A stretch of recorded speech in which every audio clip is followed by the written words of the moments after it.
dados de saúde. Trouxemos também aqui alguns determinantes socioculturais. Afinal de contas, temos culturas diferentes, cada um tem a sua cultura e, em algum momento, as questões culturais acabam influenciando naquilo que são alguns cuidados de saúde. Por exemplo, persistem fatores socioculturais profundamente enraizados que influenciam negativamente na adesão aos serviços de planeamento familiar. Entre estes, destacam-se tabus sobre contracepção, resistência masculina ao planeamento familiar, normas culturais favoráveis a famílias numerosas e interpretações religiosas conservadas. Posso trazer aqui algum exemplo? Na zona norte de Moçambique, os homens não são a favor que as mulheres adiram ao planeamento familiar, porque alegam questões culturais. Em alguns casos, socorrem-se aquilo que diz a Bíblia, que diz crescei e multiplicai-vos. Se a Bíblia diz crescei e multiplicai-vos, por que que vocês têm que fazer aderir aos serviços de planeamento familiar? Sim. Então, temos tido essas situações, particularmente na zona norte do país. Algumas mulheres aderem ao planeamento familiar às escondidas dos seus maridos. E quando o marido descobre que ela está a fazer planeamento familiar, isso gera violência doméstica. Os baixos índices, níveis de escolaridade feminina e as desigualdades de gênero também limitam a autonomia das mulheres na tomada de decisões sobre saúde sexual e reprodutiva. Aquelas mulheres com um baixo nível de escolaridade têm alguma dificuldade para, em pé de igualdade, por exemplo, fazer perceber aos seus companheiros a importância do planeamento familiar, porque tem as suas limitações, que é a escolaridade baixa. Então, isso também é um fator que acaba afetando. A governação democrática e papel do parlamento. A Assembleia da República de Moçambique desempenha um papel estruturante na governação do setor de saúde, através da função legislativa, fiscalizadora e democrática. Como é que o parlamento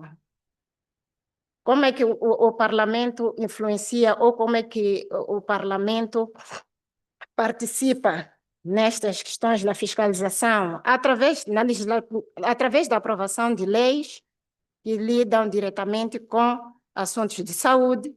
Na fiscalização, quando os deputados vão à fiscalização para ver aquilo que está no plano econômico-social, por exemplo, no setor de saúde, se o setor de saúde fez constar no seu plano econômico-social a construção de unidades sanitárias num determinado posto administrativo, no ato da fiscalização, os deputados, quando vão lá, vão procurar saber se, de fato, aquilo que vem no plano econômico-social está lá, se foi feito ou não. Se não foi feito, o porquê que não foi feito. É desta maneira que o parlamento participa na governação. Temos também aqui um ponto que fala sobre saúde, clima e vulnerabilidades estruturais. A localização geográfica de Moçambique é altamente vulnerável às mudanças climáticas. Moçambique enfrenta ciclones, secas, cheias, que afetam diretamente o setor de saúde.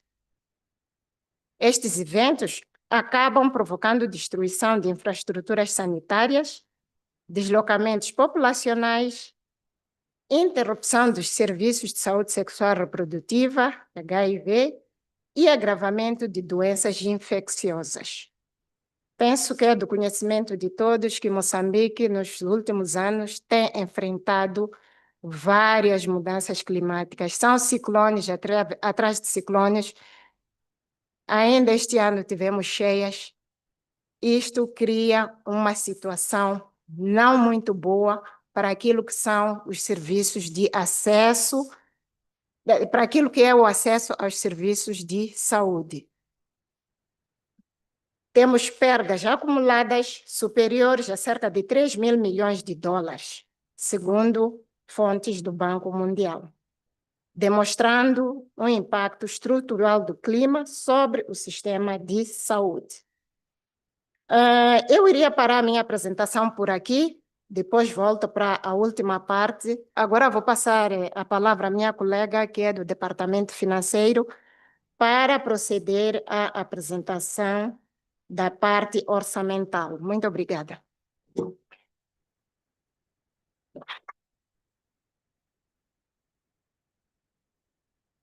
Bom dia, muito bom dia, Sua Excelência Secretária-Geral.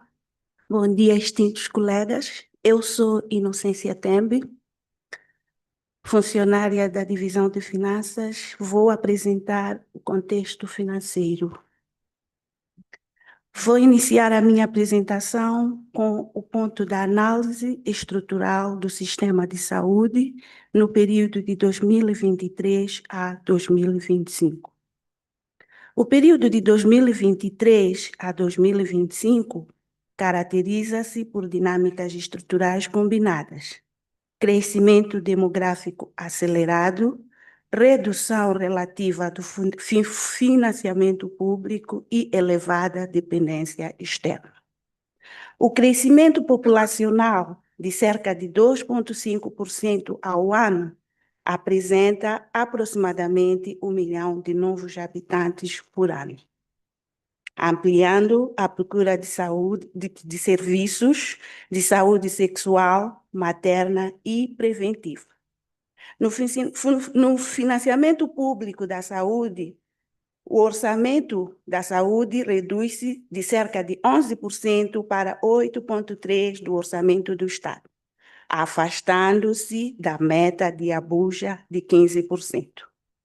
O orçamento da saúde, em termos nominais, observa uma redução aproximadamente de 50,6 mil milhões de meticais, cerca de 790,6 milhões de dólares americanos em 2024, para 4,6 milhões de meticais, aproximadamente a 665,6 milhões de dólares americanos em 2025, equivalente a cerca de 16%. Relativamente à despesa per capita em saúde, reduz-se de cerca de 23 dólares para 19 dólares, muito abaixo do referencial de 86 dólares recomendados pela Organização Mundial da Saúde, limitando a capacidade de resposta do sistema. A capacidade instalada permanece insuficiente, com cerca de uma unidade sanitária para 17.419 habitantes. Isto é demais. E aproximadamente 12 profissionais de saúde por 10 mil habitantes, evidenciando desigualdades territoriais significativas. O que queremos dizer com isso? Queremos dizer que em Moçambique, se hoje eu vou a uma unidade sanitária com uma doença, marco uma consulta, provavelmente possa ser atendida daqui a 1 mês ou 2 meses, dependendo dos casos da doença, por causa do nível de procura. No domínio da saúde sexual e reprodutiva, cerca de 4 milhões de mulheres foram atendidas em planeamento familiar em 2023, correspondendo a cerca de 51% das metas da missão UNFPA, enquanto a utilização de contraceptivos modernos permanece entre 28% a 30%. Em Moçambique, a dependência externa é estrutural, isto é, cerca de 70% do financiamento da saúde sexual e reprodutiva provém dos parceiros como a UNFPA e a USAID, que deixou de prestar os serviços em 2025. Enquanto cerca de 90% do financiamento do HIV-Sida é externo, criando vulnerabilidade sistemática. Isso quer dizer que o nosso país só contribui com 10% para o financiamento de HIV-Sida.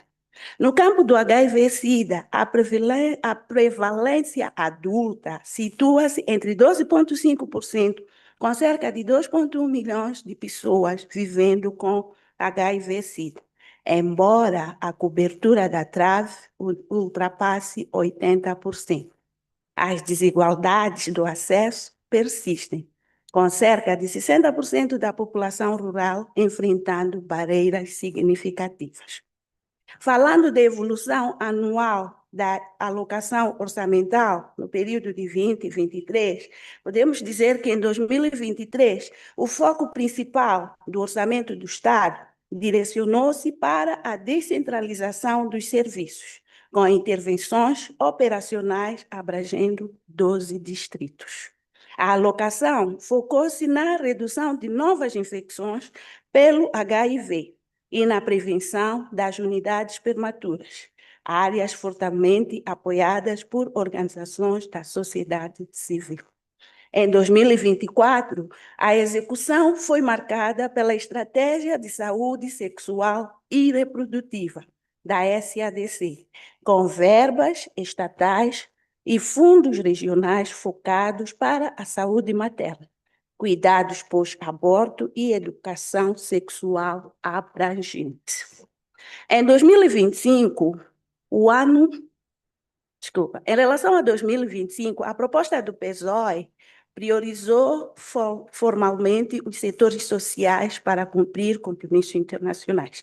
Importa referir que, em outubro de 2025, foi lançado pelo MISAL, em parceria com a União Africana, um projeto focado de 45 milhões de meticais, aproximadamente a 703 mil dólares americanos, para a saúde sexual e reprodutiva e dividendo demográfico, com foco na redução de gravidezes na adolescência e infecções por HIV-Sida. Os orçamentos já alocados e as doações internacionais nestes 3 anos foram distribuídos em pilares estratégicos específicos, sendo o primeiro pilar a saúde materna e planeamento familiar, cujo o foco foi a aquisição de contraceptivos e cuidados abrangentes de saúde. O segundo pilar foi a prevenção de infecções HIV e IST, direcionado principalmente para raparigas adolescentes e jovens, dos 15 aos 24 anos, sendo este grupo demográfico onde se registra a maior vulnerabilidade de taxas de novas infecções. Na educação comunitária, criou-se o programa da Geração BIS, que consiste em formação de ativistas e campanhas de empoderamento da rapariga, mitigando uniões prematuras e gravidezes precoces. Agora vou falar dos principais fundos e iniciativas de 2023 a 2025, sendo o primeiro o Compromisso Global do Planeamento Familiar. Em 2025, no mês de setembro, a Organização Mundial da Saúde anunciou o apoio de 1,3 mil milhões de dólares americanos direcionados ao Programa de Planeamento Familiar em Moçambique. Assinou-se também o acordo com o Fundo da População das Nações Unidas e Irlanda, formalizado no final de 2025, garantindo um investimento de 6 milhões de euros, cerca de 6,970 milhões de dólares americanos, focados na prevenção de contraceptivos e serviços de planeamento familiar. Muito obrigada. A minha colega vai dar continuidade.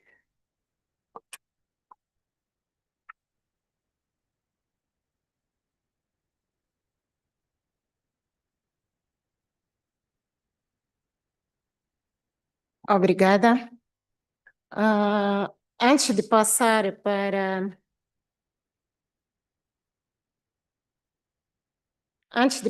para as perspectivas, eu gostava de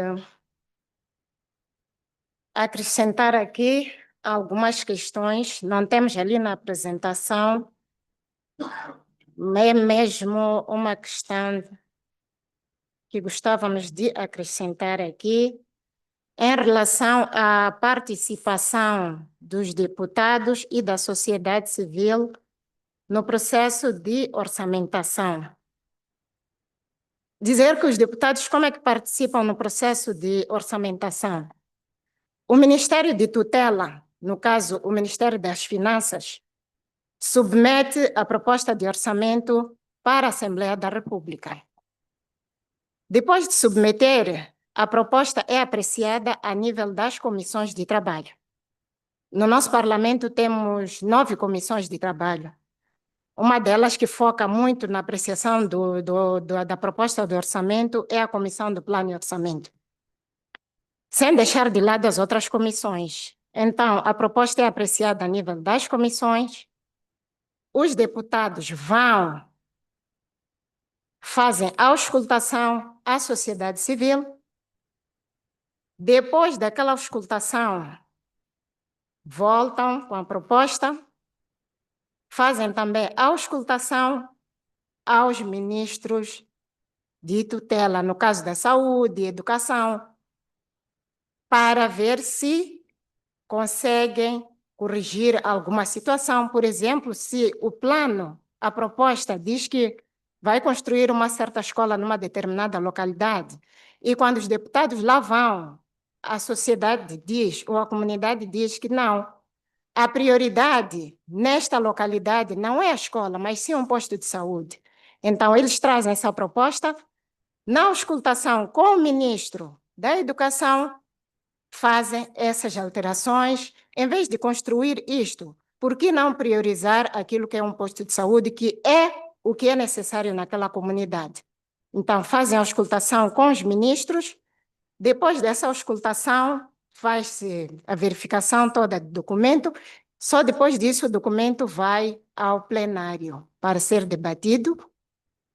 E durante o debate, tem a aprovação na generalidade. Depois da apreciação e aprovação na generalidade, passa a apreciação na especialidade, onde se vê ponto por ponto, até que seja aprovado finalmente.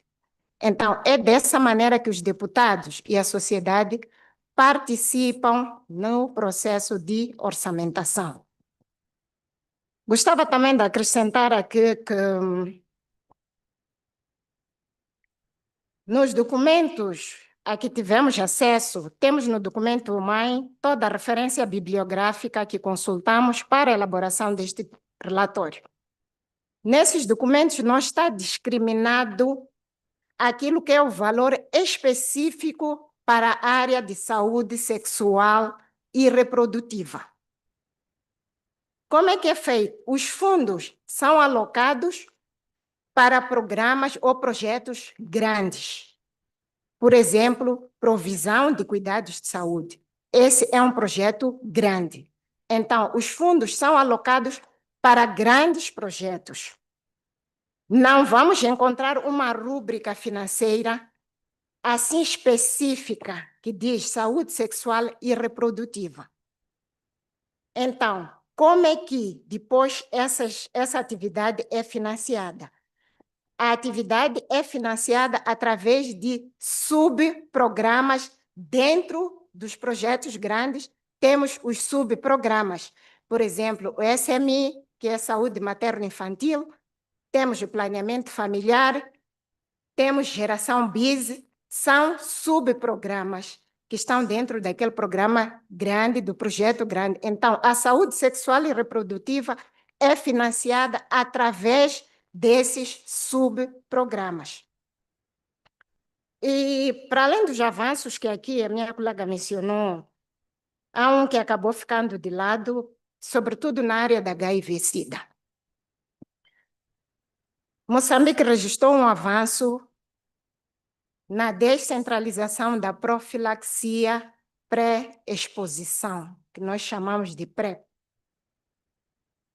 e a maior aposta na circuncisão médica masculina para evitar novas infecções. Moçambique registra grandes avanços na expansão dos serviços de profilaxia pré-exposição. E, para além dos desafios que foram aqui avançados, temos também desafio que é mesmo agora na atualidade, que é a vulnerabilidade climática. Os habitantes, os deslocados destas zonas que foram afetadas por instabilidades, por situações climáticas, por ciclones, têm maior dificuldade em aceder aos serviços de saúde. Temos outro desafio, que é a taxa de prevalência da HIV. Acredito que tenham acompanhado o último relatório da Organização Mundial de Saúde. Moçambique possui uma das maiores taxas de prevalência de HIV. Esta situação é preocupante para o governo, para a população, é preocupante esta situação. E como resposta a esta situação, nós estamos satisfeitos por estar nos maiores países com índice de prevalência. O governo, das várias atividades que o governo está a levar a cabo, temos a questão de adesão ao tratamento. A minha colega aqui apresentou os serviços de TARV, apesar de cobrirem 80%, o país, neste momento, está a criar a expansão ao acesso aos serviços de TARV. Mas não basta só estarmos a expandir os serviços. Há um serviço que está sendo feito, há um trabalho que está sendo feito a nível das comunidades, a nível dos pacientes, para criar, para aderirem, ou melhor, retenção ou manutenção no tratamento. Porque não basta aderir, ir fazer tratamento durante 6 meses e depois abandonar.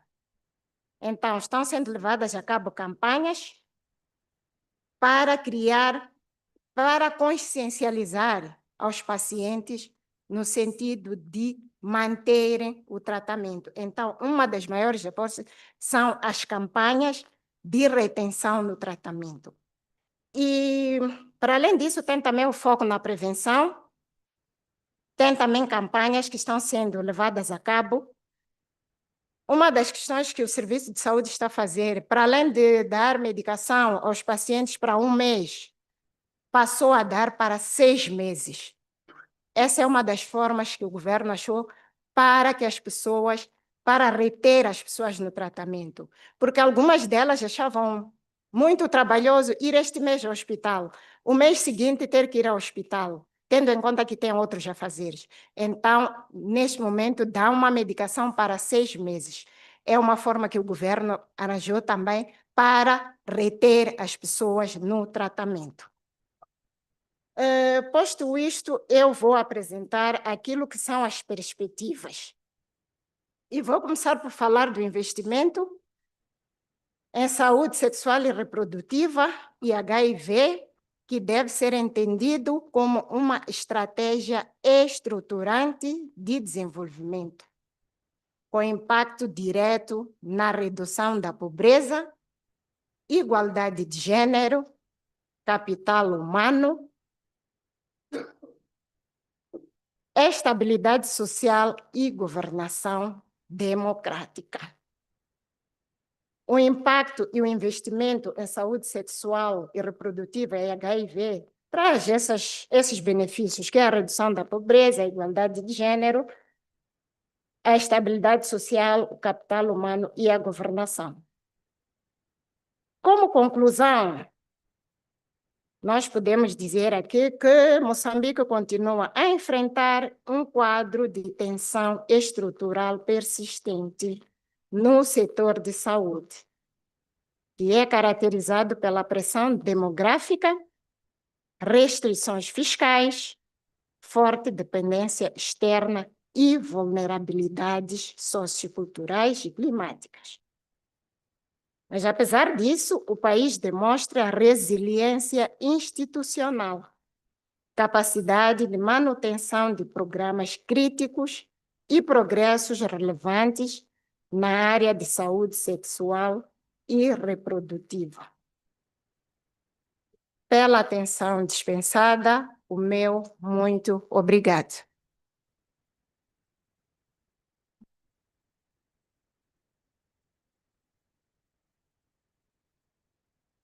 Thank you so much, Mozambique. As usual, I'll open for the floor for discussions, but I'll start definitely with Raj. Any immediate reaction? Good morning, everybody.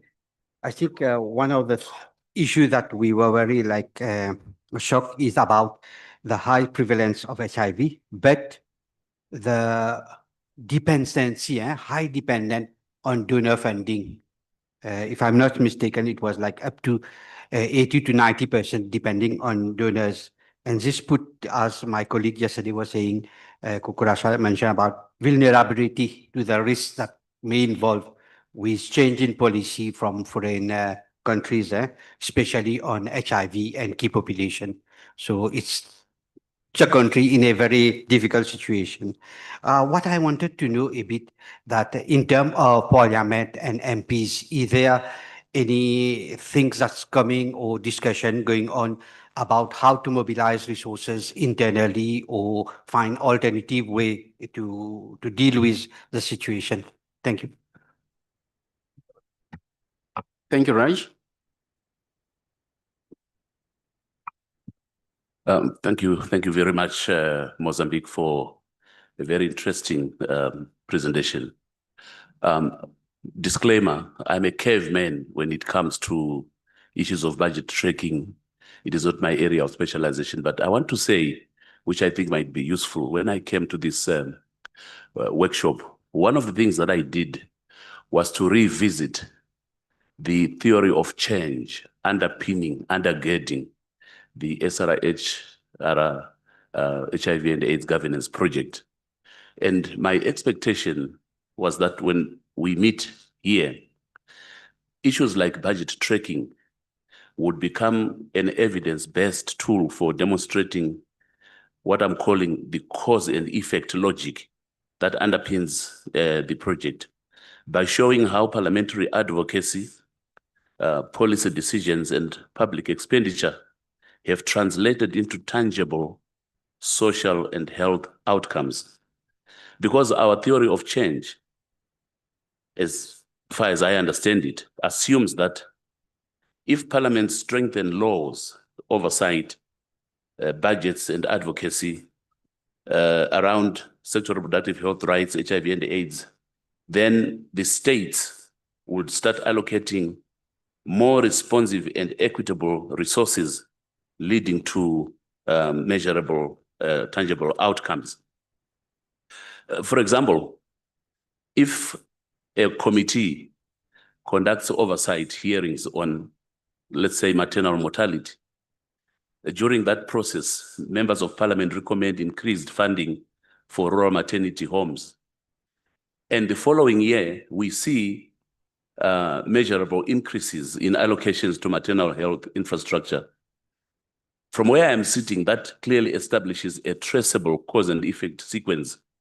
Parliamentary advocacy leads to increased allocation, expanded service delivery. I'm looking at a story that has just come out of Malawi this morning. It's entitled CSOs Push for Stronger Health Financing as Parliament Reviews Malawi Kwacha 1.02 trillion budget. I'll read what it says, just the intro.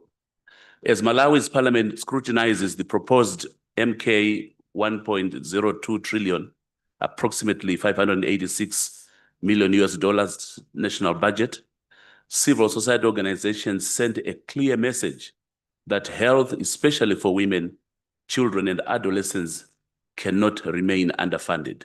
So I was expecting quite a lot of these sort of stories coming from member states. Members of parliament, through their committees, held this public hearing, and people said ABC. The committee has recommended ABC. Civil society organizations have now taken up the matter and have recommended that ABC should happen. And then we wait for the next financial funding cycle or the budget to see if indeed, as a result of that advocacy, change is happening, whether more resources have been recommended. So this is just my observation. I quite appreciate the presentations that I'm listening to, but I would have hoped, and as a journalist, if I corner one of you doing an interview, these are the sort of questions that I would ask. In what way has the needle actually moved in the country in which you are operating? I think those are my 2 cents. Thank you. Thank you very much, Mozambique. I think this is a similar question, response from what Dr. Magaza has said. I was hoping, especially looking at the budget at the beginning, they have indicated that in 2023, the budget was at 11%, right? Then in 2025, the budget was decreased further to 8.3%. And there is no reason there to say why was it has decreased. What are the reasons behind? Now, during the facilitation, again, they went further talking about the process of Parliament being involved in budget scrutiny, but it was not extensive to actually indicate in terms of the indicators of SADC-PF, which falls under outcome number 3. And I think this is something that all the groups that are coming next, they need to tell us to say, since we have strengthened the capacities of MPs on budget scrutiny, after that, how many MPs have actually carried advocacy activities? And then when we talk about advocacy activities, we are looking at indicators that are looking at the number of motions or the number of questions or the number of debates that are carried within Parliament, irrespective, for example, if you link it to this decrease, a number of MPs questioning the Minister of Health or the Minister of Finance to say, why do we have a decrease in budget for the past 3 years? What is the main reason why we are having this decrease? And then after that, then, where did it appear?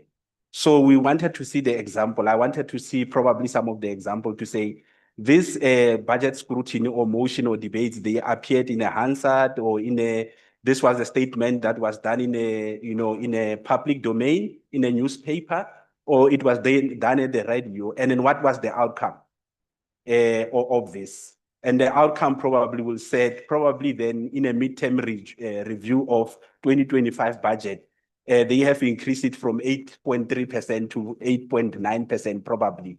And then what was the reason for them to increase? Was it a pressure or it was something that they realized after taking into consideration some of the GDP improvements or any other improvement? So these are some of the examples that we are looking for to link it with the SADC project, SRHR project indicators. I think all researchers, they know about these indicators under outcome number 3. So I really believe that we really need to start moving in that direction because at the end of the day, we will be judged on these indicators to say, yes, we have been training, we have been providing capacity, but we still see in the budget being decreased without questions. Give us evidence. So we want to see that evidence. I think Malawi did it yesterday, showing 2 of the statements that the MPs were talking about. So we want to see it as well in some of the presentations that are coming. Thank you. Thank you so much. South Africa, Lesotho, Mr. Tofa, in that order. No, thank you, and good morning, colleagues. I think to my colleagues, I think that, Mozambique sits in a very different context from the other countries here, right? I think Mozambique is in a poly-crisis of ongoing conflict. I know you spoke about the climate shocks, but there's also the ongoing conflict. Yesterday, we didn't even mention COVID. It's almost like COVID hasn't happened. And I think my advice is not really a question, to you is to say, how do we navigate SDGs in such a polycrisis world, right? So Mozambique has gone from COVID to ongoing conflicts. And I remember the last insurgency period, we'll call it, as November. I know that the conflict in the northern region hasn't stopped per se. So the question is, how do you implement SRHR in a context where you're being faced with threats that threaten life itself? Like as in, you know, you've got cyclones, like people are literally being displaced, people are dying. You've got conflict where people are dying. So I think it's just, I mean, to challenge myself and colleagues and for you guys to reflect on and maybe put it in your report to say, it's kind of hard to meet these targets in this particular context, which other countries might not be facing. It's kind of hard. And I'm curious to know, like, for example, you could budget for SRHR, but in this context, you decide you're going to allocate money to a region, and then there's a cyclone. How do you implement that budget for SRHR when something like that happens? So I think maybe, you know, in your report to reflect on how these other crises impact planning and implementation of budgets, even if they exist, and therefore the outcomes. And maybe that might help to explain why it might look like Mozambique is not making progress when there actually is an effort to make progress in these arenas. Thank you. Thank you. Lesotho.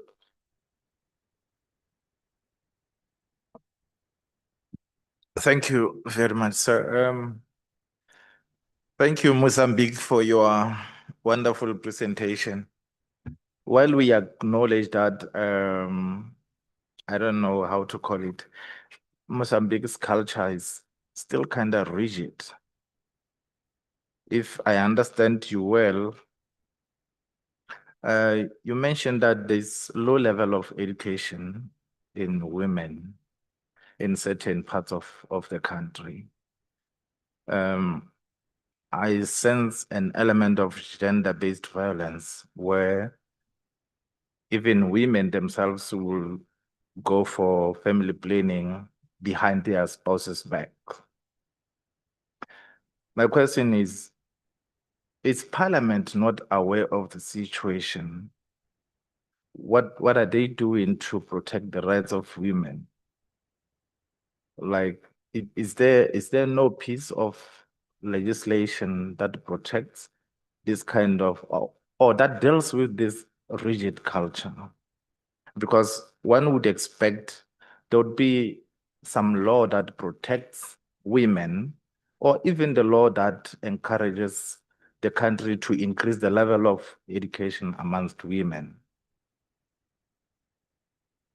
My other question is, in your presentation, you mentioned the process the members of parliament embark on during the budget cycle. But as we understand, the country looks like following program-based budgeting, whereby the money is allocated to the key projects or sub-projects under which the SRH issues may emerge under those projects. How easy is it, or how permissible is it for members of parliament to track the output of the SRHR related budget from within the main or the key project?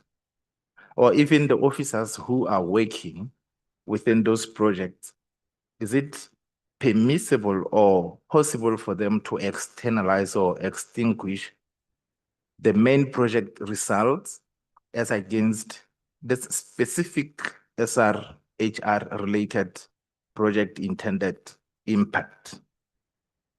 Thank you. Tufa.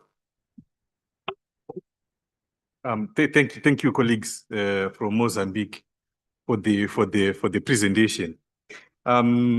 I have two questions. No, two comments and one question. The comments, maybe if you could go to slide 7.1, where you presented the statistics on SRH financing in Mozambique. And as we do that, as we go to slide 7.1, I'll probably start with my question, which is also linked to the contribution from South Africa, where I think there was mention of the polycrisis that the northern parts of Mozambique are facing, and one of which, or two of which, are conflict and climate change. And I think the impact of this has obviously been seen in the higher rates of child marriages, incidences of gender-based violence in the northern part. So for the project, I think it would be important if colleagues from Mozambique can also consider carrying out awareness campaigns. I think you are also aware that part of the activity profile of the project involves conducting awareness campaigns. So if you have not, or if Parliament has not, it would also be an opportunity to really get to the communities, get awareness and maybe public hearings to hear really what has been the net impact of this polycrisis. And we hope then that from that activity, members of Parliament can really give prominence to these issues, because climate change, as we know, it was not going to go away. Also, conflict has been quite perennial in that region. So I think it is something worth considering through the project. And my question really, or my comments, stem from this slide, which gives us statistics on what is happening. And I'll try and locate my submission within, let's say, per capita spending on health and what Parliament can do, which is also the discussion or the weaknesses that have been noted in most presentations. And you find that in 2025, there was $19 was spent per capita,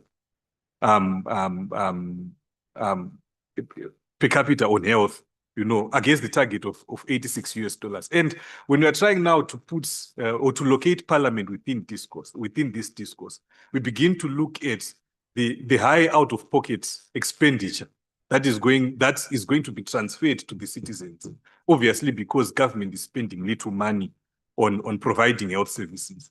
So the members of Parliament can begin to prompt the government through questions, motions, and other instruments that are available to Parliament to ensure that maybe when the budget comes, the 2026-2027 cycle is presented, that issue of out-of-pocket expenditure is dealt with accordingly. And that is the expectation as well. That is where and how we expect to see the role of Parliament coming in prominently. We can also talk about the human capital or health workforce, where I think it was noted that I think one hospital infrastructure, one hospital is serving 17,000 people, and one health personnel for about 10,000 people, and someone has to wait for more than a month to get health services. And then we begin to think about emergency maternal care, emergency obstetric care.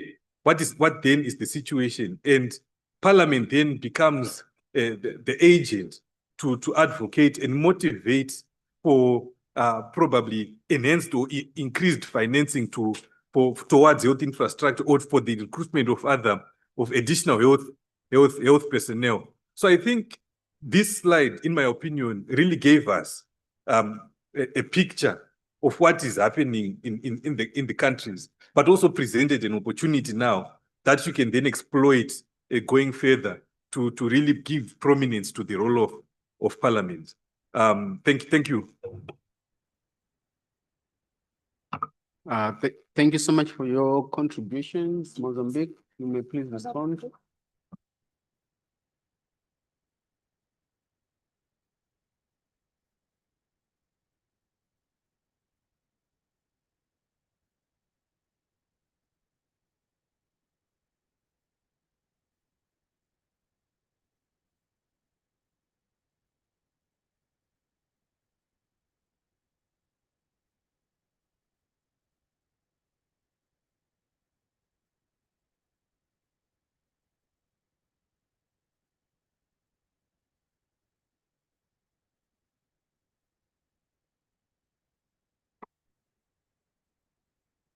Obrigada.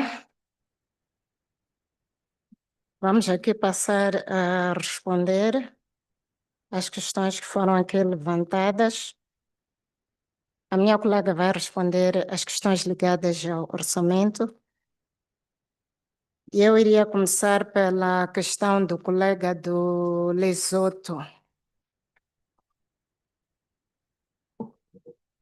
Não sei se terei percebido mal, mas acho que o que ele quer saber é qual é o papel do parlamento, né? Ou melhor, se não existe uma lei que proteja as mulheres que são vítimas de violência baseada no gênero, uma lei que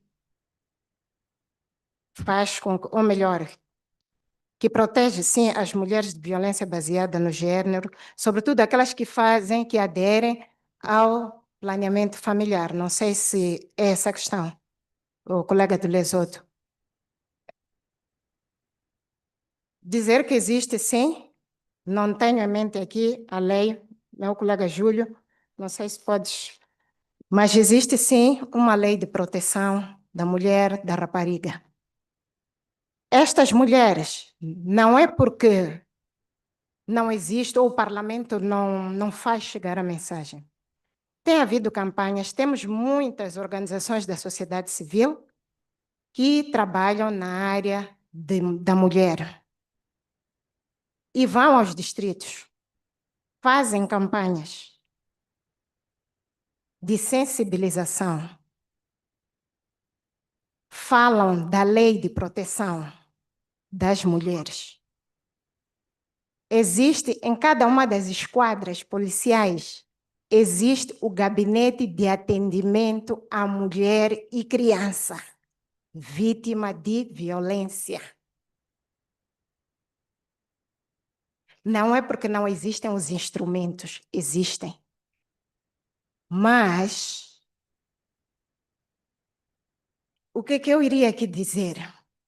Algumas mulheres vítimas de violência, porque dependem exclusivamente dos seus maridos, são vítimas, mas mesmo assim não denunciam os casos de violência. Apesar de várias campanhas, devem denunciar.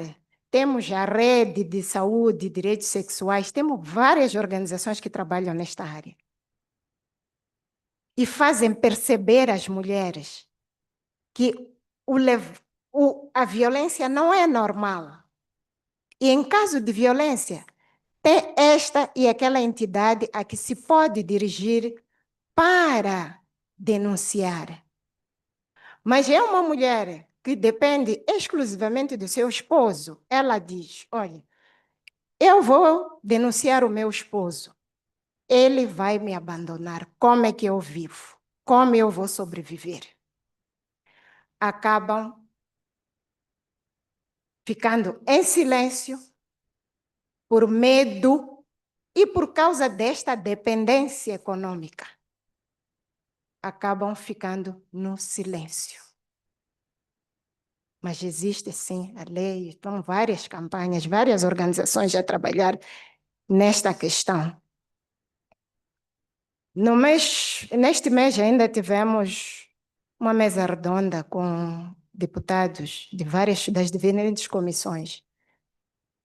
E uma das questões que mereceu forte debate é a questão da violência, é a questão da poligamia. São os dois aspectos que mereceram um forte debate. Nós, na cidade, e os deputados diziam, este debate é importante, sim, mas agora temos que criar condições de levar isto que estamos aqui a debater para lá, nas zonas rurais, que é onde precisam ouvir estas questões todas. É lá onde precisam, não porque na cidade não precisam, mas nas zonas rurais é onde precisam mais. Porque é lá onde existem vários casos de natureza. Vou passar para a questão da colega da África do Sul, que no meu entender foi mesmo mais um comentário, algo que devemos refletir e devemos talvez trazer essa informação para aquilo que são os nossos relatórios. Não é fácil trabalhar num país com situações de vulnerabilidade climática. Não é fácil trabalhar num país que está a enfrentar um conflito há vários anos.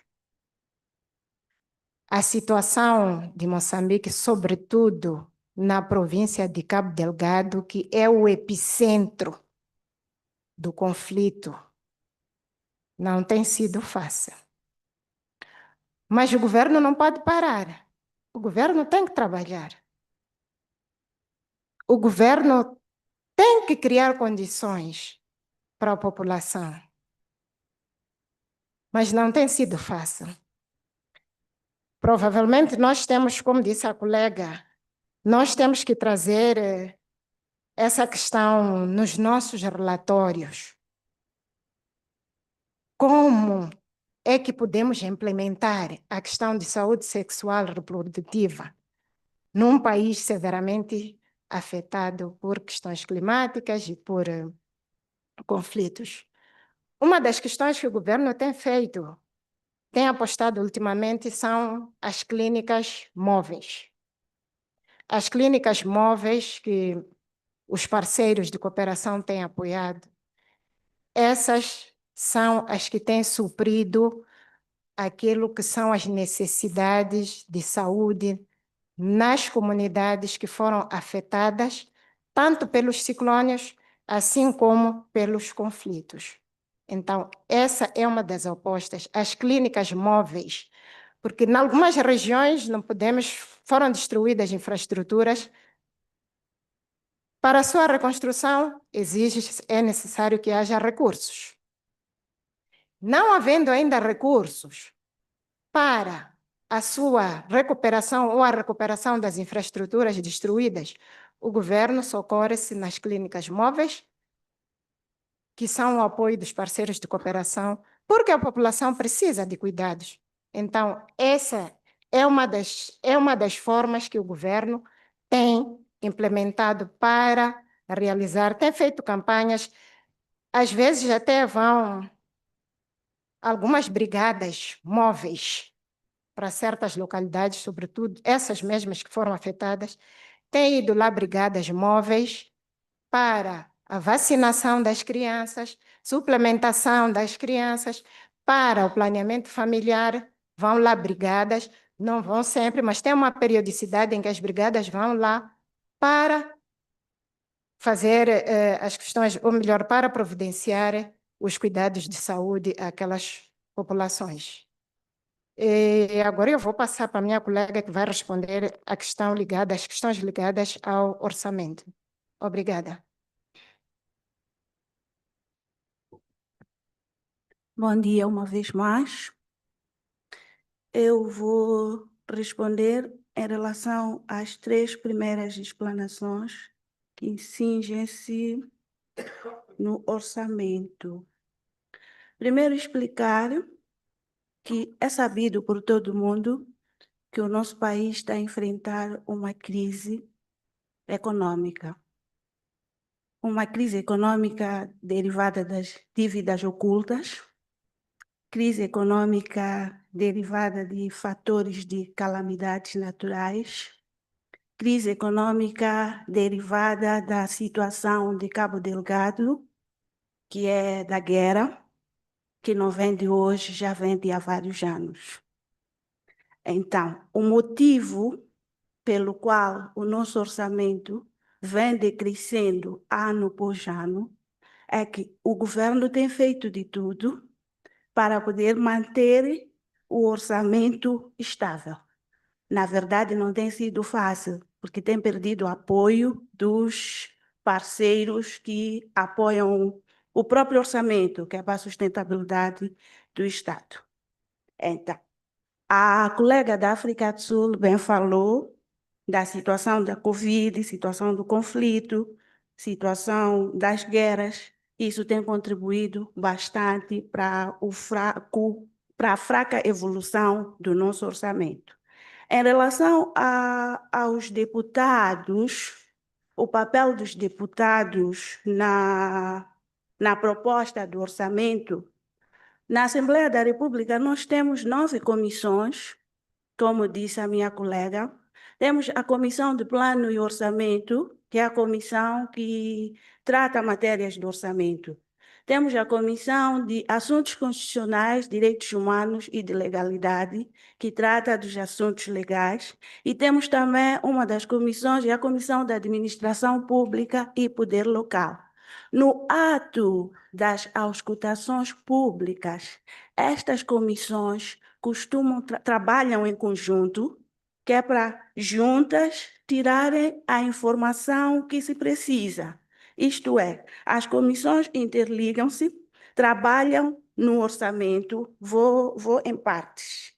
No ato da aprovação do PESOE, que é o Plano Econômico e Social, os setores fazem as suas propostas de orçamento e mandam para o Ministério das Finanças.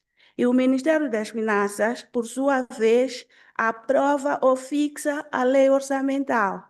Vou dar um exemplo. Se, por exemplo, o Ministério da Saúde faz uma proposta de 700 mil milhões para o funcionamento do ano de 2027, por exemplo. No cenário fiscal deste ano, ele faz a perspectiva para o próximo ano, tendo em conta aquilo que foram os gastos deste ano e o orçamento que tinha. Ele faz as perspectivas e faz uma margem para que possa suprir aquilo que esteve aquém neste exercício. Então, mandam a proposta para o Ministério das Finanças. Os outros setores mandam as propostas para o Ministério das Finanças.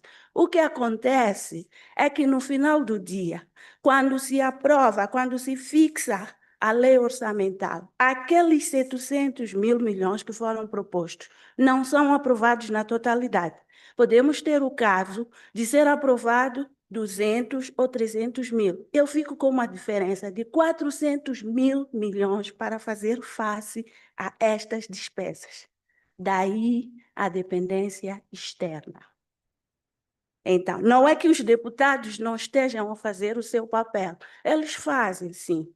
Quando recebem a lei orçamental, a proposta de orçamento do Ministério da Saúde, chamam o ministro da Saúde.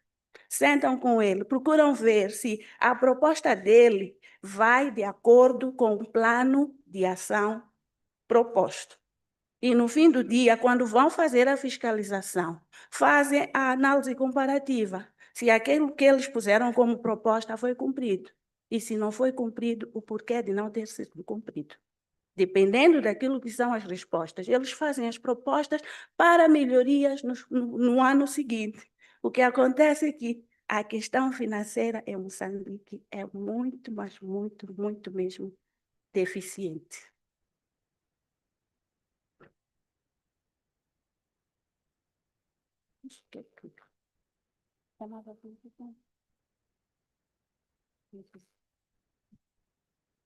Não sei se terei respondido até as questões. Se tiver ficado alguma, por favor.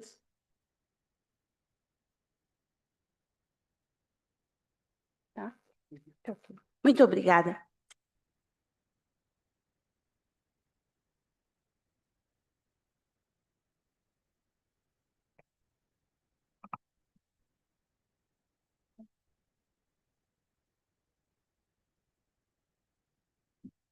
Thank you once again for the insightful and pointed interventions. The responsibility now rests with those yet to present to refine their submissions accordingly, with particular attention to Parliament's central role across the entire public finance management architecture.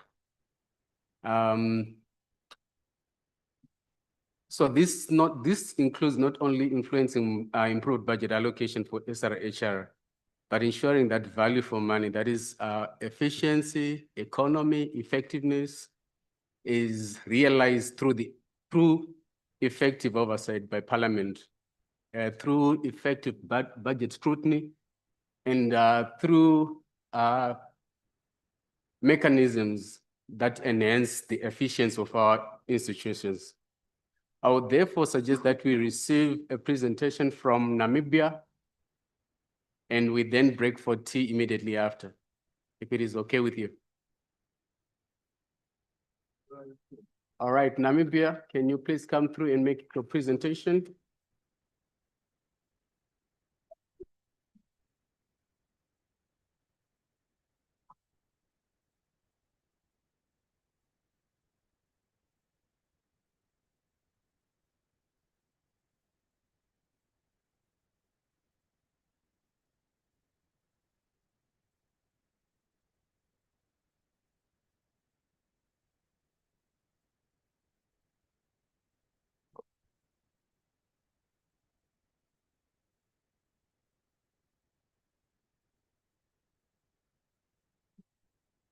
Now it's on.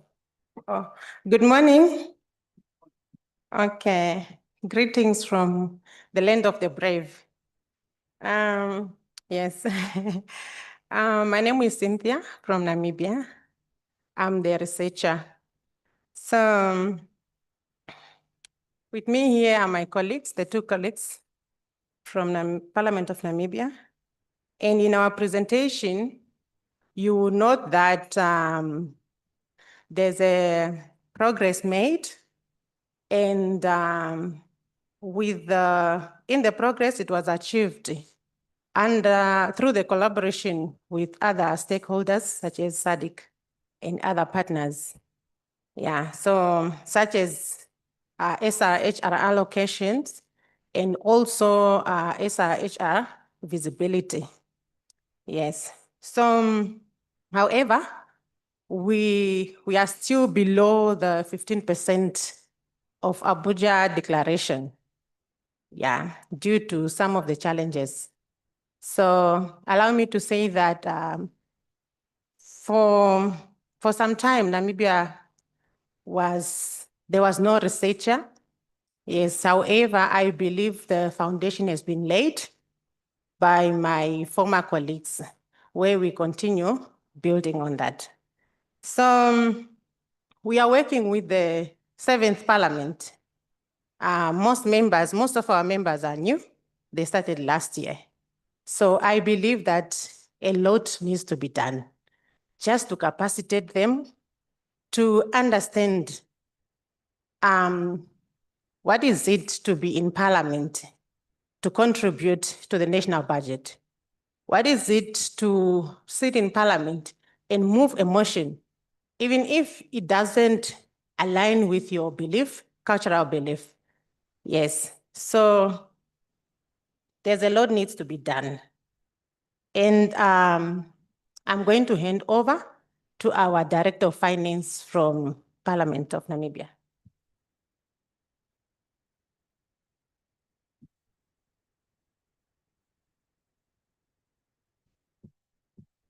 Good morning, SG and colleagues.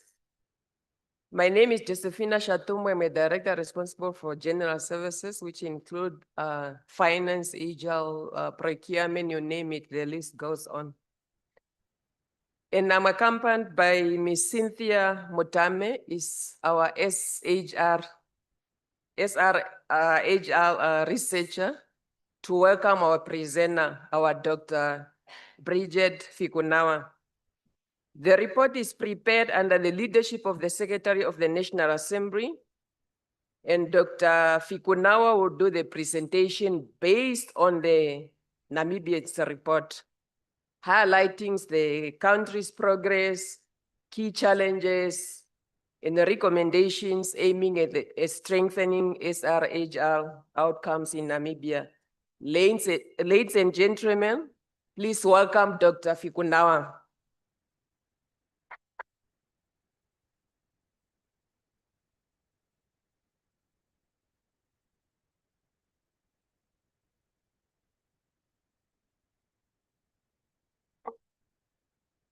Good morning, and thank you very much. As introduced, I'm Bridget Fikunawa, and I'm a researcher at the Research Division of the National Assembly of Namibia.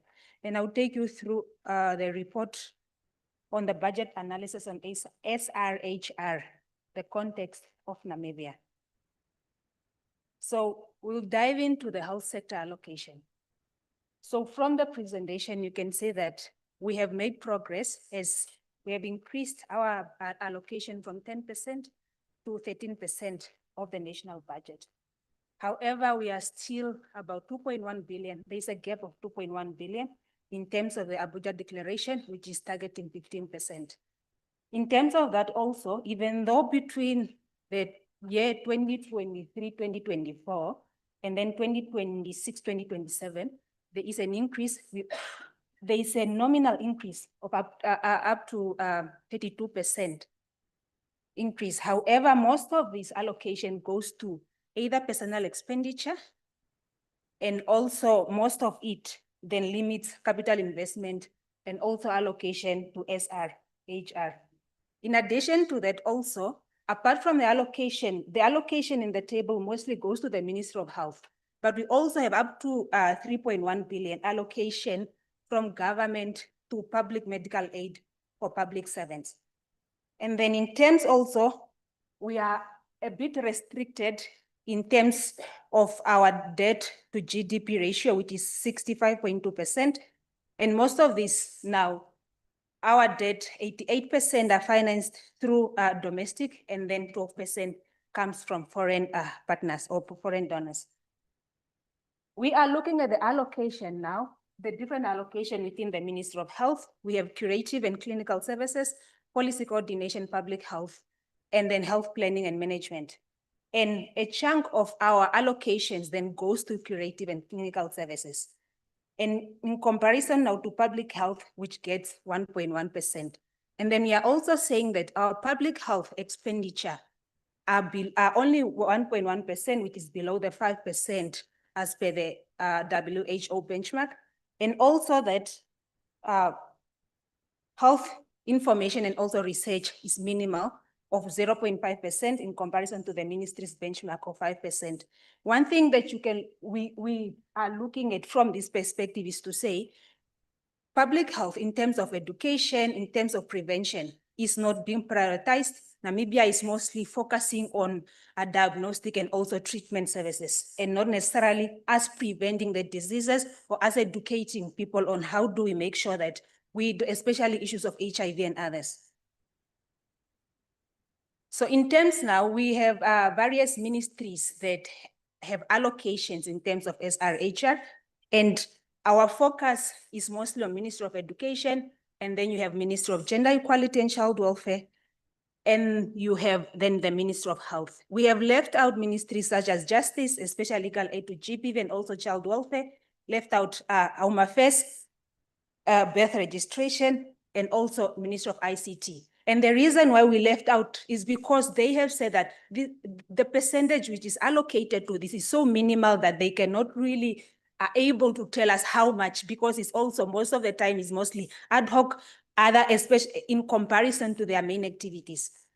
So in terms of maternal health, gets the highest chunk, which is 5.2 billion in 2026, followed by HIV. But in terms of HIV, especially prevention and CSE, here is put together with other communicable diseases like cancer, TB, malaria. So that's why we have a little bit of a chunk there. And then you also have under the Ministry of Education, HIV and AIDS. And then here they are looking at life skills and also education on HIV and also adolescents pregnancies. And then you have pharmaceutical and also SRHR commodities, which are taking up to 2 billion, and which has increased by 21% during the period under review. So now looking at those, the key areas that are related to SRHR, we are saying that historically, even though we are seeing that there's an increase in allocation in terms of maternal health, this has been an ongoing program. And then historically 19 to 22% of these spendings the ministry spending has been going to reproductive health and maternal health.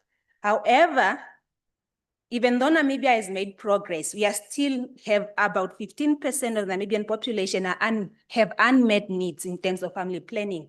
And then now there's also really no dedicated budget for us to see how much goes to reproductive health. And then we are saying Parliament, at some point in time, we need to be able to come and then also look at the accountability gap that exists so that we know how much is being spent on those areas. And then in terms of now HIV and cancer, in terms of communicable diseases, we have an increase, and then this increase is offsetting the funding that was pulled by US aid, especially PEPFAR and Global Fund. And then this allocation is still less than 0.6% of the health budget. But also in terms of progress, Namibia has made a lot of progress in terms of HIV and AIDS incidences, where we are saying it has slowed down from 5.2% in 2018 to about 3.7 in 2023. But also the ministry is also seeing that there's a little bit of picking up of new incidences. And then that's why they are saying they have increased this allocation deliberately to make sure that the pooling of the funding does not then increases the incidences of HIV in Namibia. And then also one thing that Namibia is seeing, that there's an increase in cervical cancer in the country, of which now we are seeing that 22% of females related cancers are cervical, and also 200 deaths per year in Namibia are caused by cervical cancer. So it's a concern, and then this is again tied to SRHR issues in the country. In terms of commodity, you're saying there's a 21% increase. However, we are always reporting, like any other country, that there is stock out of medical equipment and also medicines in hospitals. And then this is a really big phenomenon that is happening in Namibia, where even people that are people that could have gotten services from public hospitals are forced to go to private pharmacies to buy medications. And I think you're gonna see that Namibia is also one of the countries that have high cost of out-pocket medical costs to the population. GBV, the allocation has decreased over the years by about 15%. But the concern is that 33% of Namibians, especially women, are faced with intimate partner violence. So violence, GBV, is increasing in Namibia, but then our allocation are decreasing. And it's a concern that has been raised during the current budget discussion, and the members are calling for what is the reason? Why do we have incidences that are increasing, but then we are decreasing in terms of the allocations? And then in terms of HIV, under the Ministry of Education, again, that particular allocation has decreased. And then also member raised serious concern to say, we have seen that US aid are pulling their funding, but also as a government, we are reducing. Do we want to see increases in incidences of HIV among school kids, amongst our younger population? So also we are seeing also that the adolescents' birth rate has also increased over the years. And at a benchmark, we are at 64 to in comparison to 1,000 population, while the target for the SDG is 30 to 1,000. So that's where we are as a country. Now, what have Parliament done in terms of applying or in terms of impacting funding decision? One thing that they have done is that we have done budget statements, especially in lines with PFM SADC model law, looking at section 67 to 69. Also, we have done also budget analysis, especially at the Standing Committee on Gender Equality, Health and Social Welfare, or welfare, examining the output in terms of the budget in comparison to the women, men, adolescents, and also rural populations. Also, members of Parliament, they themselves have contributed to the budget discussions and then they were supported by the research division to align their briefings in terms of the SADC-PF SRHR project. What are some of the measurable impacts that we have seen is that the committee, like I said, have registered their concern in terms of the gender allocation, which has decreased. And then they are also noting that in terms of the allocation, it's more skewed to women than men. So most of the projects that were funded by the ministry to empower under the gender, it's empowering more women than men, a comparison of 80% to 20%, which has been questioned especially by the male parliamentarians. Another thing that have been done by Namibia is that we have a public hearing that on GBV and also on the legalization of abortion. This was in a form of petition that came from the public in terms of public participation, but this process is ongoing, so it's still not finalized. Another motion that came from Parliament is to reduce or to remove VAT on sanitary products. And then this was a success. Now Namibia, sanitary products are not taxed. And then another impact is that we have done oversight on the underfunding of primary health care in rural areas. And then we have also been informed that about 36% of the fleet in terms of ambulances are operational in the country, so which has been really a concern. And then we have a shortage of mobile health units. And then the committee has really made it a point to say their recommendation was strong to say they need to see improvement in terms of this current budget. And they want to see progress done when we come to the mid-year review in October. And then the budget cycle now, in terms of engagement, you're saying, in terms of Namibia's budget cycle, Parliament is not included in the formulation because our constitution under Article 126 limits that to only the executive, as in the Minister of Finance, to be the one that is responsible for budget formulation.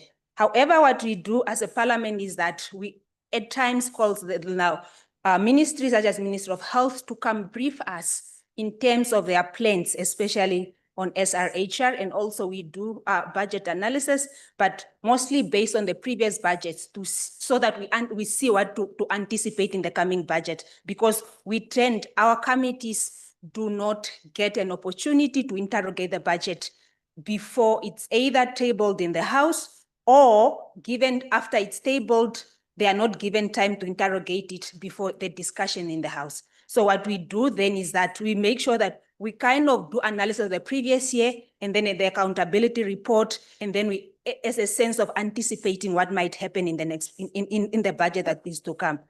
So now, in terms of the approval, like I said, is done at the floor of the House. Committees do not have any responsibility. Our standing rules are clear that any other bill can be referred by the House to committees, but then the appropriation bill should not be then be referred to committees. So what members now do is that they try, as part of their debates, to really interrogate the allocations in terms of SRHR. What we also do in terms of execution is that we monitor budget execution rates, especially on medical procurement. And sometimes we have underspending and verimentation of the development budget, where most of clinics are not upgraded or are not built because then money is moved from the development budget to the operational budget. So, and that's something that we look at. And also we do oversight to health facilities and others, and then we make recommendations that are tabled in the National Assembly. In terms of the audit, we have a PAC committee that then reviews the Attorney General reports. And then now our findings from there, most of them have been pharmaceutical irregularities in terms of procurement. And then we demand for corrective measures in the coming budget. And then this now, an honest opinion is that to say sometimes corrective measures takes time for them to be effective, but then, or to be effected. But as a Parliament, we make sure that we do this to make sure that there are corrective measures that are being taken into consideration. So I think based on our intervention, like I said, we have seen that there's a removal of VAT in terms of sanitary pads. Members have challenged the decline in HIV allocation under the Ministry of Education and also the GBV allocations. They have called for the universal care bill to be tabled in the House, given that there is an increase in out-of-pocket medical cost to the population. And also there was a motion on child marriages referencing to the SADC model law in eliminating child marriages. What are the challenges that we are facing as a country? One is that the constitutional constraint is that Parliament is limited in terms of reallocating funds if the executive do not agree to it. And most of the time, we really don't get this. It never happens because we are told that the budget is too tight, the physical space does not allow. So please, we are unable to do, but we hope next time we'll improve. And then another is that we have no budget office in Namibia. And then it really makes it difficult, especially in terms of budget analysis, even in terms of really trying to make sure that we equip our members with information when they are going to debate the budget. In addition to the budget office, we are only two researchers in the National Assembly of Namibia, serving about, I think, 80 backbenchers and 14 standing committees. Addition to that, data gaps. This is not only in terms of SRHR, this is a phenomenon that is across Namibia in general. We have data limitations. And then it affects how we make sure that our briefs are up to date. If I'm talking about issues of maybe HIV, GBV, but then I'm telling a member, based on a survey on the health demographic survey that was done in 2013, am I actually making sense to my member to go debate with confidence that we need a budget allocation on this? Then it becomes a problem because there are no data. And then members then are unable really to give their opinions on the table because sometimes they are saying, this is so much outdated information. What if the executive are going to say, no, but this is 2013, so how do I defend myself? So that is where we are. And then lastly, because there is no qualification to go into Parliament, then there is an issue of capacity, especially in health economics, because we are talking about SRHR, and then also gender-sensitive budgeting.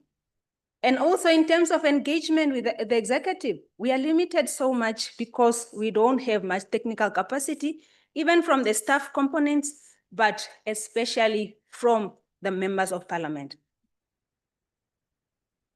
So we move to budget lines and oversight in alignment to SADC model laws. So we are saying in terms of child marriages, we have a Child Protection Act, and then we also have a budget line under the Ministry of Gender. And then the allocation for this year is about 140 million Namibian dollars. So, which is the legislative implementing the Child, like I said, Care and Protection Act.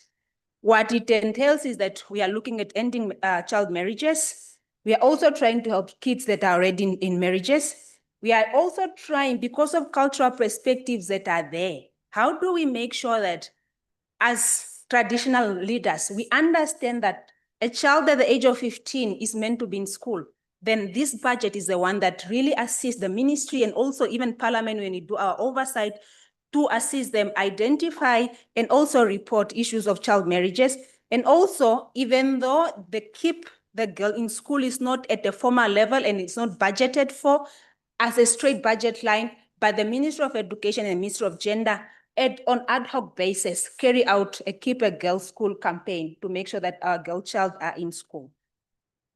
And then the tools, civil society and accountability mechanism that we have in Namibia.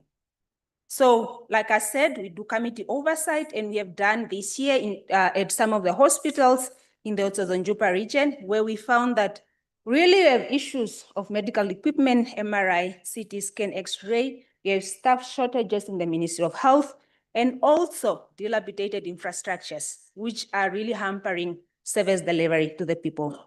We also now, like I said, we have structured public hearings, especially, and one of the things that came out of this year's engagement with the Ministry of Health is to say, our doctor to patient population is 1 to about 4 in the country, which is below the targets of the WHO. And then also, like I said, only 36% of our fleet in terms of ambulances are operational in the country, and something that the member has raised that is a concern to them. And then the last one was the audit, like I said previously, and then our findings were saying we have pharmaceutical procurement irregularities and also the varimentation from the development budget to the operational budget. We have a concept of saying that Parliament should be open to the people because Parliament is for the people. Now, what we do is that we invite the public and also civil society organization to engage. This can be part of our engagement as a team with Parliament when we do our outreach to the public or to Namibian citizens, or sometimes they can also now come to Parliament to give us information that are useful that we can use in our work. We also call upon the public or Namibian citizen that they engage Parliament when we are carrying out public hearings, or they can also send petitions on issues that they feel like that needs to be addressed by the National Assembly. And these recommendations are most of the time then are integrated in our committee reports, which are then recommended to Parliament and then forwarded to the concerned ministry. However, because of the way our budget process is set up, those recommendations, we sometimes don't know if they influence or not, but then is that because it's our work, we need to do it. So we make sure that this recommendation and also accountability part from our side is done. But then the actual to say this is done because Parliament maybe has raised a motion is something that is sometimes not measurable because a response may take time. And then in terms of evidence, they're saying most of our data sources, I think those ones are straightforward, but the gaps that we have is to say there is no dedicated, especially even in the ministry, as a ministry, if they can give us expenditure data on SRHR, and then they said they're unable to because they don't really have a tracking system on that. Again, no real-time data, especially in terms of the budget execution. They do not have information on comprehensive sexual education. It's not tracked under the Ministry of Education. Most of the outcomes, because like I said, we were getting donor funding from USAID. But what is not coming out is to say, out of the money that is being budgeted for by government and what is we are getting from donor, then we are not getting the outcome based on the budget sources. We get that HIV has decreased or it's increasing now, but then is it increasing because PEPFAR has pulled out, or then there is no such information that is coming out? That's why we are saying it's a limitation. And then our national health account is very outdated. The last report was in 2019. And then our last demographic and health survey was carried out in 2013. And the current one is being done this year. So I believe that's about 13 years or so, if I'm not mistaken. So the support that we need is really that there's a need for budget taking in our IFMS systems so that we are able to track. We really need a budget office. We need to make sure that the national health accounts are up to date and that there are also data sharing protocols between the different offices of government. Because at times Parliament is so isolated and it's so difficult for us to get data from the executive. So like I said, our key wins now is an achievement for the Parliament of Namibia that we have actually now produced our first SRHR budget analysis report over the years because we could not. And then we have a removal of VAT on sanitary pads. We are now also kind of doing a lot of budget brief, especially in terms of gender sensitive budgeting. And also we are now also increasing our oversight on the health sector and also documenting the shortfalls that are in place. Our next priorities, like I said, is we need budget taking in our IFMS system, establishment of the budget office, and then having our national health accounts being up to date. In alignment with the SADC-PF model on PFM management, I think we are in progress, especially in terms of Section 67 and 8, and then also 69. But then we have achieved the SADC model law in terms of eradicating child marriages. So in conclusion, we are saying that the National Assembly of Namibia is committed to mainstream sexual reproductive health and rights in our national budget in partnership with the SADC-PF, and especially aligning our laws with the SADC model laws. the SDG statements and also international commitment for equality and diversity. Thank you so much.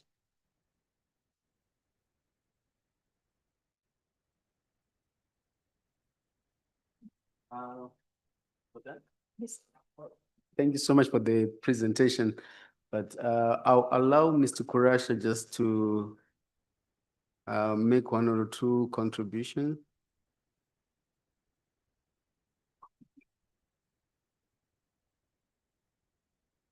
But they deserve a round of applause.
Thank you very much, Director of Ceremonies. Good morning, colleagues.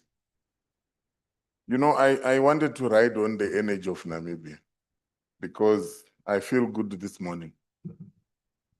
You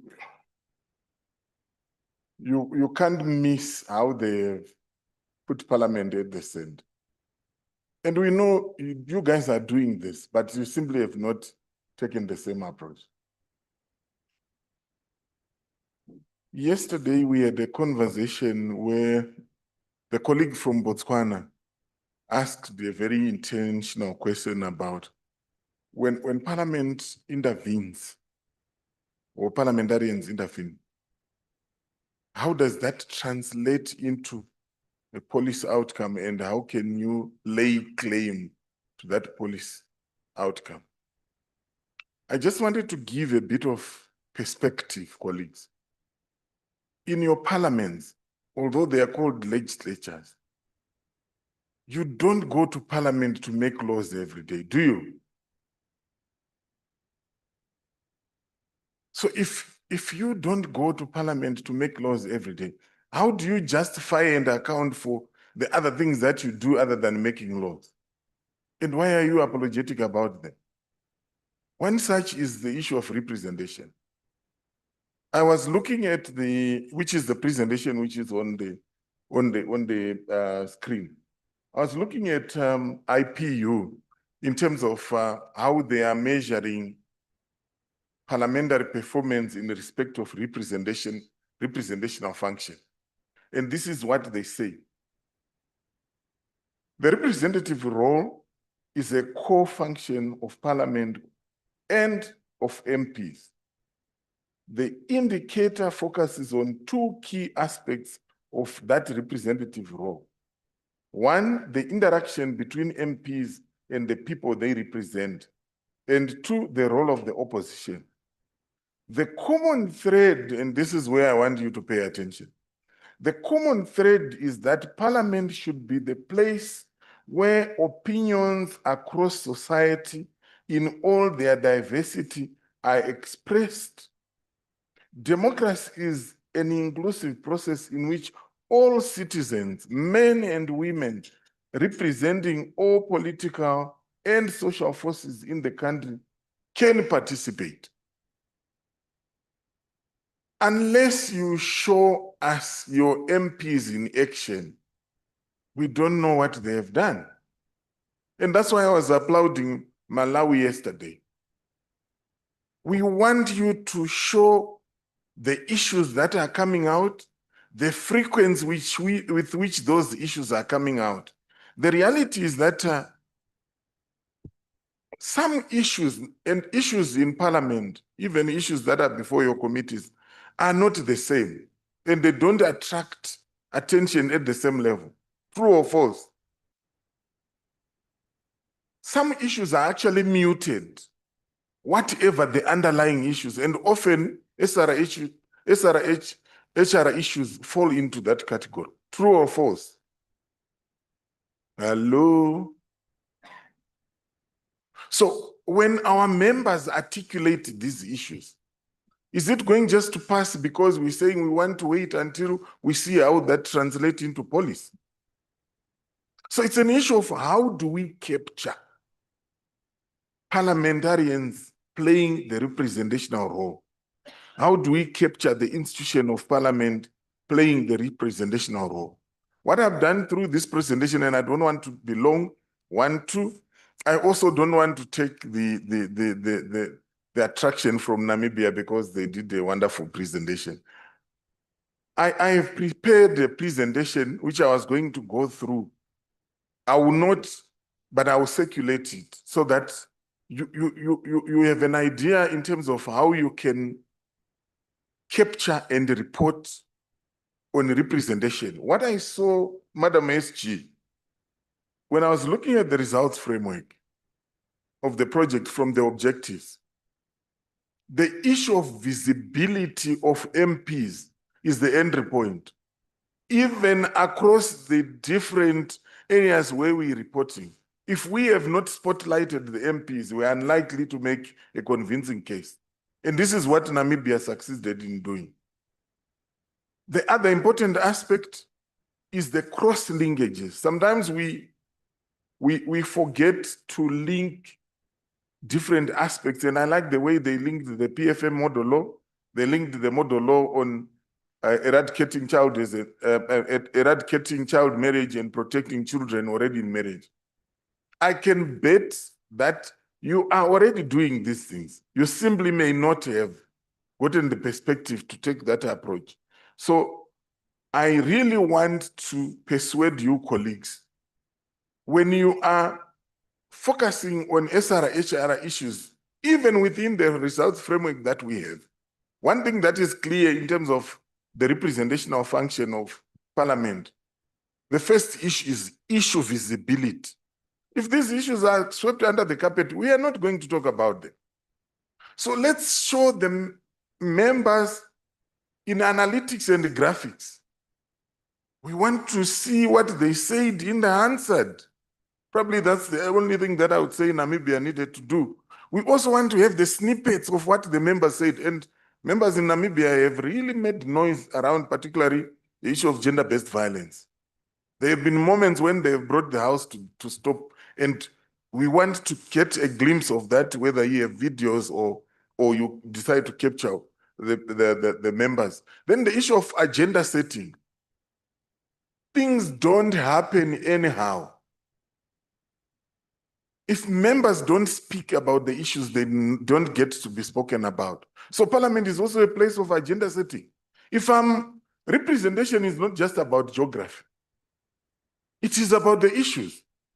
If I'm concerned about access to education and there's a member who always talks about that, if we're talking about the legitimacy of Parliament, I'll feel represented. And that's what we need to capture and talk about before we even talk about public participation in the broadest sense of it. So the issue of issue visibility, the issue of agenda setting, let's centralize that, and you actually be able to tell very sweet stories in terms of reporting the results of what is already happening in your parliaments. Thank you very much.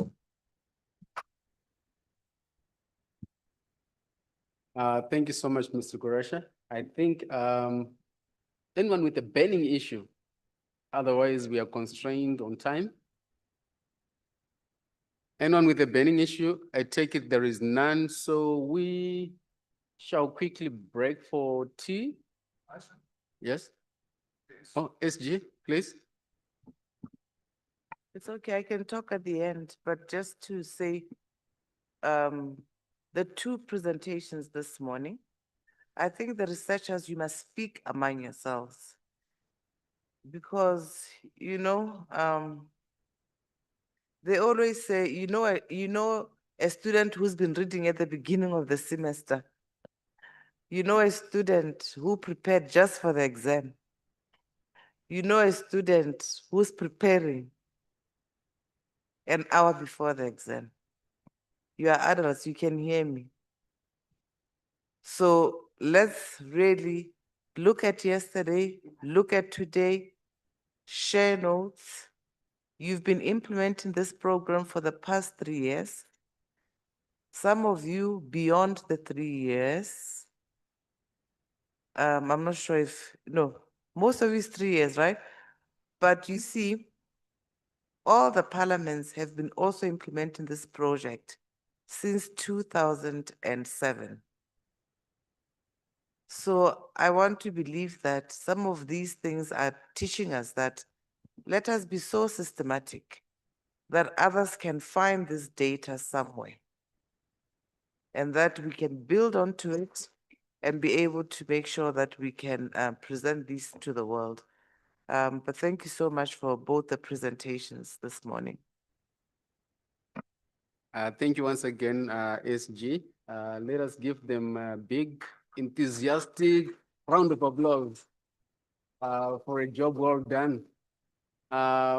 We shall then break for tea. Then after tea, we shall have presentations from South Africa. Oh, there's a hand up. Yeah, presentations from South Africa, Zambia, as well as Zimbabwe. Mr. Mugaza? Magaza, I propose that we do the group photos before tea. Please. At the poolside.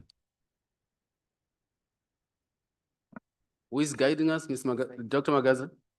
Who is guiding us? In addition, is the poolside prepared or we're going to get there and crowd around? Are we ready for the group picture? I don't think that would require chairs. We'll just stand and take the group I'm photo. not standing. Sorry? I'm not standing. Okay, all right. No, we'll advise, we'll take some chairs. Yeah, let's just prepare. The idea is that we are many and we need to see each other properly because sometimes, you know, we are flooding all over and it doesn't work because it's a flat ground. The pool's area is small as well. Do we have stairs anywhere or the outside in the front of the hotel? At the entrance, I think it's a better area. Mr. Magas, can we go to the front of the hotel? I think it's a better area. Indeed, it's just, we'll go to the front of the hotel. We'll just arrange to carry chairs now. We'll do it at the grass in the front of the hotel. Okay, we can go there quickly. When are we coming back?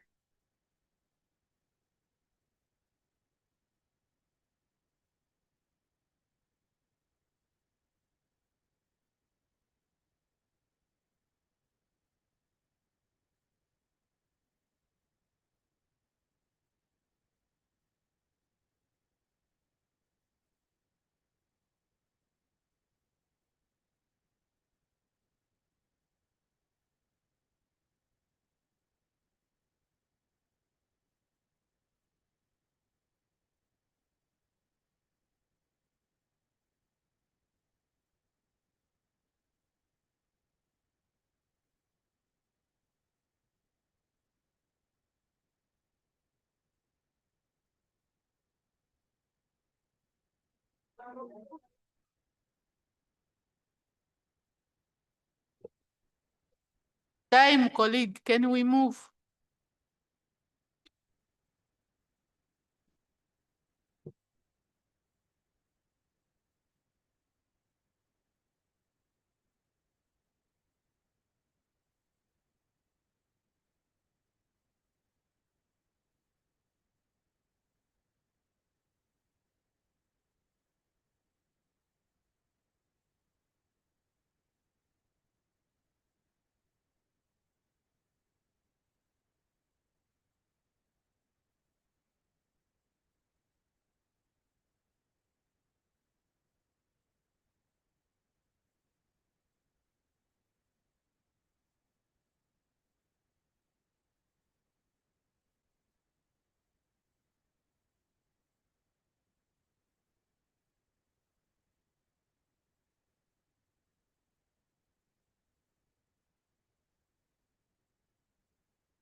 Good day, everyone. Are we good? Are we good? Oh, I think all of us, we must be punished a little bit. Because if I look at my time, it's 10 minutes to 12. But I think the instruction was that we were supposed to be back here by 11:30. So we are very much late. But having said that, ladies and gentlemen, I will continue. And I will then ask the next presenter, which I believe should be DRC. Do we have DRC online? DRC, do we have you online? Are you ready to make your presentation?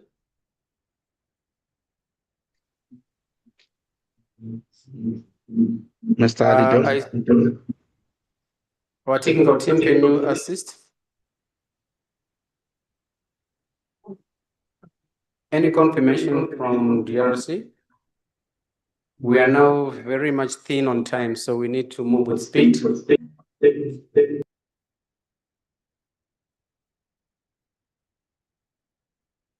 DRC has been following diligently online, and they are also meant to make their presentation. Are they ready? Okay, they are not ready. Okay, maybe at this juncture, allow me to call onto the podium none other than South Africa to come and present. South Africa.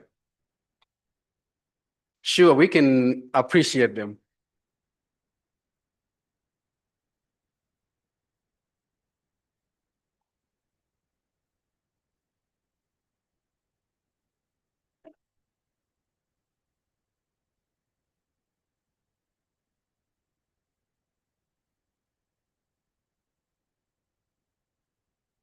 While they're still coming, I want budget officers just to be on standby to be ready for something that we're going to do in the afternoon.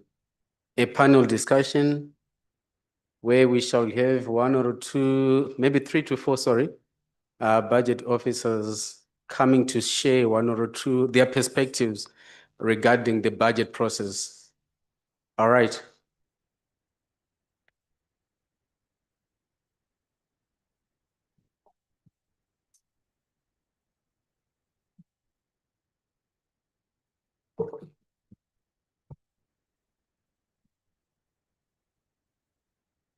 Good morning, colleagues.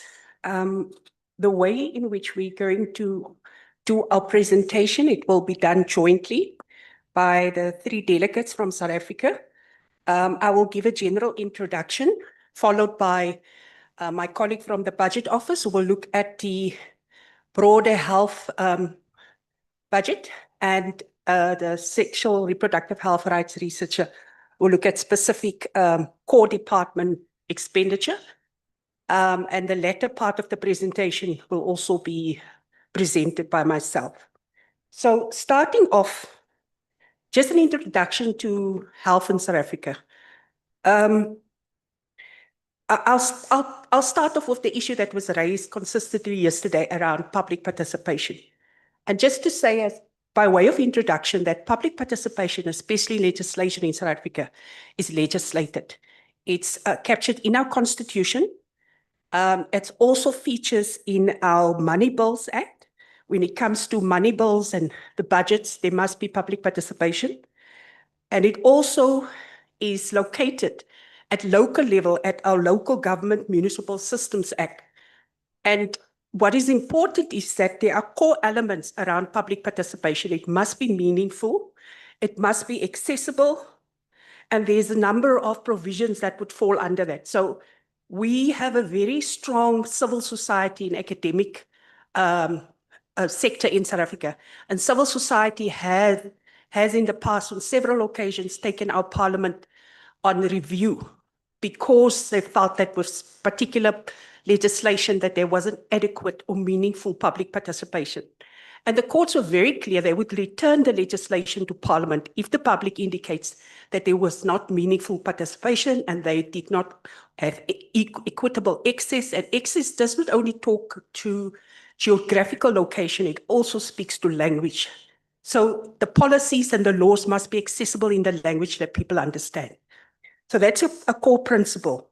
We also in South Africa developed a public participation model, and this model sets out what are the minimum standards for public participation in the South African Parliament. With respect to what's happening with sexual reproductive health, you would know that we in South Africa have the highest number of persons living with HIV globally. And this means that we also have the biggest ARV program globally. And of course, that puts significant pressure on our fiscal system. One of the key issues that emerged in South Africa in recent years is the issue of child sexual exploitation. We will talk a little bit more about that in our presentation. But what our parliament has done is there has been explicit focus on child sexual exploitation, protection of children, and we will give more detail in our presentation. So as part of and this will come out, but just in terms of background, last year, South Africa embarked on an extensive process of looking at child statutory rape. And core departments were involved in that. It was a special inquiry during the latter part of November last year. And the core departments all had to undertake public engagements on the issue. Involved, of course, the Department of Health, our Department of Social Development, Justice, South African Police Services, under the leadership of the Department of Women, Women, Youth and Persons with Disabilities. I'm sorry, that name of that committee changed. And they published an interim report that was adopted by Parliament. It was debated last year. And in the report, there were some profound recommendations with respect to protecting child rights in South Africa. One of the core issues that came out was the age of consent with respect to child marriages, because the inquiry found, for example, that there is disjuncture between the customary law, marriages bill law, and the Children's Act with respect to child marriages and consent. The other issue that came out was that, and so this, let me just say on that point, it necessitates legislative reform, and our parliament was very clear around that. There is also the issue of coordination amongst the various line departments when it comes to protecting child rights. And one of the recommendations that came out was the need to establish a national structure for reporting, and that this data had to be available in real time. In fact, they specifically specified that they wanted a system similar to what we had during the COVID pandemic. And so that policymakers and could actually access the data in real time. The other key issue that came out was the need for human capital and for adequate training. The other important issue that also came out of that inquiry was around data quality and monitoring. And again, I mentioned the national reporting system that was needed there. And this is also an issue that came out, was that the committee then also found that the focus was on girls last year during the inquiry, but there's definitely a need for Parliament to focus also on sexual exploitation of the boy child. So that is something that we would look at into the future. So that just gives for us, based on last year's major inquiry, what are some of the core issues that we want to focus on as a South African Parliament going forward through our oversight program. That was by way of brief introduction, colleagues. Let me say that this report was a collaboration between our Parliamentary Research Unit and our Budget Office. And what we focused on was we looked at the budget reviews, policy documents, related departmental reports. We looked at Treasury publications, estimates of national expenditure that's published annually, adjusted estimates. We also looked at Hansard questions for this report.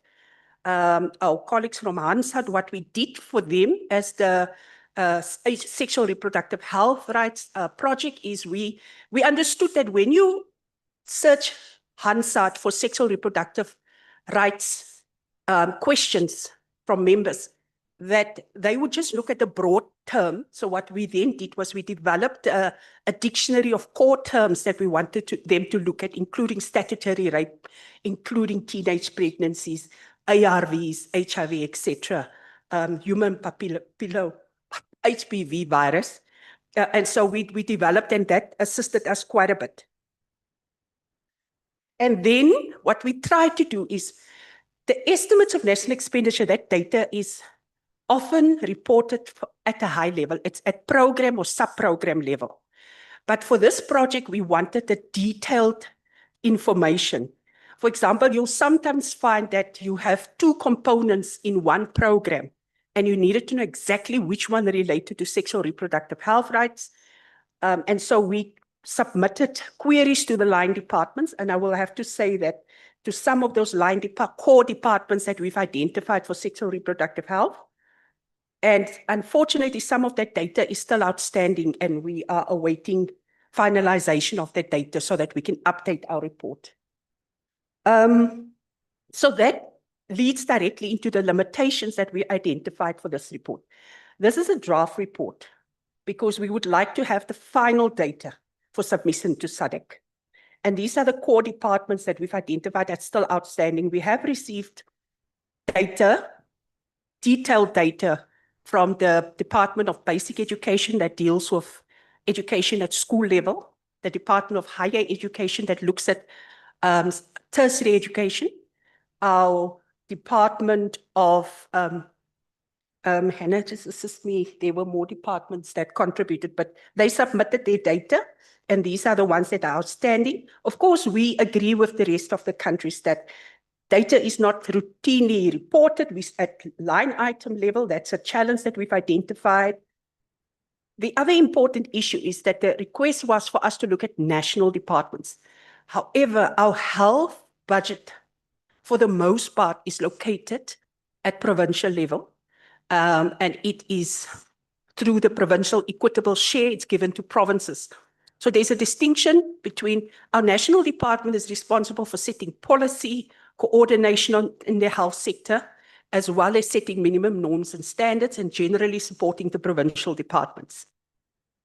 So the provincial departments are essentially responsible for implementation and for delivering basic services and complying with the minimum norms and standards that are set by the national department. So what you will see today, data-based at national department level, specifically for the two core departments of health and social services, please keep in mind that the provincial budget is significantly bigger than the national figures you are seeing here.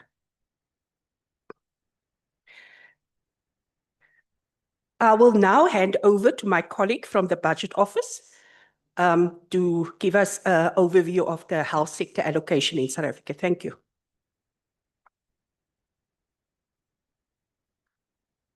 Morning again, colleagues. So as most of you will know, in South Africa, healthcare is a constitutional right, right? So everybody has to have the access to healthcare, and that is why we have a large public healthcare system. And because we have this constitutional right, it means that about 84.3% of the population primarily relies on the public healthcare system. We do have a private healthcare system as well, and less than 20% of people are able to access that, right? Obviously, because they need to pay for it. However, our public healthcare system is overburdened and overstretched, as it obviously has to cater to the majority of South Africans. And we also have a quadruple burden of disease. We've got staffing shortages in South Africa. We've got about 27,000 vacant posts in our healthcare sector. And we've also got doctors who are unemployed, even though we've got these vacant posts. And of course, our doctors go through a system where we highly subsidize their education. So we pay a lot of money to get them educated. And then at the end of it, unfortunately, we don't hire them. And also just to say, as Bernice has already highlighted, a lot of the money or the money for healthcare is largely spent at a provincial level. So the provincial equitable share formula basically has a proportion for education, and health is about 28%. To give you guys context, when the money goes to the provinces, they get it obviously as a share, right? And they get to determine how they want to spend that money. So one of the issues that we have is that because of the different spheres of our government, right? And this notion that we can't step on each other's toes, it means that oversight becomes increasingly difficult because provinces have that directive and are able to allocate money as they see fit. And so, you know, Parliament can't say, why did you do this? They can then say why. So here, these are the proportions. I've actually included the proportions across all our function groups because I wanted to show you the story here. The story here is that you can see that health as a proportion of our budget is about 11.6%. So with South African budgets, we tend to get data for the outer years. So our budgets tend to show you the data for the outer 3 years, right? So it's not just up until 2026, 27, but actually Treasury will give proportions for the outer years as well. So what you will notice here is that our debt servicing costs have remained quite high. Since 2012, South Africa's debt has increased from just above 30% to about over 70% now. And so National Treasury's approach has been fiscal consolidation. And so when you see here, what you're seeing here is that the only function groups that increase slightly in the medium term are community development and economic development. There are no significant changes in other sectors. And in fact, in health, as a proportion, it's declined from 12% to 11.6%. What is also important here, I'm going to call you members. I'm so used to talking to members, but to say that what has actually happened is that from my experience in the finance and appropriations committees, that these proportions haven't necessarily been challenged. What members in our committees in Parliament are challenging is actually the national, provincial, local distribution of funding. So what members have actually been saying is provincial government is getting too little of a share. Our local government gets less than 10% of our national revenue. And of course, at the local government level, they have to provide the basic services. And I think all of you can appreciate that if you don't have water, it has health implications. If you don't have, access to the basic services, it has all these implications. So just to highlight that we haven't seen members particularly challenging these proportions per se at function group level, but what we've seen is them challenging the different spheres and who gets what. So as obviously everybody would have noticed, we fall below the Abuja target. We're at 11.6%, but also to say that this is not going to change in the medium term. So South Africa's current approach to fiscal policy, or what members have agreed to, is that National Treasury is trying to basically achieve a primary budget surplus for the next decade. So I call it a fiscal anchor. Although it's not an official fiscal anchor, but it is an anchor, right? So for the next decade, National Treasury intends to keep a primary budget surplus. And from the PBO's perspective, what we've been cautioning members is to say long-term fiscal consolidation has implications, particularly for the healthcare sector and other social services, which the majority of South Africans rely on. We also do real per capita analysis at the PBO. And the reason why we do real per capita is because it's not enough to just adjust for inflation. You also need to adjust for population growth, right? So we always do this analysis. And also the other thing we highlight is that the healthcare sector inflation is actually higher than average inflation. So in South Africa, we know that medical price inflation is 9.5%.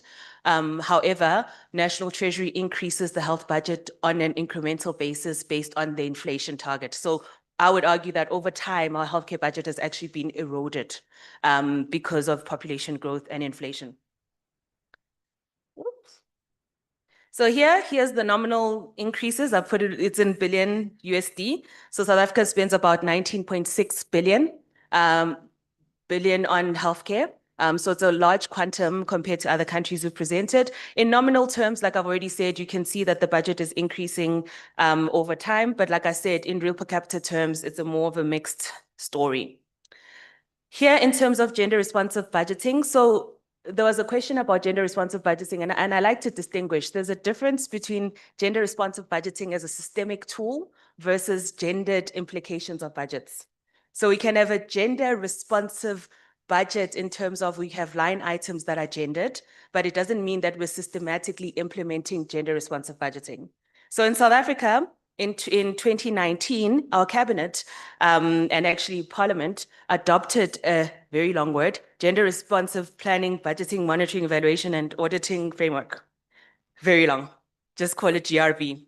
And they piloted it with 5 departments. However, the Department of Health, which is the one that would be most significant for SRHR, is not one of the departments that's being piloted. So which means that in our healthcare sector, rather, we do not have systemic gender responsive budgeting, but we do implement policies around equality and equity of health. I also wanted to highlight here that, you know, we've got a National Integrated Sexual and Reproductive Health and Rights Policy, which is 2019. And one of the priorities for this policy was to revise budget line items, which is the activity that SADC-PF has given us. The National Department of Health said they would do it.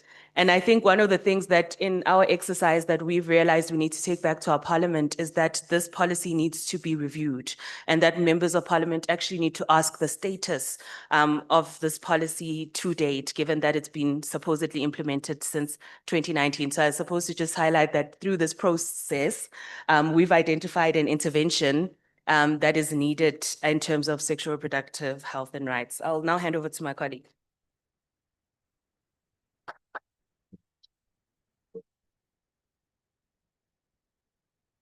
Right, good afternoon, everybody. I'm going to now take us through the results of the budget analysis that we conducted. Just want to put my...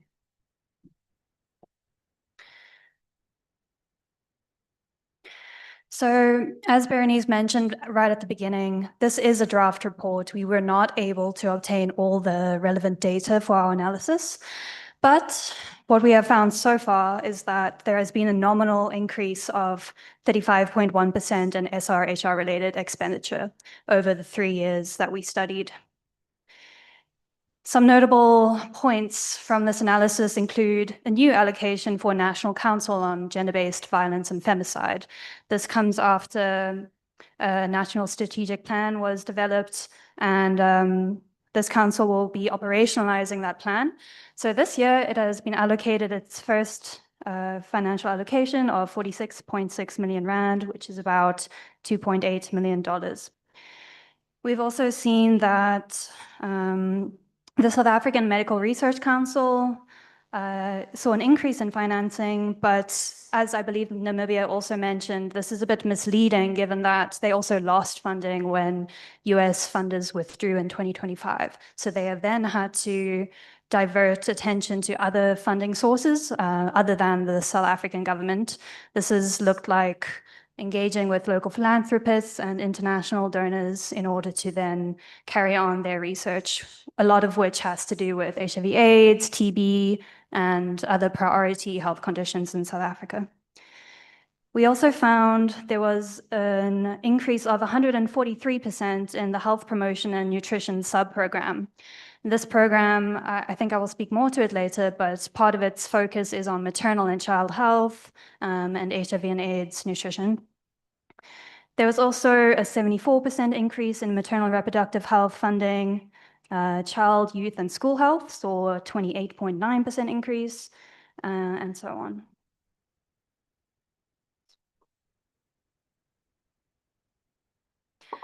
So here we have a graph of all these increases over the 3 financial years. Just some points to pull out for you for your attention. As I mentioned, there was the largest growth in the health promotion and nutrition sub-program. And this appears to be due to rising rates of childhood malnutrition in the country, as well as quite drastic food inflation prices. So the funding has increased to confront that.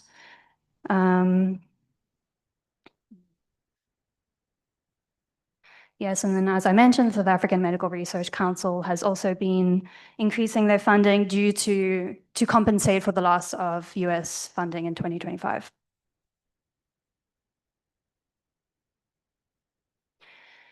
All right, so looking more into the factors that influence these changes in funding, We see that gender-based violence and femicide has become quite a point of focus within the country. There's been considerable pressure from Parliament and civil society in order to ensure there is funding to implement our national strategic plan, such as through the National Council, which I mentioned earlier, has just received its first funding in this financial year. GBV was identified as a priority in the State of the Nation address and was actually declared a national disaster late last year. There's also been funding directed to our police service and higher education department in order to address gender-based violence, in addition to the National Council. And then this issue of child marriage, which Berenice mentioned earlier, it intersects considerably with issues of statutory rape, school dropout, teenage pregnancy. And this has been a point of focus in our parliament in recent years. We saw an inquiry by the Committee on Women, Youth and Persons with Disabilities last year, which collaborated with various other committees in order to assess the situation, make recommendations. And this has resulted in increased scrutiny by parliamentary committees on the financing of education and health, particularly on issues related to adolescent health, comprehensive sexuality education, and school retention. And then once again, this issue of PEPFAR funding withdrawal and the US donor support being withdrawn. We have been hit considerably, as we all have been, but fortunately much of our HIV treatment was domestically funded. However, PEPFAR was largely responsible for other elements of the health system, including prevention of HIV, funding health personnel, and so on. So in Parliament, we have seen considerable pressure from the Committee on Health to ensure that there is continuity of care and to promote health sovereignty, including looking into innovative funding approaches. The Standing Committee on Appropriations has also been contributing to this effort by ensuring that the Department of Health is identifying additional sources of funding in order to maintain HIV/AIDS services. And then lastly, the Department of Health has stated their intention to enhance care for adolescents and reproductive health services in general, especially for young women and girls. And we see this, for example, in the inquiry into statutory rape, which I just mentioned, which has resulted in increased scrutiny into allocations in health and education spending, including comprehensive sexuality education. And included in this, we could say, is the HPV vaccination program, which is implemented within our basic education department. And HPV was actually identified as another national priority in our State of the Nation address this year by our president. All right, I think that's it from me. I'll hand back to Busi. To Berenice.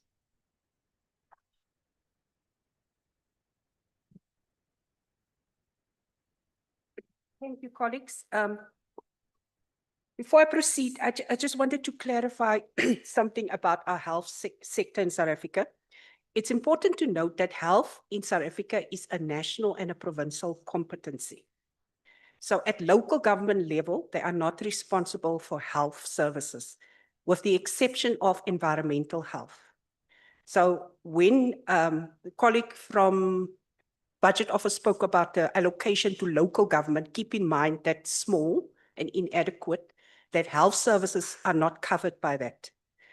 Then the other key important issue that I wanted to raise is that South Africa generally is considered to have a sophisticated health system, but most of that is in our private health sector. And most South Africans rely on our public health sector. And so there's this major disjunction between access and the quality of services between the private health sector and the public health sector. And so our country at the moment, we're looking at promulgating the national health insurance to ensure that we have a more equitable health system. I should have said that up front, but just so that you understand the context in which we operate. Then to continue, parliamentary influence on sexual reproductive health rights and financing.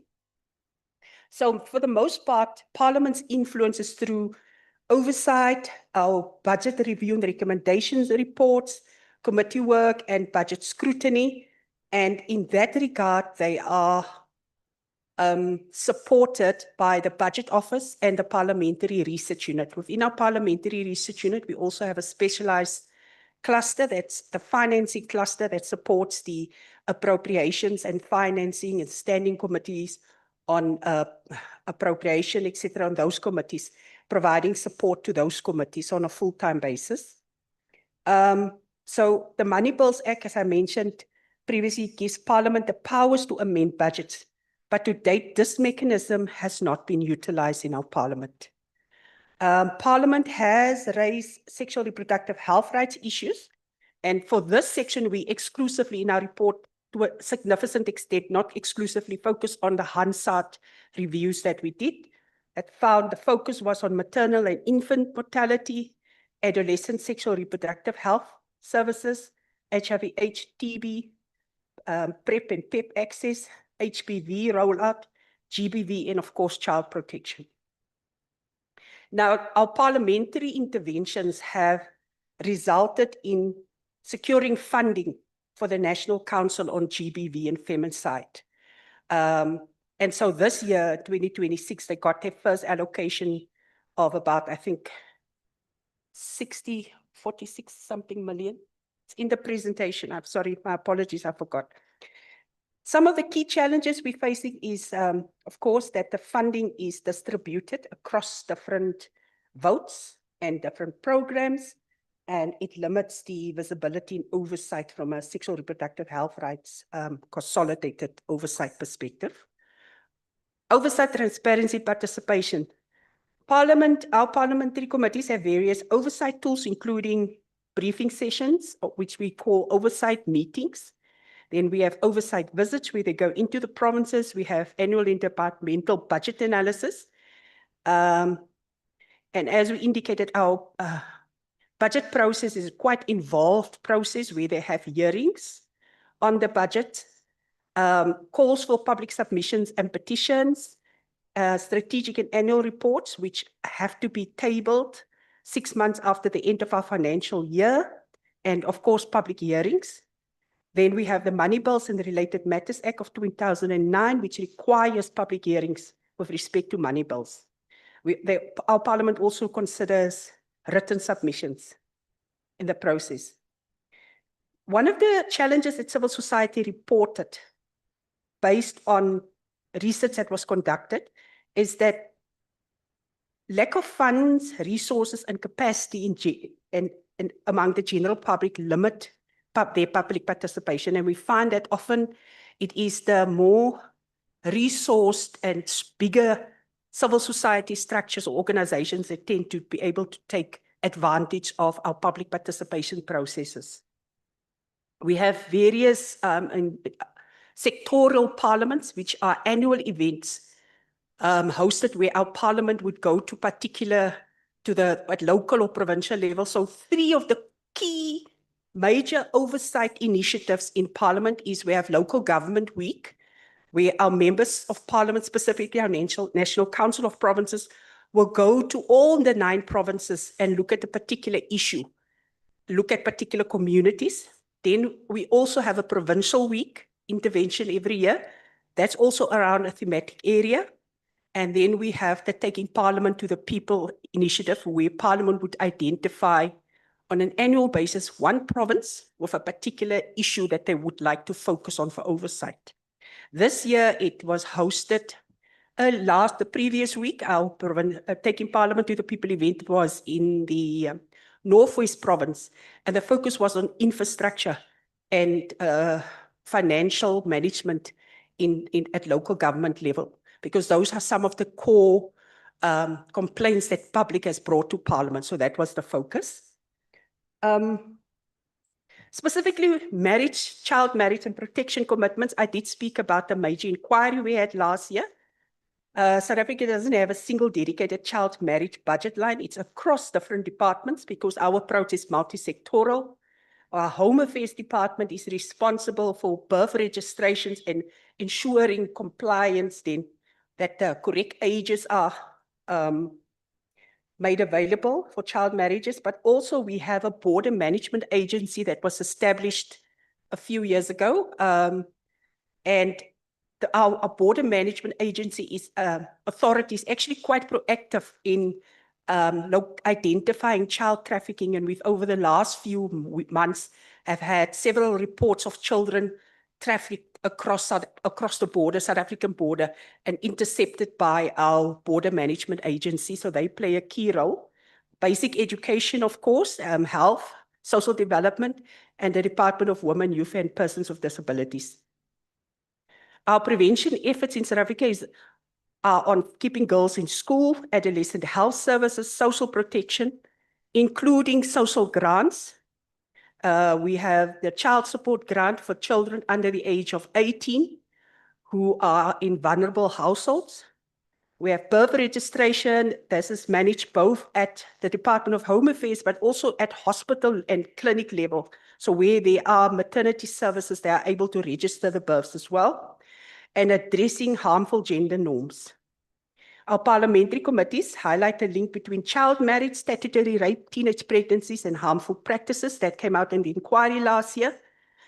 So in the response to the concerns around the age of consent or the age of marriage for children, I've indicated that there is some tension or discrepancy between some of the laws, and our country is now in the process of processing the marriage bill to ensure that there is a legal minimum age, irrespective of who consents, what type of marriage it is. And that age at 18, we're still in the process of processing it. It has not been passed or promulgated. And this bill essentially bans all child marriages without exception. And it criminalizes anyone who allows or conducts such marriages. I think one of the main weaknesses we've identified through this review is the fragmented coordination, weak reporting systems, and limited implementation capacity. But as I said, the inquiry last year made very specific recommendations that actually address these weaknesses in the system. We've covered, I think, the issue around data already, our estimates of national expenditure, research briefs, oversight briefs, etc. Of course, the important source was the joint interim report on statutory rape of young girls. Key gaps: the limited use of community-based research, inadequate health data, limited audit evidence for some of the programs, and data disruption after the PEPFAR withdrawal, because that's what we also relied on to fund for PEPFAR to fund. A better budget requires integrated expenditure tracking, stronger data systems, and improved analytics and capacity support. Our final looking forward, and where are we at the moment? In the past year, Parliament has strengthened multi-sectoral oversight of sexual reproductive health financing. Key achievements were the linking SRHR priorities across the different departments, and a stronger focus in our Parliament on child protection, statutory rape, and adolescent health. Improved attention to civil registration and social protection. And that is evident in the budget, as Hannah outlined. Those priorities are evident in the funding. The top priorities for the next budget cycle would be to strengthen education retention and adolescent health, improve child protection and justice responses, and build local implementation capacity. And finally, then the technical support that we would require from partners are sexual reproductive health budget tracking tools and support, stronger data systems, oversight and implementation training, regional learning, and best practice sharing. And with that concludes our presentation from South Africa. Thank you very much.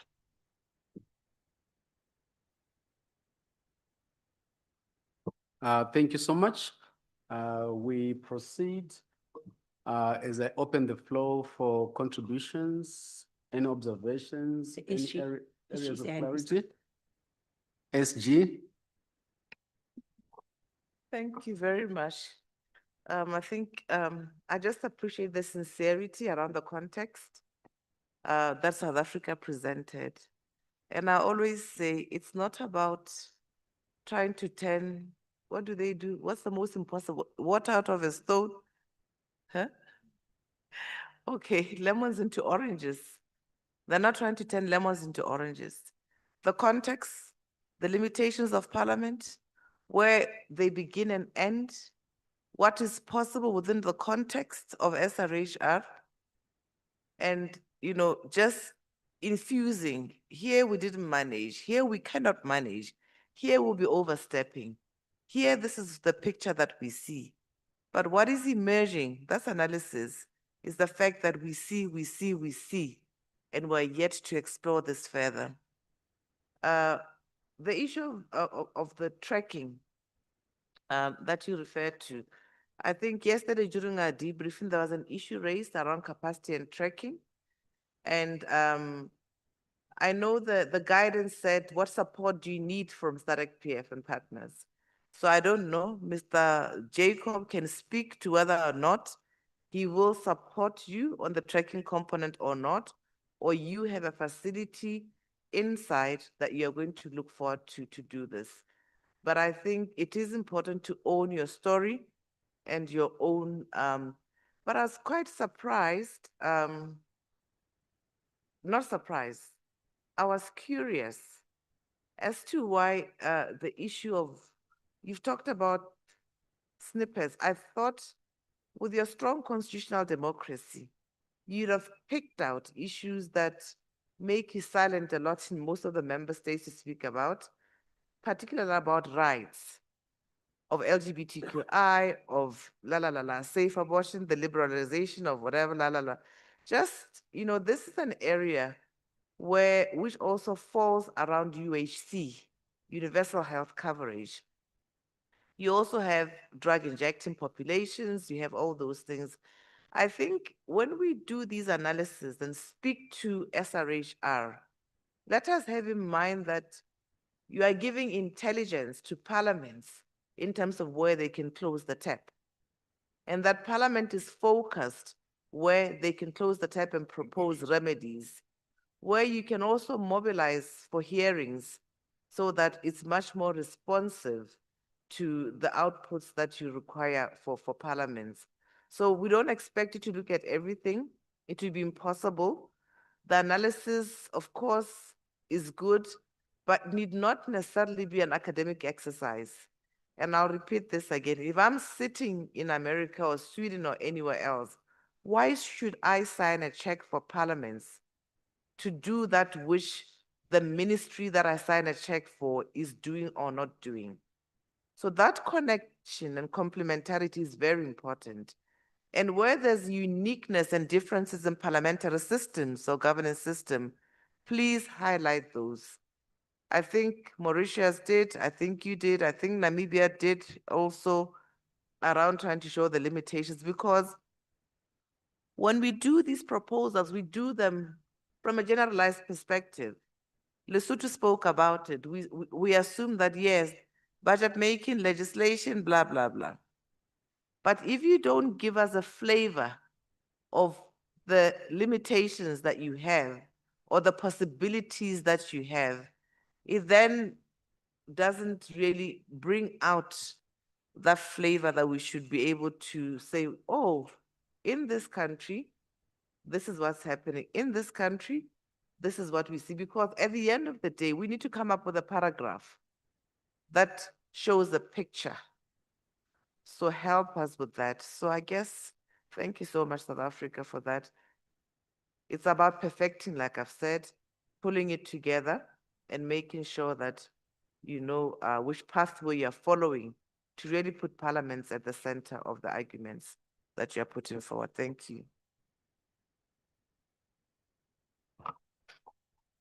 Another round of applause. Do we have any other contribution? I think SG covered it all. And also in the interest of time, I think we should proceed to the next presentation. You want to respond? All right. While Zambia is preparing to come through, she's going to respond to the SG. We also have another hand from Madagascar. Maybe allow Madagascar to contribute, then you come in after. Merci beaucoup. Merci à la présentation de...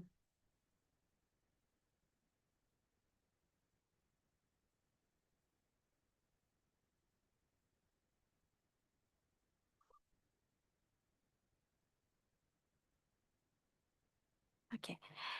Je remercie l'équipe d'Afrique du Sud pour la présentation qui a été bien détaillée et qui a vraiment répondu aux recommandations récentes qui ont été émises par l'équipe de SADC-PF.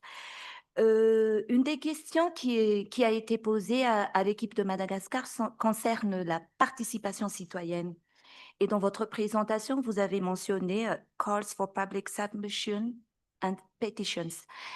Et justement, on a oublié de mentionner que Madagascar récemment, cette année, depuis le mois de février, a mis en place au sein du site une plateforme pour que les citoyens puissent participer à cette pétition, à des pétitions par rapport à des législations ou bien par rapport à des lois, que ce soit par rapport au budget également.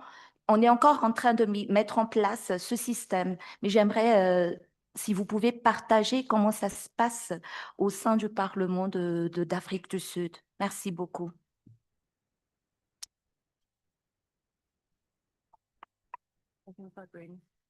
So I think the public participation process in South Africa is such that for every bill that comes through Parliament, every single bill, there has to be a public hearing as part of the process. So the department will come or the member will table or whoever will table the bill. And then what happens is that there's a public call for anyone who wants to comment. And these public calls are published whether on our social media, whether on our website, so generally digitally shared, right? And so then people then make submissions, whether written or they make written submissions and come in. So we have a day where you'd come in and present your position as the public in that committee to the members and so forth, right?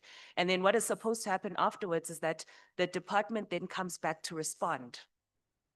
So let's say this is the budget. So National Treasury tables the budget, the PBO and the FFC, the Fiscal and Financial Commission, brief the members, and then the public hearings take place.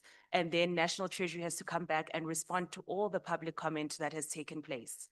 And so the point is that they've listened and heard, because National Treasury will also have its own public participation process before they table the budget in Parliament. I think some of the challenges is that during COVID, we did go obviously virtual and then it became hybrid. So some of the questions have been around access, who is able to access Parliament, and whether virtual platforms have allowed for more people to participate or in fact maybe have created more challenges. And I'll give you an example.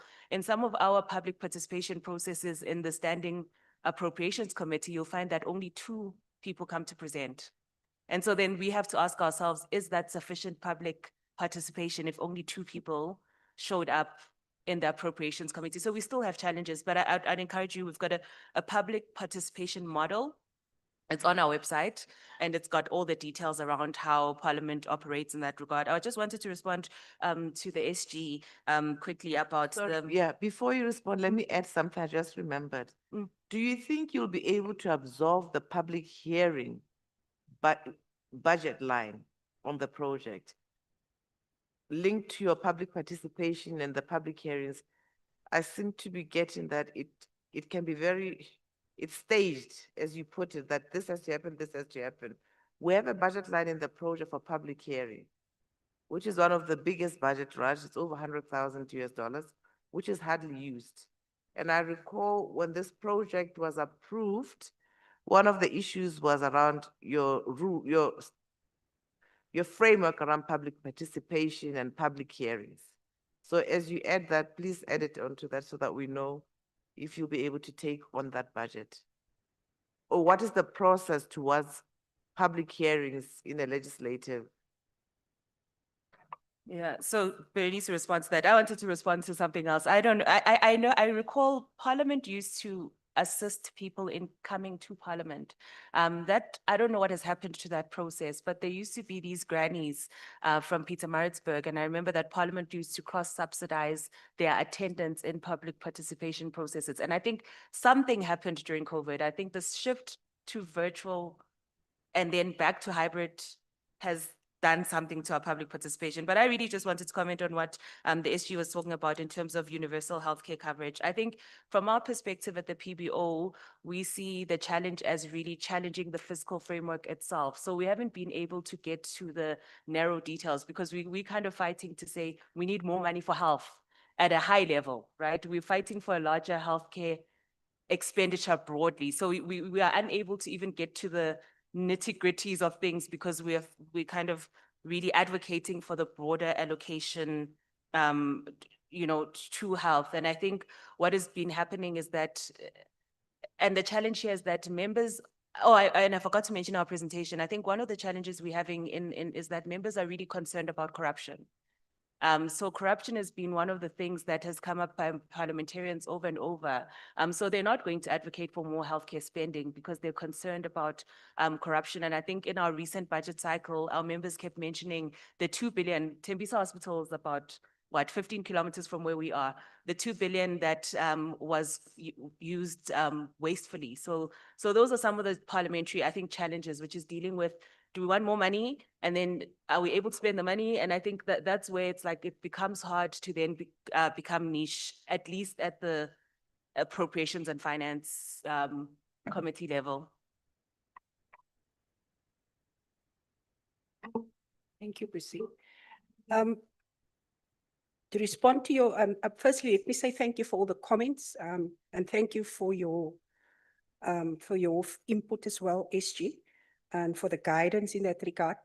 I'll quickly go to the issue around public hearings. So Parliament's program is usually set. So, and we follow a budget cycle as well. So the period for hearings into budgets, that has now concluded. We are now gearing up, it is May. We are now gearing up, and we've also concluded our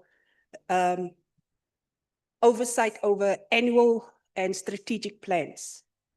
We are now gearing up for the annual reports, and that is where we see we can actually have a very strong impact with respect to sexual reproductive health. So from September onwards, we will be analyzing the annual reports from the department. We'll be able to ask specific questions. So what we've been talking about yesterday also with Hannah is one of the things that we realized through this process is that we need to develop a toolkit. And I started putting notes down to assist our colleagues in the committee section to know which questions to ask and to align it with the budget cycle. So they should know that when it is APP time, ask questions around indicators and at what level. When it's budget time, ask these questions. And what we're going to do with this toolkit is we're going to do it for each of the core departments. We're going to have specific questions and indicators for correctional services, specific for health, and for all the other core departments. So we hope that that will have a significant impact.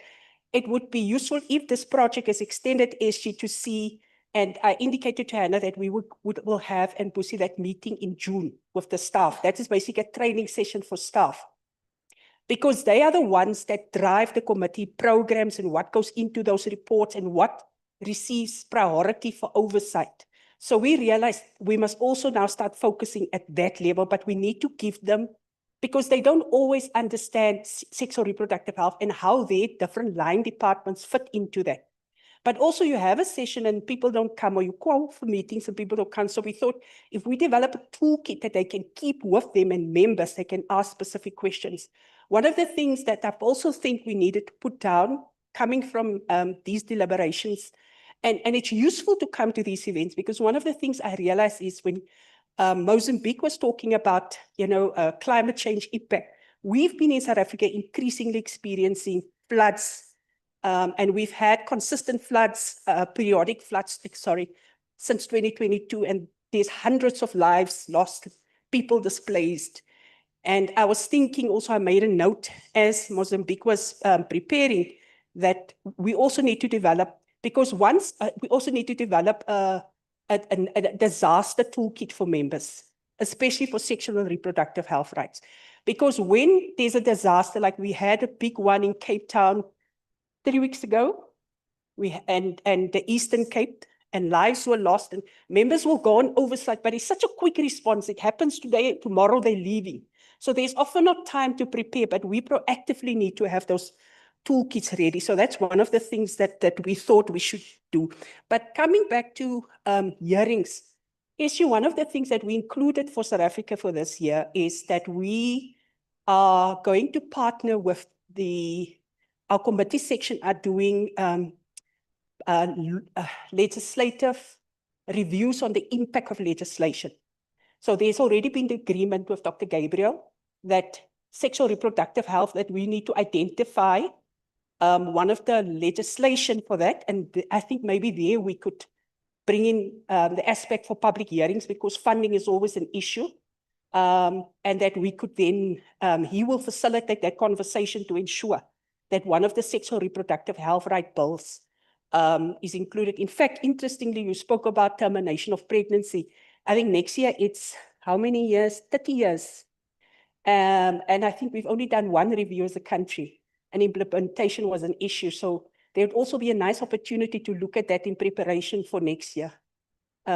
Possibly do it this year and see next year, because we usually have the publications ready by the year that you have your, but those are all options that we are talking about at this stage, but definitely we do want hearings on legislation as one of our projects for this year.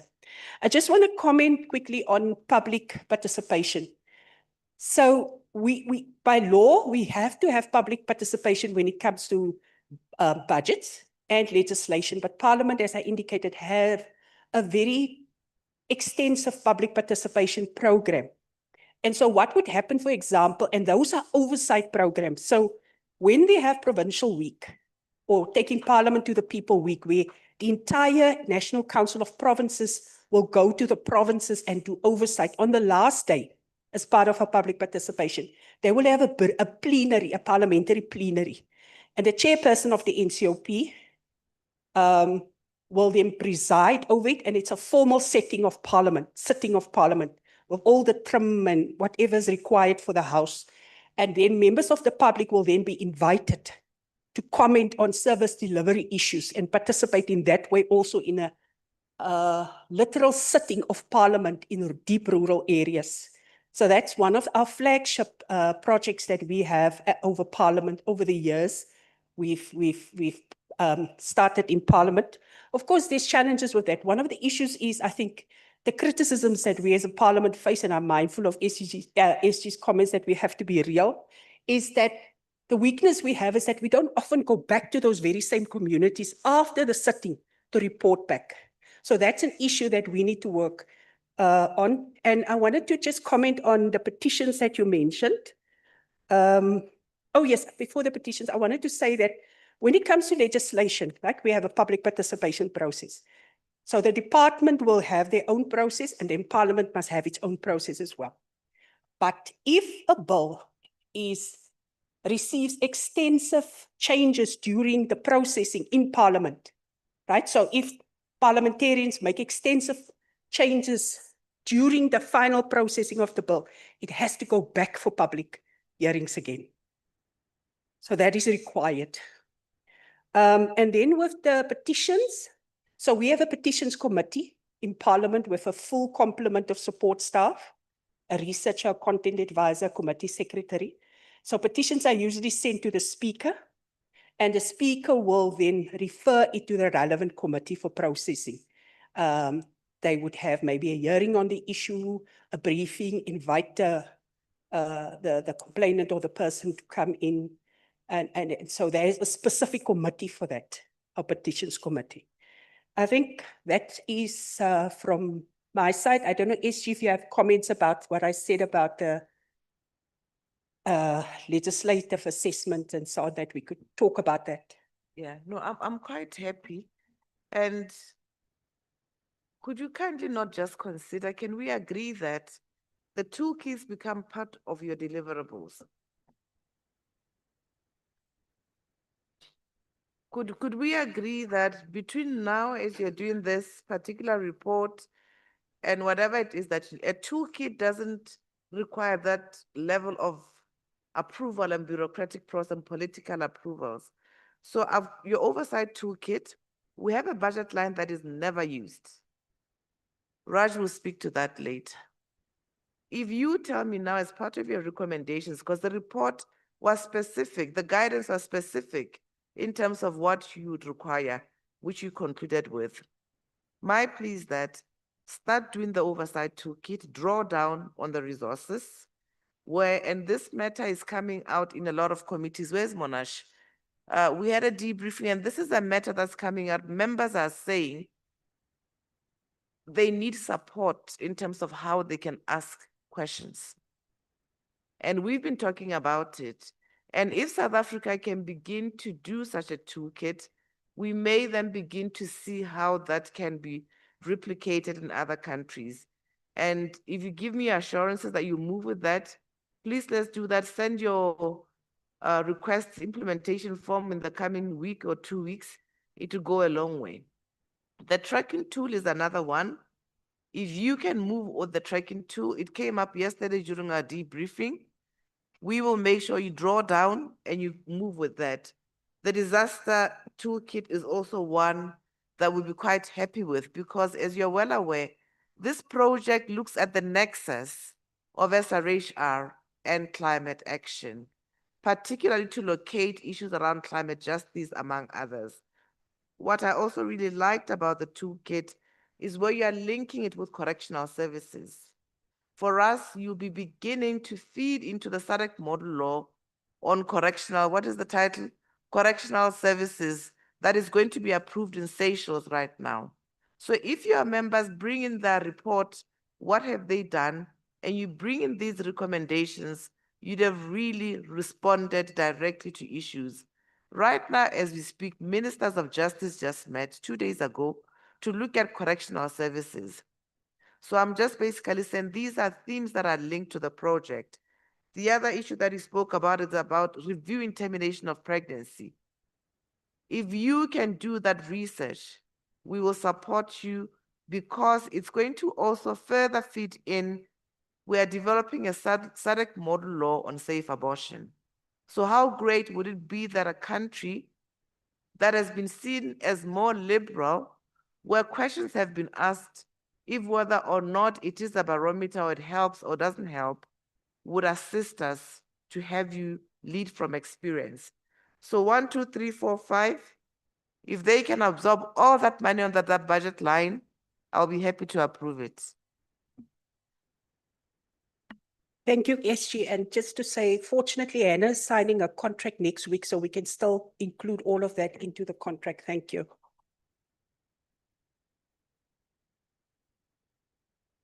Thank you, colleagues. Another big round of applause. I think they did really well. Colleagues, I'm very much a democratic facilitator. We are 8 minutes to lunch, and I think it will be very much impossible for us to receive the next presentation. So I would then suggest that we break for lunch and we are back in here at exactly 2 o'clock. We still have 2, if not 3 presentations. We shall continue to check with DRC. Maybe they'll be ready by then. Other than that, thank you so much for your insightful presentations as well as the contributions from the floor. So we meet at 2 o'clock. Thank you. Thank you, colleagues. Just a reminder, those who haven't brought the boarding passes, kindly do so and bring them to Toevo, who's sitting just here. Boarding passes, thank you, as you are going out.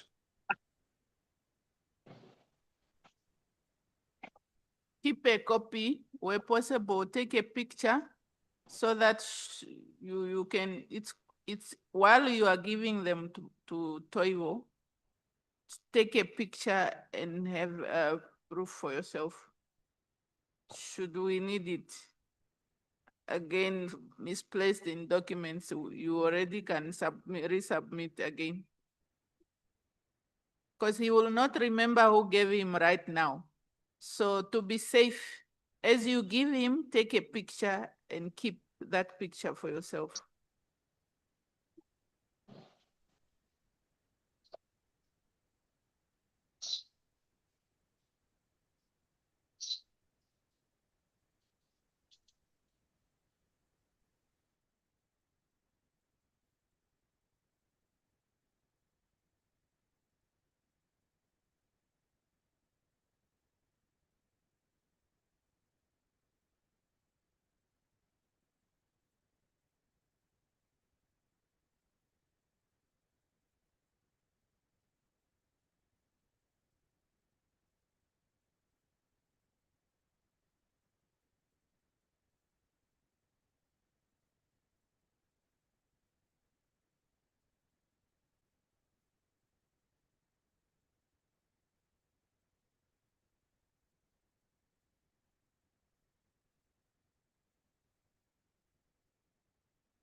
Hannah and your colleagues approach the SG.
Good afternoon, colleagues. There's an exercise that I want us to do. May we all stand? Yeah. May we all stand? All right. May we stretch a little bit? I don't know, just be creative and stretch a little bit.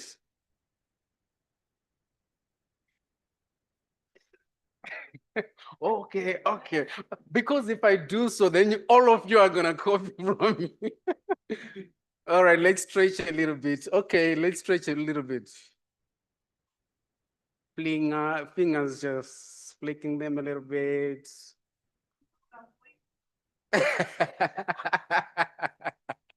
All right, all right.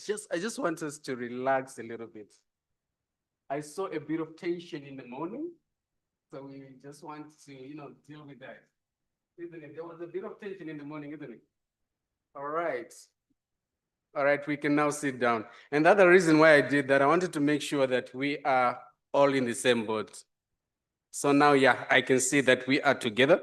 Ladies and gentlemen, we are blessed this afternoon to have our M&E officer, that is Miss Pamela Nyikavaranda. Wow. Miss Pamela Nyikavaranda. I'm from Zimbabwe and it's really difficult for me to say this surname. I wonder how someone from Madagascar is going to say it. Are you able to pronounce Nyikavaranda? Nyikavaranda. All right, that's our M&E officer. She's just going to come here to greet you and to share one or two pertaining to the project. With a round of applause, we can appreciate her as she comes through.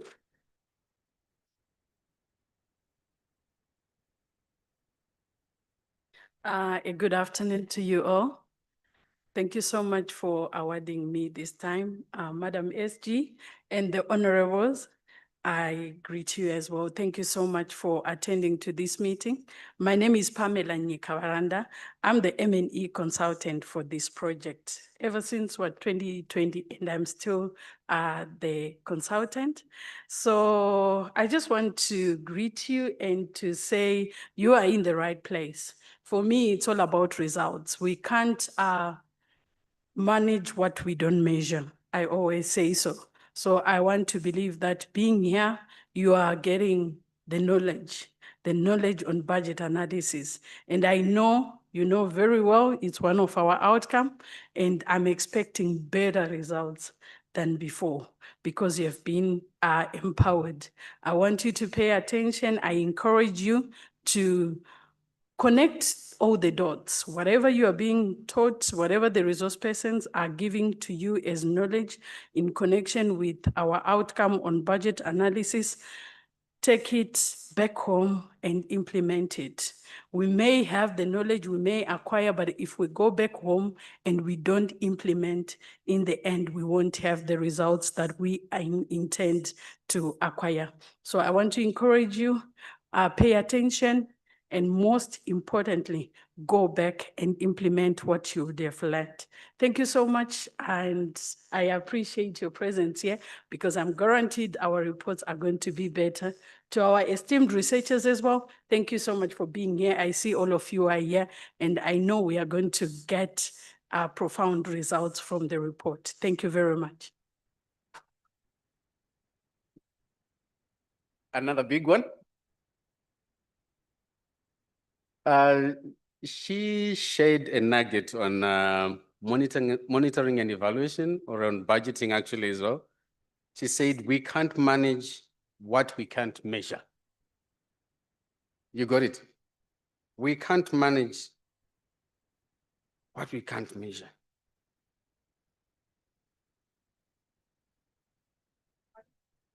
Tongue twist, I think so. But okay, having said that, ladies and gentlemen, there's an exercise again that I want us to do so that I check whether we are together. I want a nugget on budget analysis from each country. So I'll give you 2 seconds just to discuss and to come up with something a nugget regarding budget analysis. I'm giving you 5 seconds. A nugget on budget analysis. So I'm expecting how many? 1, 2, 3, 4, 5, 15. One from each member country. And mind you, I can just start from any country. A nugget on budget analysis, something that you can share on budget analysis.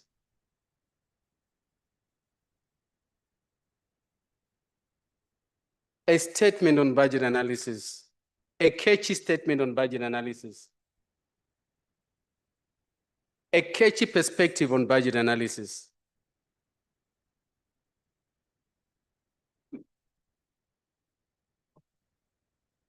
You can't manage what you can't measure. That's Miss Pamela's, isn't it? So I want yours. I want us to shine so that our M&E officer can actually say that, yes, we've been learning, we've been getting something. And these nuggets, basically, they're gonna be a reflection of what we learned, a reflection of what we believe, a reflection of what we are carrying home from this workshop. Who is ready? And mind you, the team that wins might as well get something. The team that wins might as well get something. I see Botswana's hand is up. An opportunity to meet Michelle Obama. Yeah. Those who give the best, the one who says, who gets this one more, an opportunity to meet Michelle Obama for a conversation. You heard that? You heard that? All right. I'll start with Botswana. Thank you, sir. I'm borrowing this from Joe Biden. He says, don't tell me what you value, show me your budget. And Yes. I'll tell you what you value. Don't tell me what you value, show me your budget.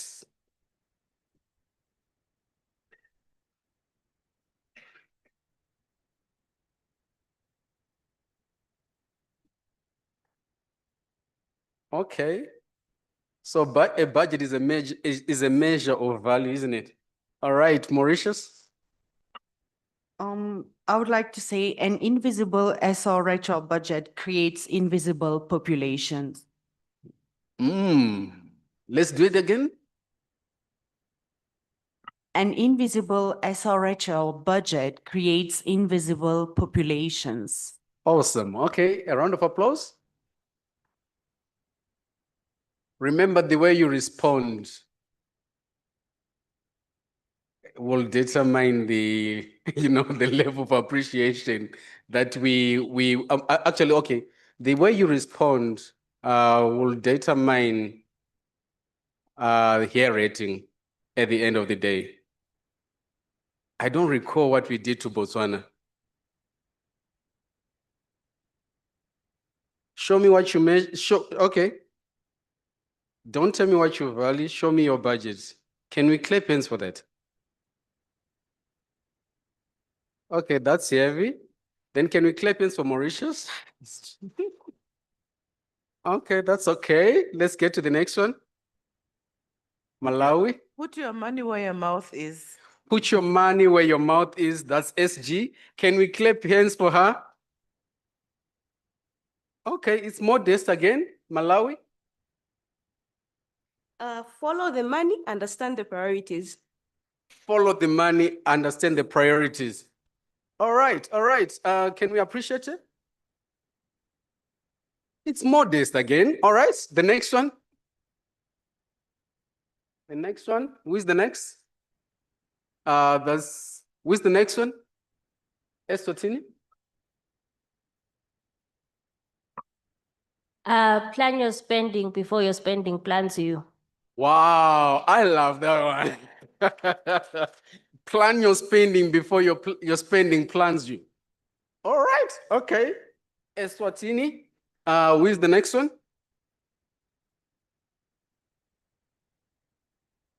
Who is the next one? before I name you, now I'm using parliament language. Before I name you, Zimbabwe. Thank you. A dollar allocated at national level doesn't mean a quantum reaches a clinic. Wow. Okay. Please say it again.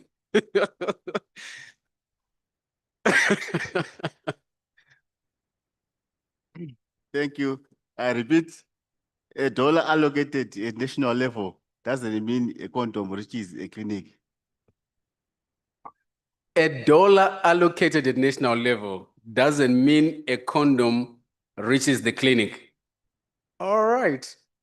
Can you respond? Can you react to that?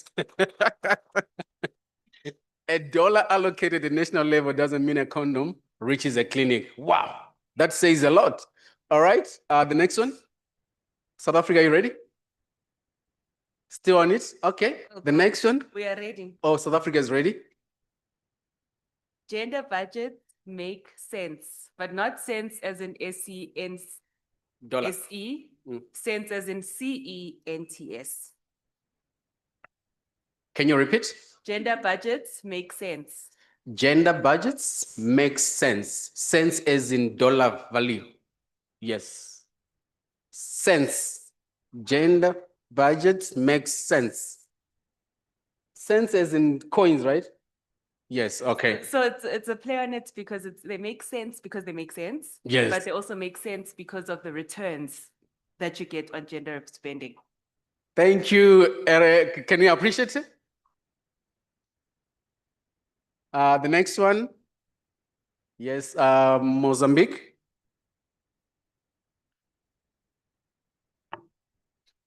O orçamento é como guarda-chuva.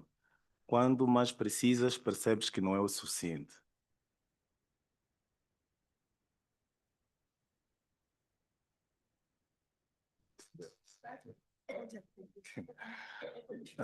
O dinheiro é como guarda-chuva. Quanto mais precisas, percebes que não é suficiente. Okay. All right. A round of applause. Who is next? Mauritius? No. Madagascar, sorry. Je voulais faire un jeu de mots. Le budget ne fait pas le moine.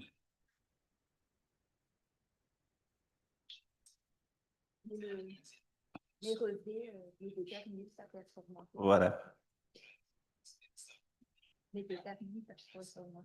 Vous avez compris? Ça dépend pas de votre budget, ça dépend de comment vous faites votre budget, en fait. C'est ça le sens.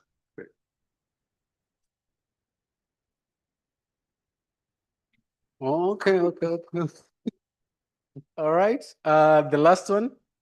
I think one more country. Namibia, have you done? Zambia.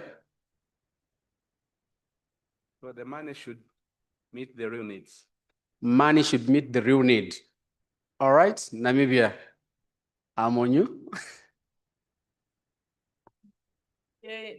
Identification of spending patterns, spot inefficiencies, and track financial health. Okay, wow, thank you. I think we are done. So who? Oh, Lesotho. Okay, thank you very much. Budget is only meaningful if it has impact on the grassroots. Budget is only meaningful if you? It is only meaningful if it has direct impact on the grassroots. Thank you so much. So who was the winner in this session? Raj? I just wanted to add, failing to plan is equivalent to planning to fail. Okay, failing to plan is an equivalent to planning to fail. Yeah. All right. So who was the winner? Who was the winner? Everyone was the winner. Okay, thank you so much. Excuse me. The interpret asked us to repeat But now he has the good interpretation of our.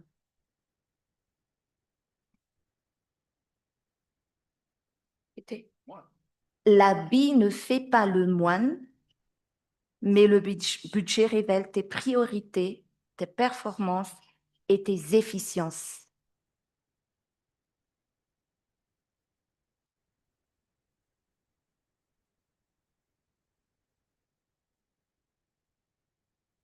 That's brilliant. That's brilliant. In the interest of time, I wanted to also share a story, but I'll try later on if we still have time. But having said that, I think we can proceed with the program for today. And Zambia, I know, is ready to deliver their presentation. Zambia.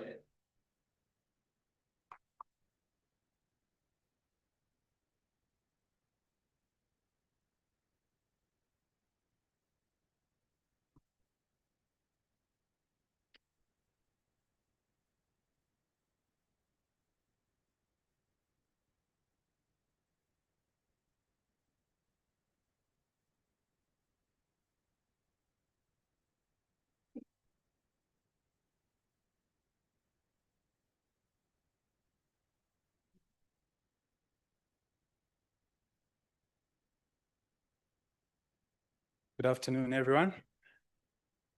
Good afternoon, everyone. Okay. My name is Philip Mwinga from the National Assembly of Zambia. I'm accompanied by my colleague. She'll introduce herself later. She's the SRHR researcher. I'm from the Parliamentary Budget Office. And by way of starting, I just want to say I'm happy, pleasantly surprised that we have a number of budget officers here. It's a relatively new creature of the National Assembly or Parliament, but it's an increasingly important institution. And I hope there was one country which mentioned they are yet to have one established. I hope that that's work in progress. And I hope that it can be legislated as well to safeguard its future. So that said, our presentation will take two forms. We'll run you through the budget analysis, the SRHR budget analysis, Zambia's perspective, the progress over the past few years, and the entry points for Parliament, what we've achieved, and also our limitations that we can strengthen and improve upon going forward. Okay, so that's just introduction. Okay, so we have the health sector as a whole, and I must mention that for Zambia, like most other countries, the health budget, we have two allocations per se. So one for the entire health sector and one for the Ministry of Health. So our analysis will focus on the health sector as a whole, but we'll also give context by bringing out some points from the Ministry of Health budget. But then we also have SRHR enabling allocations, such as some budget lines which fall under the education sector as well, and social protection. So all those will be looked at holistically for us to have a full picture. So like I've mentioned, or like you can tell, our budget lines are across different ministries or different departments. So we'll try to bring that out. But more importantly, what do these numbers mean? Numbers are just numbers. Trends are just trends. So we need to understand what does this translate to? And we try to bring out where Zambia stands, where Zambia is coming from in terms of the outcome of budgeting towards SRHR and what it has delivered or what it's yet to deliver. So we'll try to end with the outcome. And also, like I mentioned, where Parliament comes in. So now to get into a bit of the detail, I like to borrow a few words from one of my favorite authors, Chimamanda Ngozi. She always says, context is queen. So as we look at SRR budgets, just like we look at budgets towards Ministry of Defense and so on and so forth, we need to understand the broader context. So even as we look at the Abuja Declaration and so on and so forth, in what context are we budgeting? In what context are we budgeting for SRHR? So, like you know, Zambia was the first country to default on its debt in 2020. It defaulted on its Eurobond. That's after the advent of COVID. So Zambia was In a debt crisis, you can say we are barely recovering. So we are coming from, for example, in 2024, our public debt to GDP ratio was as high as 117%. We've made progress in that regard because we've restructured our debt. We are now at 91% as at the end of 2025. So we see improvements regarding the debt burden, but we enacted the Public Debt Management Act, which prescribes that the debt to GDP ratio should be sealed at a maximum of 65%. So we are still well above. Despite the progress, we are well above. So that also, we should also understand that this has implications on resources that will be allocated toward SRHR. Then the other issue, like Mozambique mentioned, Zambia has also faced some shocks. Most notable was 2024 when we had a drought. One of the most devastating droughts in many decades, perhaps some say 30, 40 years. So that also constrained funding. And also, we are also undergoing fiscal consolidation. We are trying to reduce our fiscal deficit because we are trying to shift reliance towards domestic resource mobilization away from reliance on borrowing. So that's the context that is underpinning our public budgeting in Zambia. So as you can tell from this picture, 2023 allocation towards health, 10.4%, significantly below the 15% commitment, Abuja commitment. 2024 was the highest we've had in recent years at 11.8%. 2025, we dropped slightly to 10.7%. But more importantly, as you can tell in red there, when we have a budget, 29%, for example, in 2023, 29% of it is going towards servicing debt. And as you know, debt and the wage bill, these are unavoidable expenditures. These are statutory and constitutional expenditures. You have to pay them before any other expenditure. So you can tell that consistently, debt service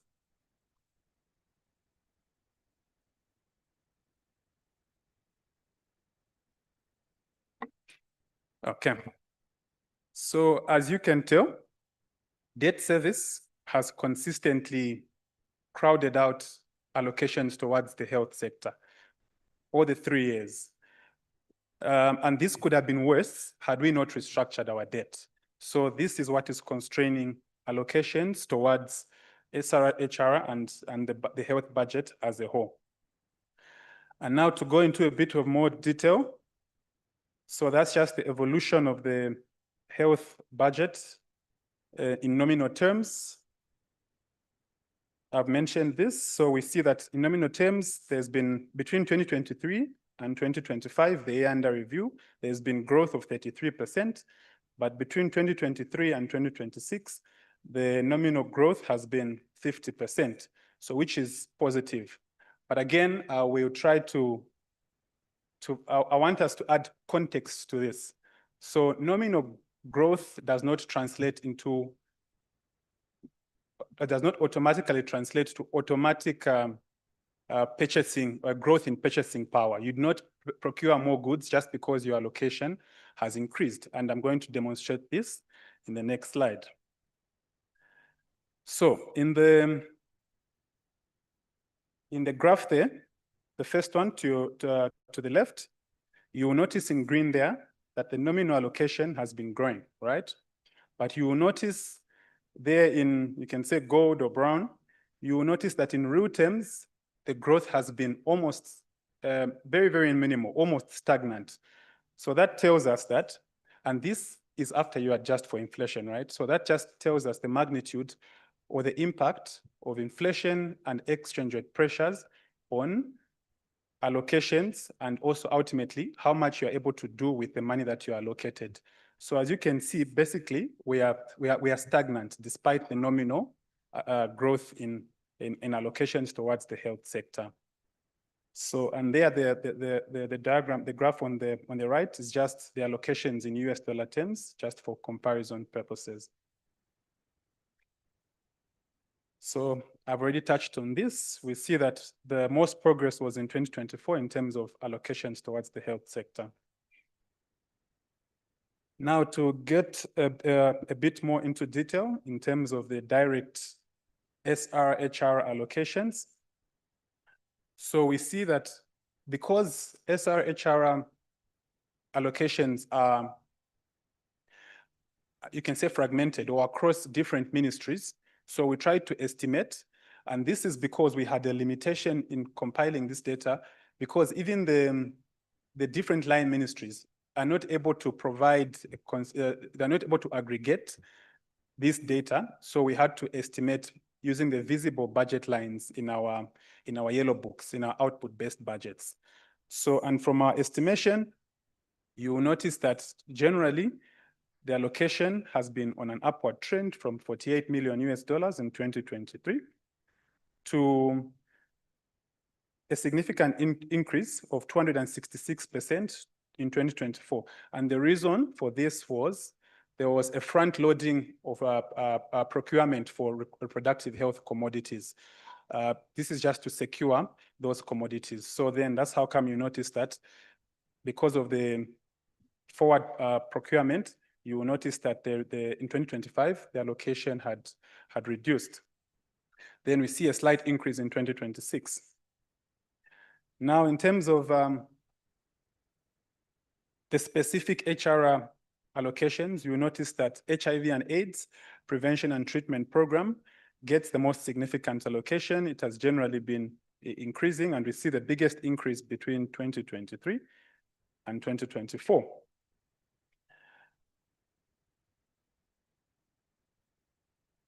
Yeah.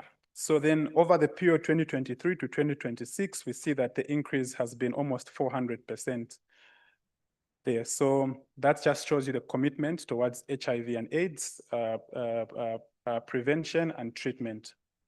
Then the other one that receives a significant allocation, budget allocation, is the reproductive and health commodities program. And this is important because it safeguards commodity security and predictable financing of reproductive health commodities. And interestingly, you will notice in 2024, there was a surge, and it's for the reason I mentioned, there was front loading of reproductive health commodities. But interestingly, Zambia has signed a compact with the United Nations Population Fund of co-financing. So this is off budget, but it simply means that the UNFP has committed to match whatever Zambia commits towards SRHR budgeting. So you see that in 2023, aside from the own budget allocation, Zambia, the UNFPA matched Zambia's funding by $2.7 million in 2024 by $4.4 million. Then other programs that are budgeted for that speak to SRHR in our budget, we have girls' education, we have women empowerment, we have provision of sanitary towels, which is a progressive move, and then we have gender-based violence and gender-based violence prevention and response. And you will notice that despite cases increasing of gender-based violence, you will notice that there's a significant reduction between 2025 and 2024. And I'll speak to this later. Then in terms of other locations that support SRHR by keeping girls in school and so on and so forth, we also have the school feeding program, which is a progressive policy commitment by the executive. Then we'll also speak to how Parliament now comes into all of this. So they are just a trend to see that in 2022, Zambia introduced free education, and you will notice the significant allocation towards free education, the grant towards free education. But also in 2024, Zambia introduced primary school feeding program. These are important because they ensure that nutrition is a big factor that assists children to stay in school. It affects attention and ultimately retention of the girl child and adolescents in school. So we see there that priority is reflected in the budget allocation. And because of these policies that speak to each other, an additional 2.3 million learners were enrolled since the free education policy was introduced. And ultimately, this reduces barriers to attendance and reduces child marriage and also adolescent pregnancy. So here, I'll just pause a bit. Yes, we have allocations, but do these translate into actual releases? Do they translate into actual expenditure? So our analysis just tries to look at, yes, on paper, we see that there's increased allocations towards health spending, towards SR-HR spending, but in terms of, does the Ministry of Finance actually release this money? And that's a very important analysis for oversight. But beyond releases, is the executive actually spending the money? Because that's what would translate into outcomes that are reflected in our policy documents, the strategic plans and so on and so forth. So there we try to bring out the average execution rate. So we see there that the overall health expenditure was only 89% of what was allocated. Over the 3 years, the average expenditure was 89%. But further, when you narrow down to the Ministry of Health, which is the core ministry that houses most of these CSR-HR programs, notice that the average execution rate reduces to 74%. So obviously, this has a significant impact on the delivery of SR-HR outcomes. So you see there other enabling allocations towards health. You see that expenditure was only 86%, social protection 79%. And in public finance, we often say that an acceptable deviation is between 0 to 5%. There you accept, but when you see deviations in terms of expenditure over almost 15% in some cases, that's a worry. And we try to flag these deviations as the budget office, even as we meet committees. Another important consideration when in budgeting towards SR-HR is climate shocks. Like I mentioned, we are coming from a background of a significant drought in 2024, which affected our energy, it affected the broader economy, it contributed significantly to rising inflation, and so on and so forth. Now, when we had this drought, the result was a supplementary budget to finance the budget, right? To finance critical expenditure in the budget. So obviously there were cuts to revenue. Revenue generation was affected. So obviously to compensate for that lost revenue, the supplementary budget was financed by cutting other expenditure lines which were deemed non-critical. Now, that was the position of the executive. But what was the position of the National Assembly? So when we did our analysis, we noticed that of the 8.7 billion that was cut from other heads of expenditure or other ministries or departments, we noticed that 21% of that was coming from the Ministry of Health. And while we don't have allocations or cuts disaggregated by according to SR-HR, this we can infer that SR-HR was directly or almost directly affected by this. And to add more context, the Ministry of Health was the second most affected in terms of budget cuts. Now, what this speaks to is, as the National Assembly, we need to start advocating for ring-fencing of critical expenditure lines in the advent of climate shocks and disasters. So those are some of the issues that we try to bring out even as we meet different committees. And more importantly, or rather, additionally, we also saw cuts towards education and WASH, and all these are enabling sectors, SR-HR enabling sectors. So we go to gender responsive and equity focused SR-HR budgeting.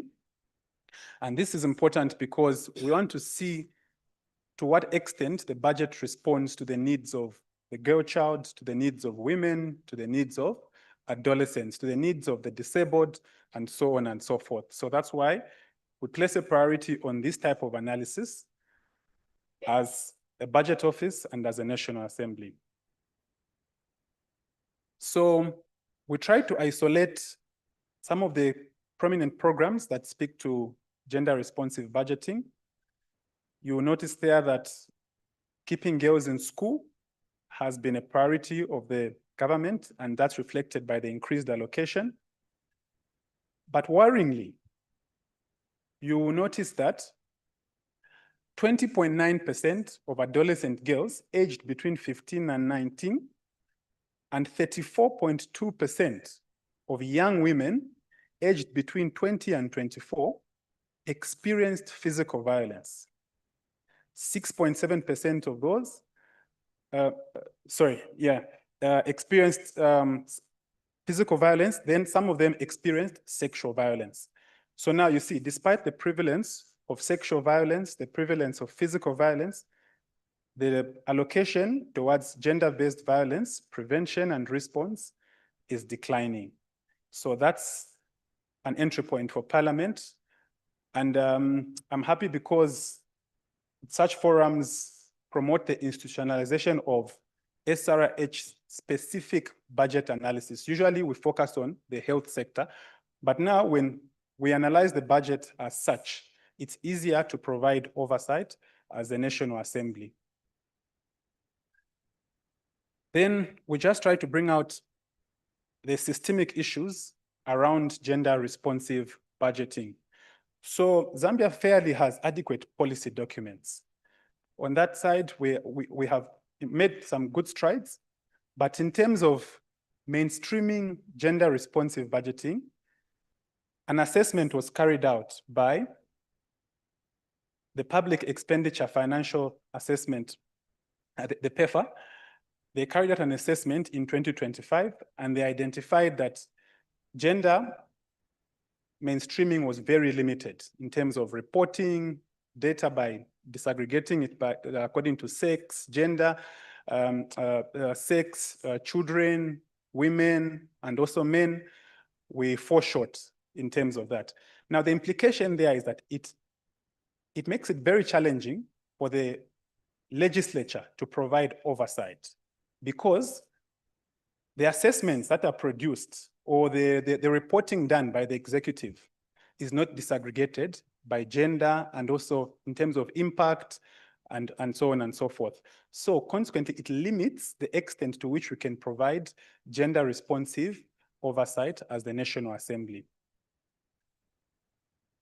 But progress has been made in the sense that the budget core circular, which is basically the guideline for ministries to provide as they prepare their budgets, now provides that all spending agencies should mainstream gender as they prepare their budgets. So consequently, now it provides, while this is a new innovation, going forward, it provides an opportunity for the National Assembly to be able to hold the executive to account in that as they bring their budgets, they should respond to the needs, or they should demonstrate how they respond to the different needs of the different groups.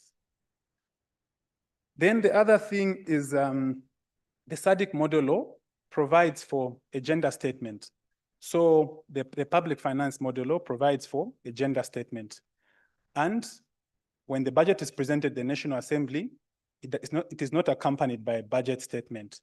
Neither is it accompanied by a statement on illicit financial flows, because I heard one of the important things that came out of this conversation was, usually we say resources are not adequate, but are we, as parliaments, are we also interrogating how we can close loopholes in terms of illicit financial flows, enhance domestic resource mobilization, and so on and so forth.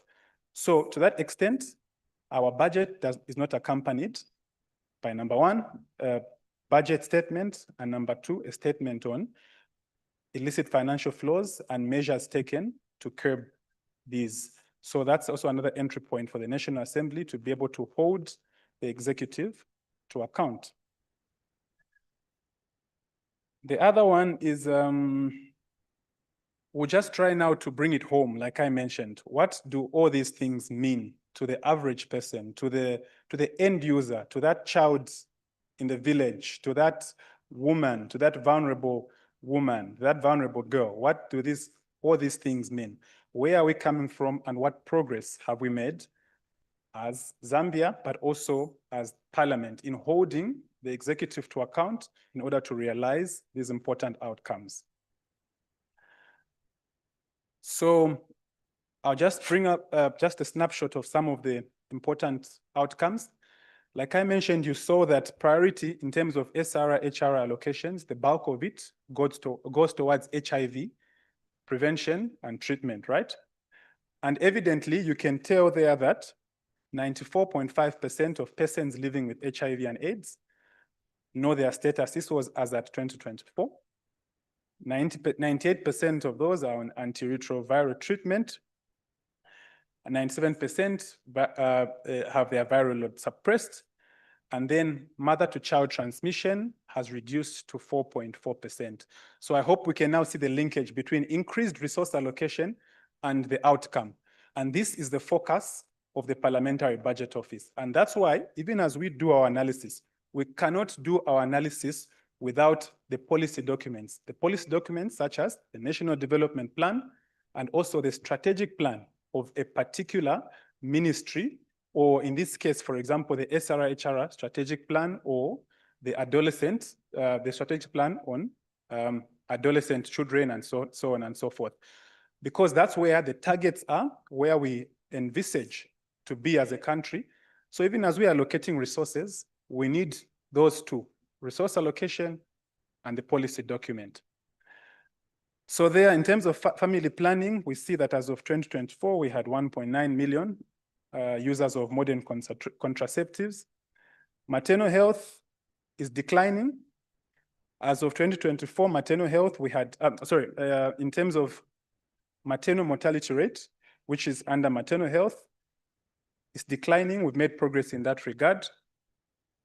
187 deaths as of 2024 out of 100,000 live births. But what's the target in the policy document? The policy document has a target of less than 100 deaths per 100,000 live births. So we are making progress, but we are not yet there.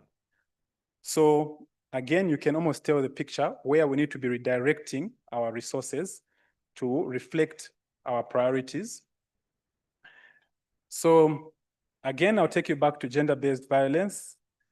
We've made progress in terms of survivors who were saved. Between 2023 and 2024, survivors who were saved increased by 143%. But then when you look at the allocations are consistently declining.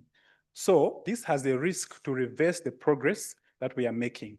And it's our duty as a National Assembly, as Parliament, as a budget office, to flag all these issues to the executive so that they, like we mentioned in the tags, we put our money where our mouths are. So then this section, just looking at the commitments that we've made as a country, obviously we've spoken about the Abuja Declaration. We're consistently allocating below the 15%. But in terms of maternal mortality rate, like I mentioned, we are not yet there, but we are making progress. In terms of universal access to sexual reproductive health, which is one of the SDG priorities, I'm going to speak further to this because it's an important aspect, and I'm also going to speak to how Parliament has influenced universal health coverage. But what I'll mention is that the National Assembly, as Zambia, we established a National Health Insurance Management Authority, which has the mandate to advance the universal health coverage. It was established in 2019, but as at 2025, it's almost insolvent. So now we need to now understand how we got here in such a short period and what we can do about it. So again, these are some of the things we try to bring out. So, and that will be covered in this section of parliamentary oversight and SRH financing. To what extent we as a parliament are trying to influence these outcomes, but also our limitations, because this is an area of budgeting with many challenges in terms of data, access to data, reporting, and so on and so forth. So as I begin, I'll just try to bring out the entry points of Parliament at each stage of the budget process. So at formulation stage, the medium-term budget plan is presented to the National Assembly. So on paper, that's a positive thing because it presents an opportunity to influence budget allocations before the main budget the final budget is presented, right? However, the way our law sits, our Planning and Budgeting Act, this medium-term budget plan is only submitted to Parliament for consultation purposes only. It is not submitted for approval. So that's a significant limitation in terms of influencing SRR, HRR allocations. However, on the bright side, that same consultation provides an opportunity for representation. It provides an opportunity for CSOs, health actors, and so on and so forth to provide their input into the budgeting process on all matters to do with SRR, HRR. Then we have at the approval stage, I'm going to go a bit further in the next slide on what Parliament's role is at budget approval. Then at execution stage, Parliament provides or conducts field visits. It conducts performance reviews, both budget performance reviews, but also on different subject matter. Parliament comes in and provides a review. But what I'll mention at execution stage, supplementary budgets. We've noticed that over the past 5 years or so, supplementary budgets, which is a normal thing in budgeting, quite all right. But in terms of oversight, when a supplementary budget is presented to the National Assembly, we notice that oversight is often limited to a few days. I'll give an example. In 2024, the supplementary budget was considered in 1 day. So that 1 day meant you have to bring in stakeholders to come and provide their input. And immediately after, the report has to be ready and thereafter presented on the floor of the House. Now, I'm sure you're wondering how practical is that? It's not practical, isn't it?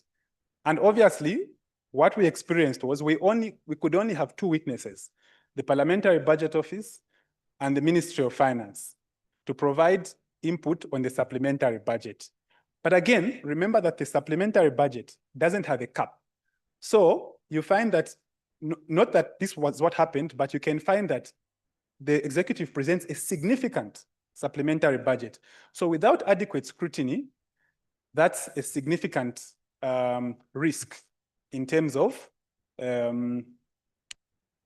accountability, providing accountability by National Assembly on the executive.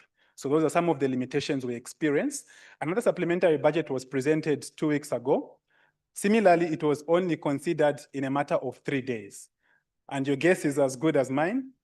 The number of witnesses we could bring were limited. You couldn't get as many civil society organizations to come on board and provide their input. So those are some of the limitations at execution stage. At the audit stage, we have made some progress, and we are consistently expanding the number of our public accounts committees that scrutinize the various audit reports. Previously, we're coming from a situation where only the main report on the accounts of the Republic was scrutinized, but now we have dedicated committees that scrutinize the accounts of local authorities, that scrutinize the Constituency Development Fund. And why focus on the CDF so much? The reason is because between 2021 and 2026, allocations towards the Constituency Development Fund have increased by over 3,000% because of the decentralization agenda. And Parliament has had to be proactive, has created a dedicated public accounts committee to scrutinize the accounts of the CDF.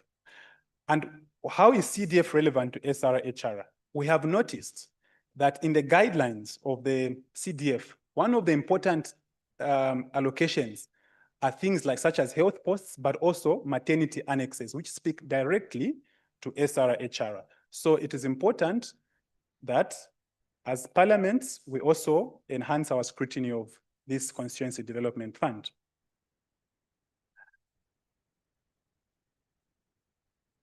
Okay, so I mentioned that I was going to go back to the approval stage. I won't take too much time, but I'll just mention that Parliament has reformed its processes. So once the green paper is presented to the green paper on the medium-term budget plan, once it's presented to the National Assembly, consultation happens, it's sent back to the executive, right? Then on the last Friday of September each year, the budget estimates are presented. Now, previously what used to happen is once the estimates are presented, they were referred to the expanded planning and budgeting committee, which comprised of all portfolio chairpersons and the substantive planning and budgeting committee. Now, this committee of about 25 members of parliament was tasked with scrutinizing the entire budget. But what was noticed is that the analysis was not very detailed, so it limited accountability. So the National Assembly has embarked on a major reform, which is sector budget analysis. So in this case, in this new scenario, once the estimates are presented, they are referred to portfolio committees. So Committee on Health will strictly limit its scrutiny to the health estimates. Likewise, education, likewise, defense, and so on and so forth. And we've noticed that has significantly strengthened oversight. And thereafter, those reports are consolidated by the expanded planning and budgeting committee. However, the limitation there perhaps is that these portfolio committees do not have the power to make variations. So for example, if you're scrutinizing SRHR allocations, committees do not have that authority to make variations. They can only recommend. And those variations are ultimately decided on the floor of the House. Now, you know that committee scrutiny versus the House, there are other considerations, political considerations, and so on and so forth. So that's also some of the challenges that we encounter in terms of detailed scrutiny happening in the committees versus the actual variations on the floor of the House. So, but that's just to say that this new innovation of sector budget analysis has significantly improved budget scrutiny. So what are some of the achievements that the Parliament of Zambia has achieved? So through sector budget analysis, we flagged certain things such as we noticed that the allocation towards medical supplies was constant, was not increasing. And this had a background, a bit of a background.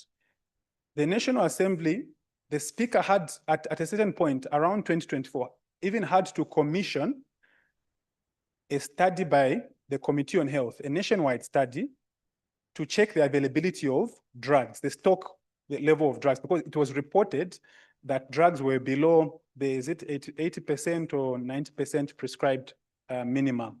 So Parliament in that regard was proactive, conducted that study, and so on and so forth. But again, a procurement of drugs starts with allocating adequate resources. So these are some of the things that the committees have been able to flag out. Another important thing is in terms of legislation. The Marriage Act was amended in 2023. It expressly prohibited child marriages. So that was progressive in that regard. And it speaks to Zambia's commitments in terms of the SDGs and also other SADC commitments. Now, I mentioned universal health coverage. So what has Parliament been able to influence in this regard? So when you look at this slide, it just paints a picture of where Zambia is in terms of the baseline. So I'll just point you to the Universal Health Coverage Service Index. So that index just tells you to what extent Zambia has universal health coverage, and we are standing at 62 out of 100. So the higher the index, the more coverage you have. So Zambia is just at 62. Not barely, but we are above 50, but we are towards 50, more than we are towards 100, right? That just tells you to where we stand. Then in terms of out-of-pocket spending, we're at 10.3%, which is considerably high in the sense that Zambia has a high rural population and so on and so forth. So making universal health coverage, and you can say subsidized health coverage, more important. Now I'll take you back to where we are. So as we stand, the body that mandated to advance this universal health coverage agenda is almost insolvent, the National Health Management Authority, which runs the National Health Insurance Scheme. But how did we get here? This is because the contributions do not speak to the claims. The amount of contributions do not correspond with the claims. So we are contributing 2% of our basic income against a recommendation of 5% from the actuarial reports. So obviously, it's expected that ultimately your claims will outpace your collections. And that table there just tells you, as at 2024 November, collections were 1.2 billion kwacha, claims were at 1.7 billion kwacha. So that already tells you how unsustainable this fund is. Now, based on this observation, a motion was moved by a member of parliament, Honorable Maveta, which was seconded, and this motion was moved by Honorable Maveta, seconded by Honorable Nakaponda, and interestingly or positively, it was adopted unanimously by the entire National Assembly.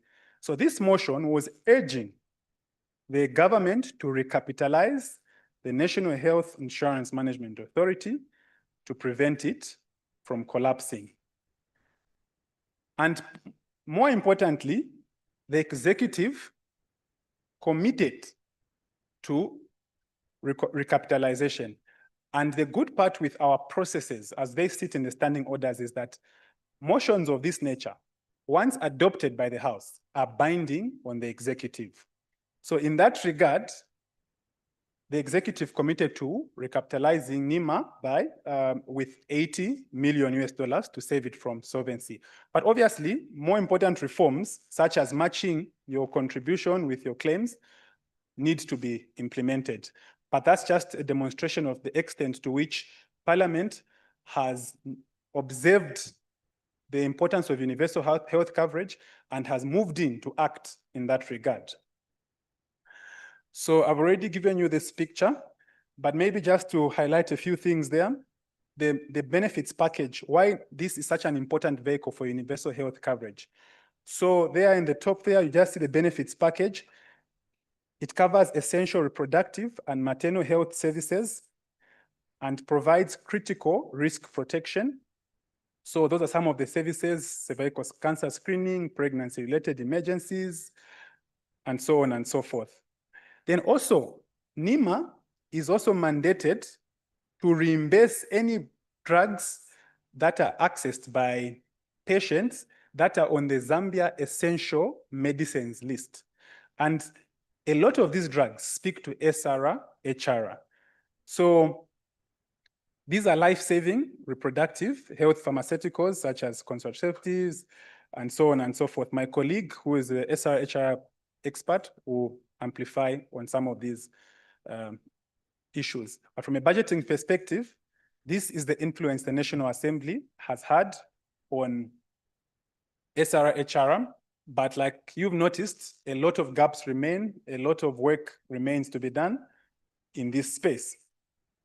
So what are some of the challenges? I will not go through each of them. I'll just focus on a few.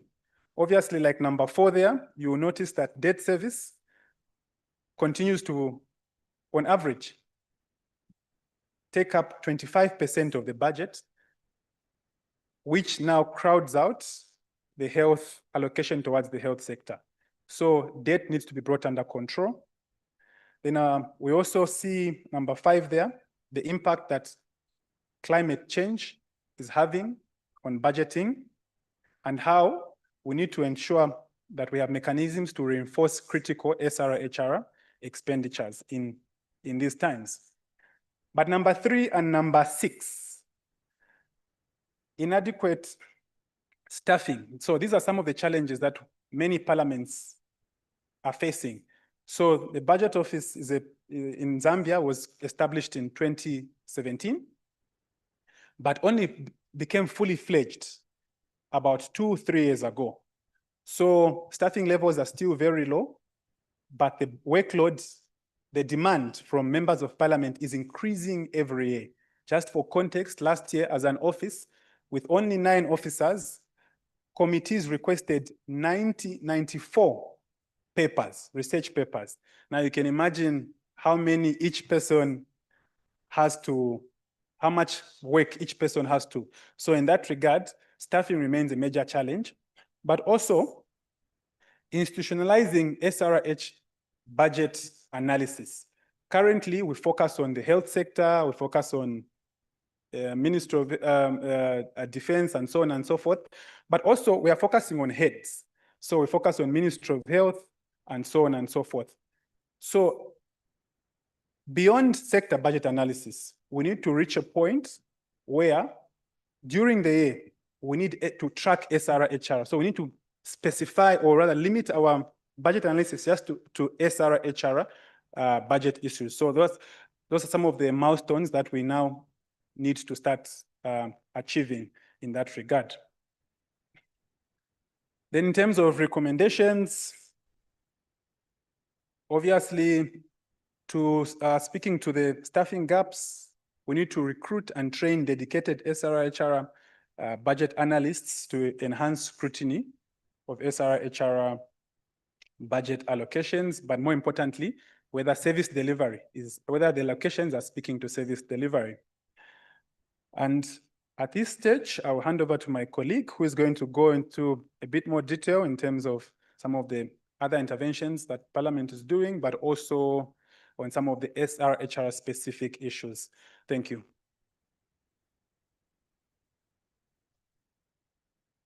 Thank you very much, Philip. As you mentioned, my name is Ifoma Mlewa. So as SRHR researchers, this is the environment we live in. That's the picture of Zambia from a broader perspective. But also within Parliament, this is the manpower we have.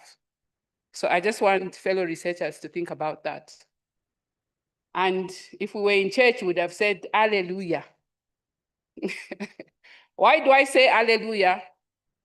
As a researcher, look to your 2 neighbors, those that you've come with. May they be your allies. If you have a budget analyst, may they be your ally. If you have a committee clerk, may they be your ally. Because this is the work in which we operate. And why am I saying that? He understands how he breaks down those issues.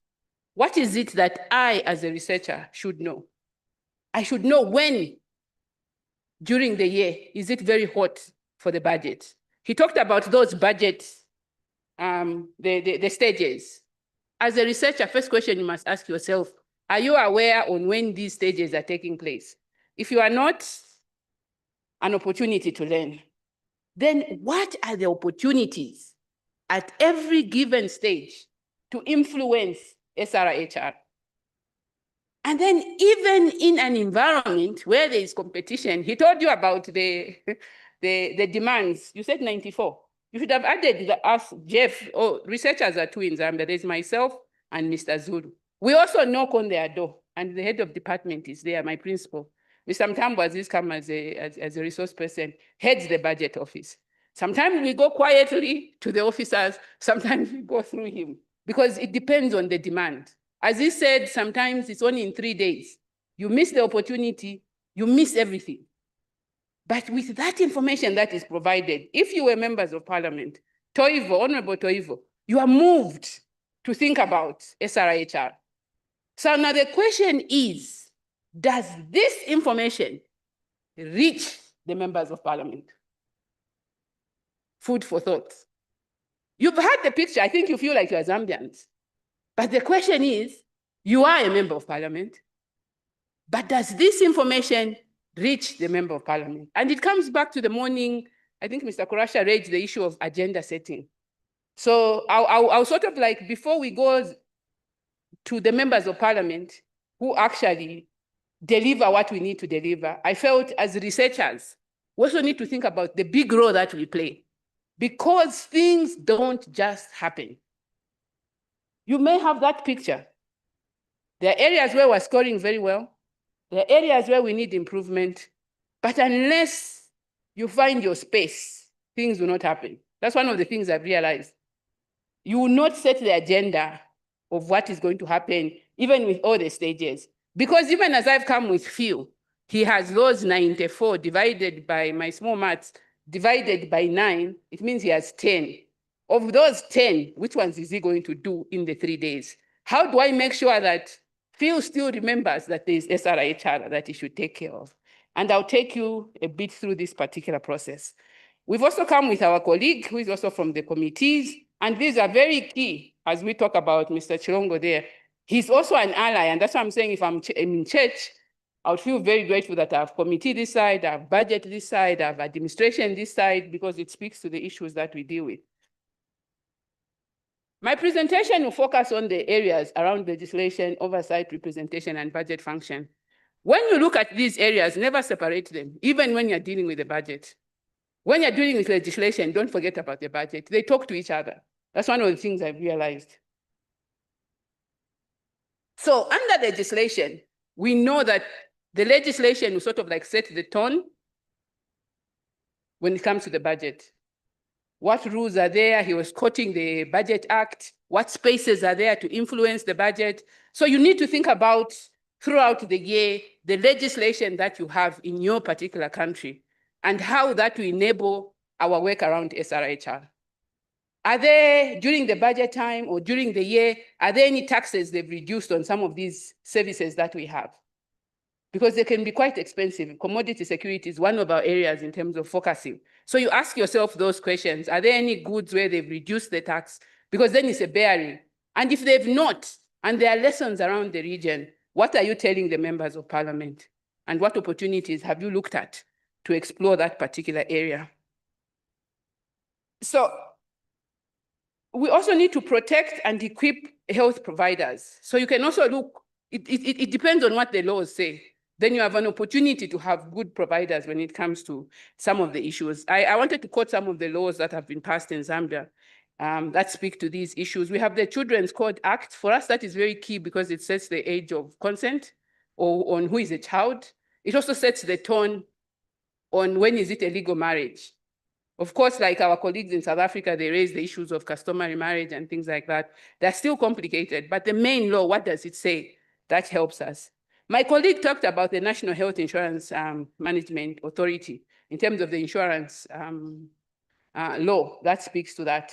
You'll find that actually, as you were speaking, most of the people that contribute are people like you and I who maybe are in formal employment.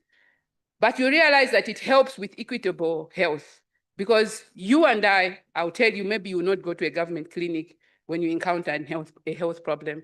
You are most likely going to go to a private where you pay again. But that helps with rural. You look at some of the issues that members of parliament have raised. It helps with rural areas or those who are not working to access health because there is NEMA around that. So there are positives around that, but you heard some of the challenges that we have. And we were able to ensure that members of parliament protect this, even if we're in this situation, and see how government can revamp it. Then there is Health Professionals Act. So I wanted to speak up. This is an honorable member of parliament. Dr. Honorable Musanje. He's actually the chair of I'll talk about our architecture as we go along. He's an honorable member of parliament and he's one of our champions. Parliament, by the way, dissolved. He was, let me use the words so that it's in real context. We hope he gets back. So he pointed out the fact, one of the laws, like the 1972 Termination of Pregnancy Act, he felt he needed to talk about it because he says advocating for its review to improve access to safe medical care and reduce unsafe illegal abortions as people are paying hefty fees for unsafe abortions, we should be free. This was a conversation which is very long, which I may not put. He also brought out the fact that when girls are exposed to these unsafe abortions, the implication that it has on the cost, because now they go into all these areas, burdening the health sector. And he feels this is a conversation that Parliament needs to have. And it created some debate around that because Zambia is a Christian nation. It said, Zambia has culture, that is the environment. And there was a debate as to, is this a conversation we should have? Or the little that we've gained under the termination of pregnancy law can completely be lost. This is something you can read about in the Zambian context. It's there, but you cannot access it easily in terms of abortions and things like that. You don't access them, there should be 3 doctors, all those complications that come with that. And in rural areas, you don't even have. He brought out issues of oversight. And for me, oversight is generally advocacy and tracking the resources. Advocacy at the stage when the budget is being cooked is the ingredient of SRHR present. If you're cooking a meal and the black pepper is not there, it doesn't matter how you cook that meal, black pepper will not be part of it. And that's why I was trying to say, as SRHR researchers, are you aware when the budget is in Parliament? When it's coming, what is it that you do? When it's there, what is it that you do? When approval is going, like the budget is now done, what is it that you do? That period, for us, is about 3 months, September, October, November, right into December and things like that. So the question is, where is Jeff and where is the former at that particular stage? Where is the researcher in Namibia? Where is the researcher in Mauritius? At that time, when the cooking is happening. Because if you don't see to it that the conversation is around SRHR from the budget analyst in committees, it will not be on the floor of the House because there are competing needs. It's like we get money, the Secretary General decides to open her handbag and just pours money here. We'll all run to grab that money and some will not get it. That's what happens even with national budgets. There are so many competing needs, but are you sure your evidence is on the floor of the House? Members of Parliament are getting that evidence at that time. And if they are getting it, is it the first time they are getting it? That also has a bearing. What have you been doing all this time? Then suddenly you want to talk about SRHR. Those are some of the issues that we realize. So general effective oversight ensures that policies are implemented and that funds reach SRHR priorities. I'll give an example. There are ministries like Ministry of Education. In Zambia, there's free education, which is brilliant. But questions we ask ourselves is, yes, free education, it has caused crowding. What does crowding mean? A lot of people have gone back to school. But these that have gone back to school, are our schools boardings or not? Are they far away or not? And if they are boarding and they don't have boarding facilities, where are the girls? Where are the young boys staying?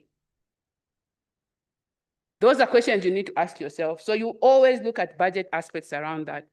For us, the coming of school means in our curriculum, there's comprehensive sexuality education. So we take it, children are not out there, they're in schools and they're learning about comprehensive sexuality education. That's a good thing. We know that under school, there's also re-entry policy. So we ask ourselves around issues of re-entry policy. You need to look at the budget. Are there resources allocated? Are there expenditures happening to these areas? Because the re-entry policy has been there for a very long time. Actually, it was even revisited recently, I think just in 2026. And if it has been revisited, the question is, are people aware of it? And are other schools adhering? I said Zambia is a Christian nation. We have a lot of mission schools. And yes, we have the re-entry policy, but is it also implemented? What is the level of adherence? So there are a lot of issues you can come out, even from good policies. But you need to bring this evidence to the members of parliament. Menstrual hygiene, I need not go into that. It really keeps girls. I think most of us have that. You may think under Ministry of Youth and Sports, it also comes to comprehensive sexuality education. So we're very interested. If they're supporting a budget line is under Ministry of Youth and Sport, remember he said it's fragmented. A question you ask yourself is, we know that those out of school are covered, comprehensive sexuality education for them falls under Ministry of Youth and Sport. So don't sit back and say, oh, an allocation has been given under Ministry of Education towards, or it's already in the curriculum. Make sure there's a budget line on awareness programs for comprehensive sexuality education under youth and sport. Because a lot of children, even with free education, we have a lot of young people out of school. Again, don't limit yourself to the usual suspects. For us, even Ministry of Tourism, I wanted to pick it out because most of us maybe picked health, picked education. Under tourism, there's traditional ceremonies. Sometimes, I did say Zambia has a lot of culture and things like that. The large gatherings, what's the impact around that? Look at that budget. If you're monitoring, yes, you're going to have this ceremony, the region is coming, the globe is visiting Zambia. The question is, those big crowds, have you taken care of SRHR likely impacts? Things that will take away. There's entertainment. What does it mean for the young girls? What does it mean for the young boys? What are these traditions that happen in different areas? So for us, the question will be, have IEC materials been developed around that? Is there supporting distribution of condoms? And for us, if in parliament, those debates are happening, that yes, we're going to the Ntwala ceremony or we're going to this ceremony, have you done that for us? That's something very good. Ministry of Infrastructure is another one I could pick on. In monitoring Ministry of Infrastructure, you need to ask yourself to check, have they integrated gender issues, health considerations? If a road is being built and a group of men and women are going to camp in an area for 3 months, what is the impact? What are the safeguarding measures that have been budgeted for in that particular area? I wanted to give a case study. I think he brought it out very well. This is a case study that where, again, it's the SRHR work that we saw. Members of parliament, in our parliament, ministers are in there, as well as members of parliament, the backbenchers. What was happening is the ministry kept answering that there are drugs and there are more than 80% stocks. Wow, from the community, MPs every day were asking 3, 4, saying, well, I don't know where that 80% is. As far as I'm concerned in my constituency, people are complaining that there are no drugs. The media picked it up. Parliament was talking about it. Until the speaker said, people, I'm failing to rule on this. Let me find out for myself. For us, that's a positive issue. And he spoke about that. But I may pick it up on another case since I had picked on this one. There was also a study that was done by the Committee on Education. The Committee on Education went into the area of key populations, and they wanted to look at the plight of circumstantial children and asking themselves, how do these children, circumstantial children for us are, I'm a woman, I'm arrested, I get pregnant while in prison, or even before prison, I deliver in prison while I'm incarcerated. That child that I have, I'll need to be with that child for about 5 years. Who will take care of my child? The child is innocent. The child did not commit the crime that I have done. So these are some of the key populations we need to think about when we're looking at SRHR. But even me as a mother, when I'm in prison, my maternity rights, yesterday we were learning about, look at the broader rights, my right to information on how I should take care of a pregnancy, what I should eat, what I should not. Because when you deprive me of not eating what I should eat, you're also depriving the one in the stomach. So these are some of the issues sometimes we don't go further to interrogate. So anyway, the Committee on Education decided to do that. And one of the issues they found is that, yes, Ministry of Home Affairs, where are these prisons for? Budget. And sometimes we look at, as he said, you usually use the language that the devil is in the detail. It looks like Ministry of Home Affairs receives all this money, but maybe it only goes to these passports that we have. It doesn't take care of that. And there's money going to prisons, but it does not take care of the child that I've given birth to in prison. Because they'll just look at it, how many women are arrested, how many men are arrested, what food should go to this place, but there are needs that the children have. And when this topic found itself on the floor of the House, there was an interest such that government started putting an allocation, because it was found that only NGOs and the citizens that felt moved were the ones donating clothes, or a relative decides to pass through or something like that. And no one was taking care of the needs of those children, meaning their rights were being trampled on. So they decided, you've talked too much, you backbenchers, about this issue. We'll put a budget allocation to take care of those children. So for us, these are some of the stories, maybe that we need to document further. We need to improve in that area. But that's a case study we could look at. Example, okay, there's an example on budget tracking. Honorable Kangombe raised an urgent concern on the floor of the House on delayed installation of procured. So in this case, things were procured, but were not installed.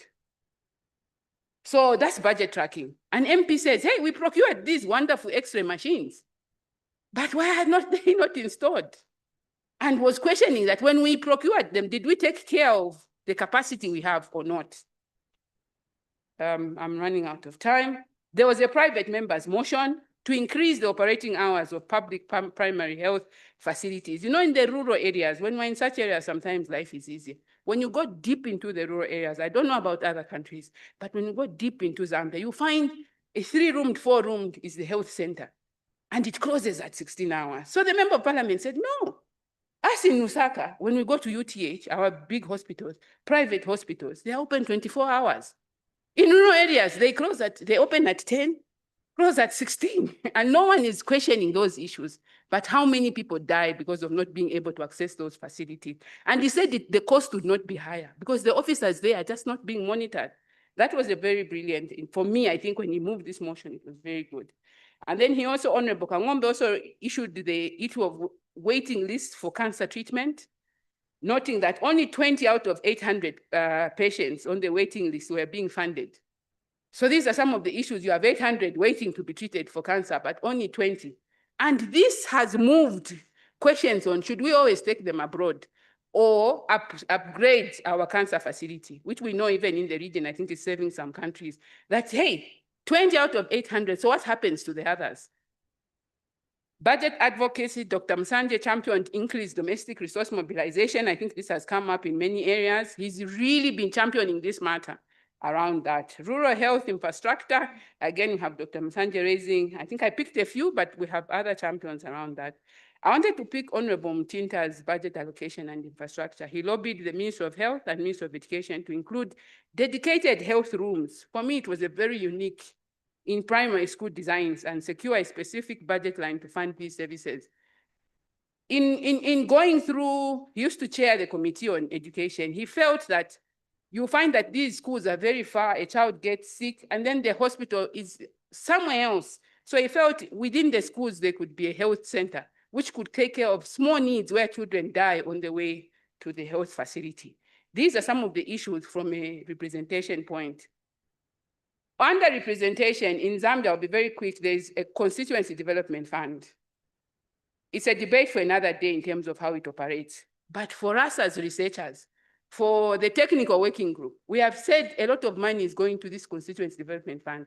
And the MP has a very strong leverage or influence around it. And we said, you see how we can benefit as SRHR. And one of the issues we've noticed is that they push for SRHR issues in terms of infrastructure development, health. I think it's a research we could pick on to say how many health facilities have benefited from these SRHR issues. Unfortunately, my committee person can relate. When we were going through one of the audits, one of the committees was visiting, they are moved to such a point that in a place called Kalomo, they built a mother's shelter without a clinic. That's another debate we could look at, but it's an interesting dynamic within that. These are other examples that can be picked. I will not go deep into them because of time. These are other examples. Our report is more detailed.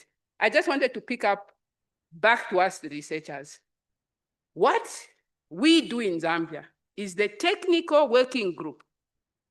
He talked about committee stage. It's a very critical stage. We try to work with the budget office to come up with the briefs. They are the witnesses.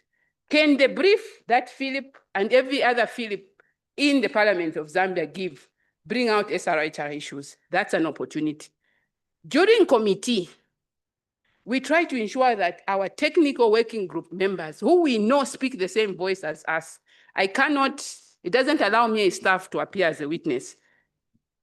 I'm on the last slide.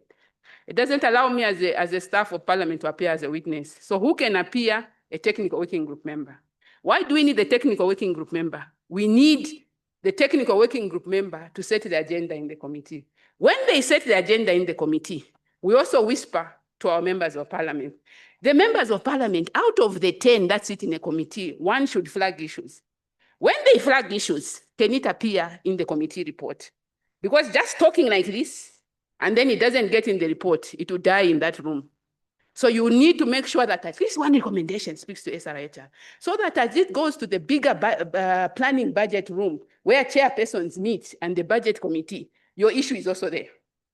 All MPs have remained behind, only the chair has gone with the report. Has the chair gone with your issues? Yes. They find themselves there, whisper. For me, I'm a very good friend of Honorable Jatira, who was the chair of the budget committee for a very long time. He's their chairperson as the budget office. Whisper to him also, so that SRHR should get. When they get there, they'll get into the house. When they're in the house, as an SRHR researcher, you can sit back because they'll debate it. That recommendation that you've raised, Honorable Member, on SRHR or whatever issue, and then you are scoring, and you can even drink your coffee. Re-energize the MP champions. That's the issue I was raising. Make sure at that time they are alive, because so much happens with them. So remind them. For us, we have a WhatsApp group where we start popping some of these same issues to remind them so that they start debating from that angle, because others are also whispering in their ears. So which voice is whispering in their ears? In some cases, MPs have appeared as witnesses, but remember what he shared. We have very limited time. So for us, is to make sure the technical working group and the champions, documentation, and it moves forward. Thank you very much.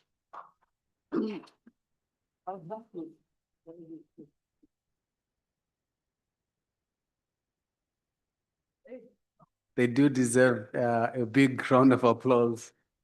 I enjoyed the energy that my sister exhibited. So, ladies and gentlemen, now I open the floor for comments, suggestions, observations.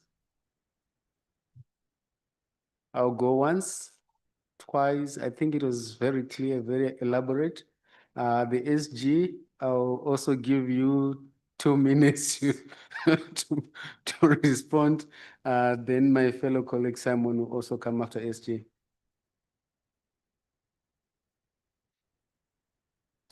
No, thank you very much. Me, I'm obligated to just register my appreciation for everyone, but not because I have to, but because I am quite pleased, because we have the data. But what I wanted to point out is that every parliament will have a story, right? I'm assuming I'm not going to receive titles of budget analysis, SADC PF. No. For instance, when I was listening to Zambia, already I was looking at the texture of the quality of parliamentary leadership in budget tracking, especially around expenditure monitoring. That was the depth of what, and that's another way of looking at issues. And what we got from this whole presentation is that they were able, you know, when you talk about SRHR, like I always say, they go for the vulnerable groups. You know, they're very clear. You know, there are policies which are pro-poor, which are pro-what. They are very deliberate around identifying the vulnerabilities in whatever it is that they're monitoring. So all of you, find an angle, find a theme. Your titles must be different. Find a way that you're going to talk about it. I also appreciated the whole issue around how they deliberate around participatory public expenditure.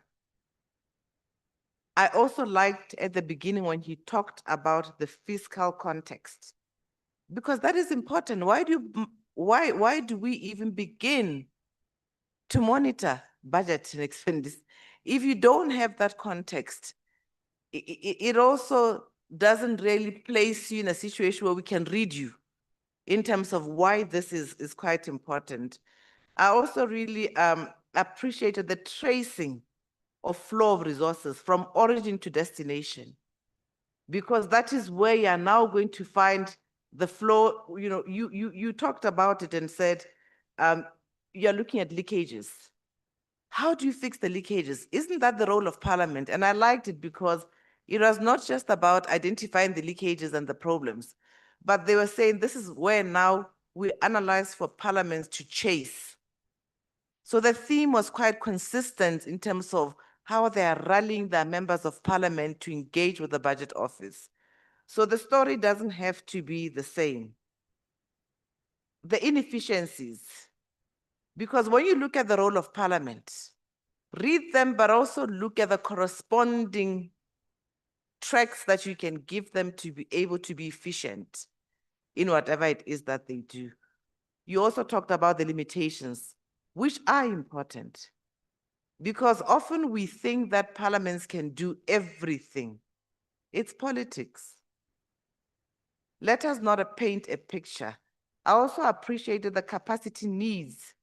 And as you were presenting, I said to myself, okay, if we were to write a proposal to whoever and request that we strengthen budget offices in our parliaments, will we really make a breakthrough around this particular mandated role of parliaments? And I'm one person who thinks through my feet. I want to challenge us to develop a technical working group of budget officers.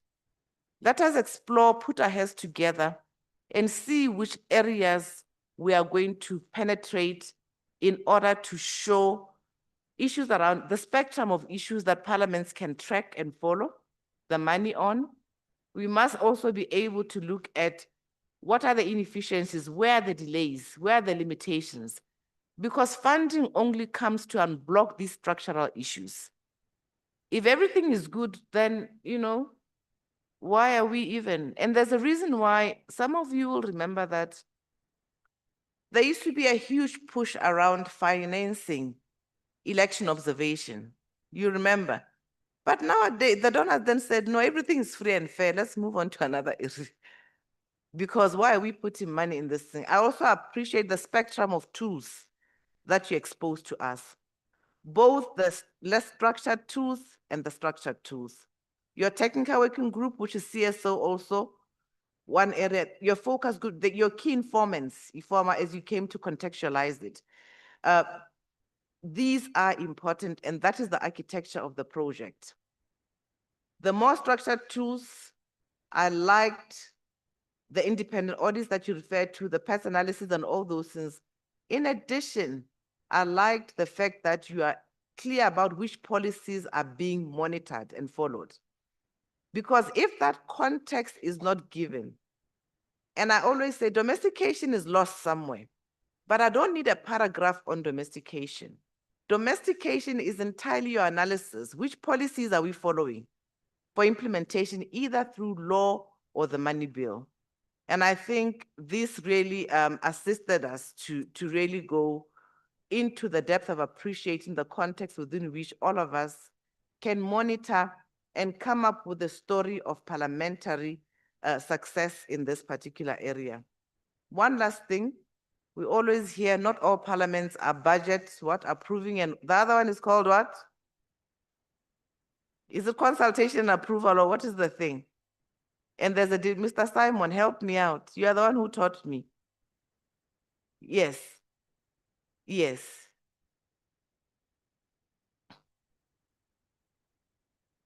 Okay, those three, you get what I'm getting at. Don't make your parliament become everything and all. Look at the strength, because as I pick up the paper, I should not assume that your parliament has all these executory and capacities to do all those things. And I must read, issues of time and limitations are issues where we need to begin to find another strategy for advocacy, another strategy for the consultation process to allow parliaments. And when we talk about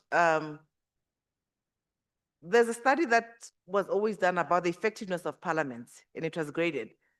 Are they rubber stamping? Are they doing this? Are they doing this? So those are issues that can come in terms of accountability and strengthening parliaments. Now, institutionalization.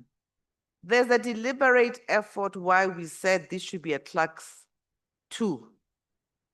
You read the invitations, right? It is deliberate because we are trying to draw the clerks to institutionalize this particular component so that it is not something that is neglected out there. We are growing an area of analysis so that we can learn from that and move on to the other area where we can be able to look at. So thank you so much, Zambia. Colleagues, I think it speaks to all our presentations. I'm sure as we all speak, we all open our minds, we all get new ideas. And I always say, there's no way that we can come up with a framework of yes and no. All of you approach the same scenarios and questions from your own context. And I think you must give yourselves a round of applause. I don't believe that you can gag people and say, you're all just going to talk about this. It's never like this. And I'm glad that you're arriving at this place that shows that you have the data. We're all experimenting, remember? We're trying to innovate and really elevate something that has been done elsewhere, but we want to localize it in the region so that we are able to say this is what the SADC region has done and this is the value of parliaments. Ministers must also one day be asking, can your budget office work with us? Because it may be a reservoir of how ministers are trying to avoid any complications. Remember, we've been going in and out of elections. What's happening to the left and right? What's happening? Yeah, you've had me. So you may no longer, parliament may no longer just be, seen as problematic, but it may be seen as complementary in the governance framework. So thank you so much. And yeah, I'm getting excited as we get there.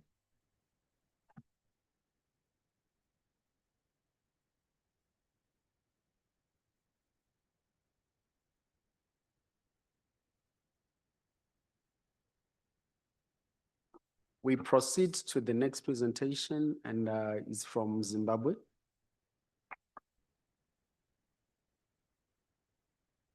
The last bonds. No, the last one's Botswana. Oh, I forgot. Botswana is the first and last.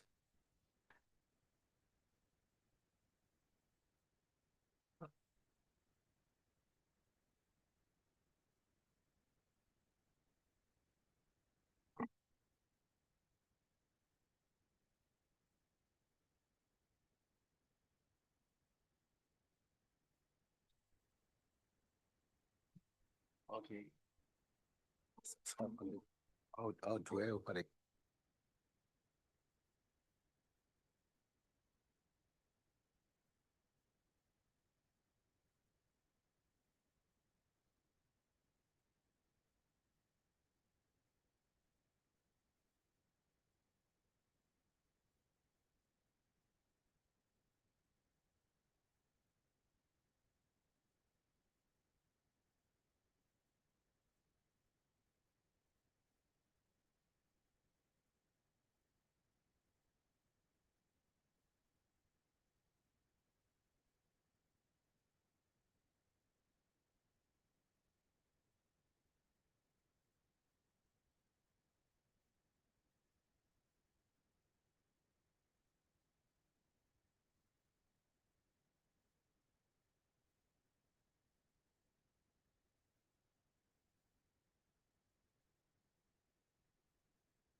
Thank you. Good afternoon, Madam SG. Good afternoon, everyone. My name is Tapiwa Chiremba. I'm a researcher from Parliament of Zimbabwe. We'll make a presentation on Zimbabwe as SRHR financing and budget oversight. Just want to recognize my bosses that helped me in preparing this report. Ms. Beta and Ms. Nyao. Thank you. So the report probably I've sort of put into two scenarios. The first one is just to look at the budget, and the other part I'll then put some attachment just to enact the life real experiences at Parliament of Zimbabwe, or now Parliament is faring around the SRHR. So the first part I'll then put some statistical context to say what kind of environment is regard to SRHR in the Zimbabwe. So I'll start. So basically, you'd find that the budget is coming in an environment that's skewed towards some big challenges around SRHR. Despite that, the whole of government approach have done so much, but we still have experiencing things like teenage pregnancies at a rate of 23%, which means 1 in 5 girl child is getting pregnant in Zimbabwe. Of those, the 4%, imagine they are adolescents with disability. We also have a challenge around abortion. You find that the last report was around 70,000, including the backyard abortion, because of mostly the legal framework.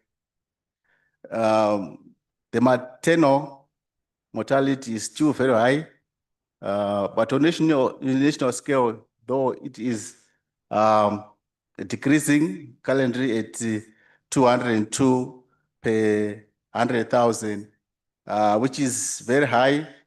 But we 202, we have done a bit of work. There is generally in high school dropouts on average 65,000 yearly. Around those that drop from primary school to high school is very high. The HIV infection is reducing, but among the adolescents 15 to 24 years, especially girls, it's high. The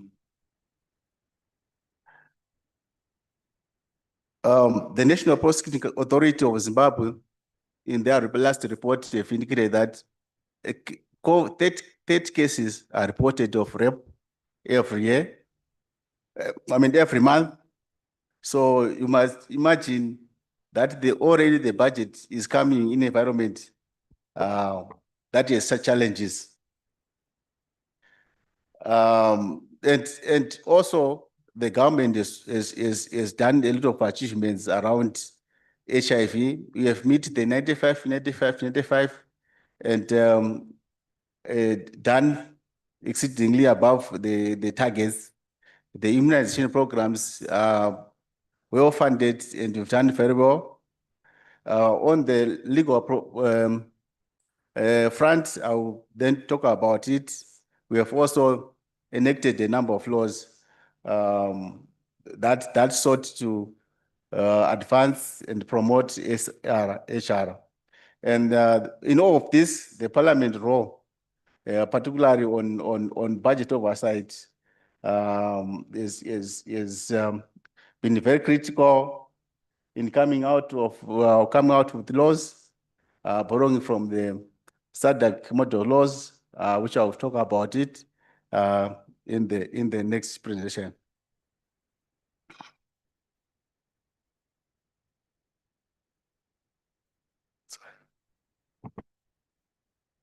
Can I have IT? All right, it's fine.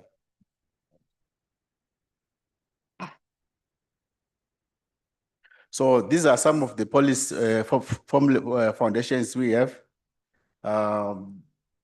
Zimbabwe envisaged to be a upper middle income economy by 2013. Currently, we're operating with the National Development Strategy, which prioritizes issues of health funding, especially infrastructure development. We have the National Health Strategy under review, but the first one was including that this one is priorities around access to SR services.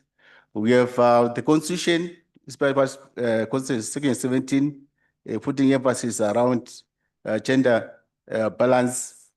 SINASP, which is our strategy for HIV and AIDS, the Marriage Act, and of course, some international commitments that we have put forward, the Buja Declaration, Protocol on Gender and Development, the SADC, among others. So I've left out the actual allocations because it's in a local currency, but from the tabulation, you can see that we are also not able to omit the Abuja Declaration. Our allocations are sort of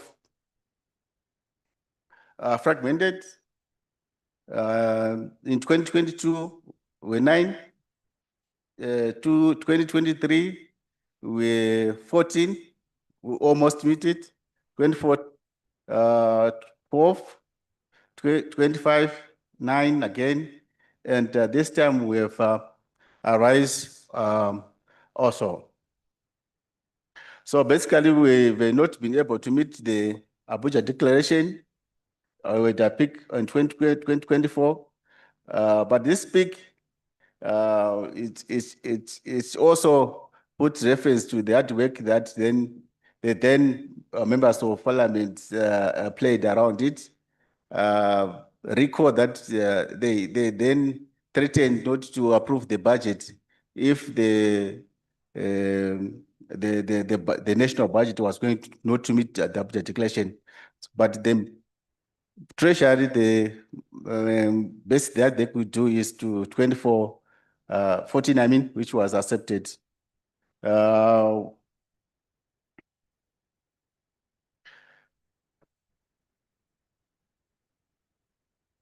other way to understand also the budget in Zimbabwe is also to look at the per capita spending. You'd see that for a country that is aspiring to be in upper middle income or per capita spending, 2022 was looking around $72. 2023, 71, 2024, 63, 2025, 56, and rise again to 7. And the other column is reflecting the budget utilization, particularly on the Ministry of Health and Child Care.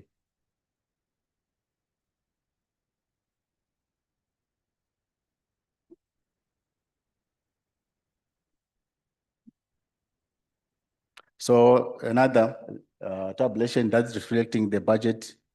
And in this process, what has been the major recommendation that you can find in the documents of Parliament? The major issue has been the ring fencing of taxes that are earmarked for health. We have what is called sugar tax. which is some percentage of sweeteners, where the drinks, beer and everything. And we have what was the health levy, which is the airtime levy, and the fast food tax, which that has been promulgated by Treasury. And we have, as Parliament, put forward to say, let these taxes be ring-fenced. It's a strategy to ensure that Ministry of Health is not short charged. We have also been recommending for the introductions of result-based financing, which is a model of sort of rewarding the best health centers. If the health center is doing very well in terms of maternal health, is doing very well in all the indicators of health, then they will be rewarded with more funding that can be used. So it then sort of increases the finances for health institutions. If we take the budgets and clarify it by expenditure, you'd find that most of the allocations, they then goes towards employment and leave a little for capital expenditure. On its own, it's a sort of it's advantage, because you can argue that there is an increment, but when you look further into it, when you classify by expenditure, then you realize that most of the money is going towards the wage bill. So the committees has been constantly recommending that there is a need for restructuring of the budget to ensure that we have a lot of money towards going capital expenditure. And some of the recommendations that have been constantly coming out is the need to meet the Buja Declaration. So in Zimbabwe, just like the rest of us, when it comes to SRHR specific budgeting, there's no line item budget that then reflects SRHR. It's fragmented throughout ministries, and we had to find around what's there in ministries. We have the Ministry of Health, which was in the 2026 budget allocated around 30 billion.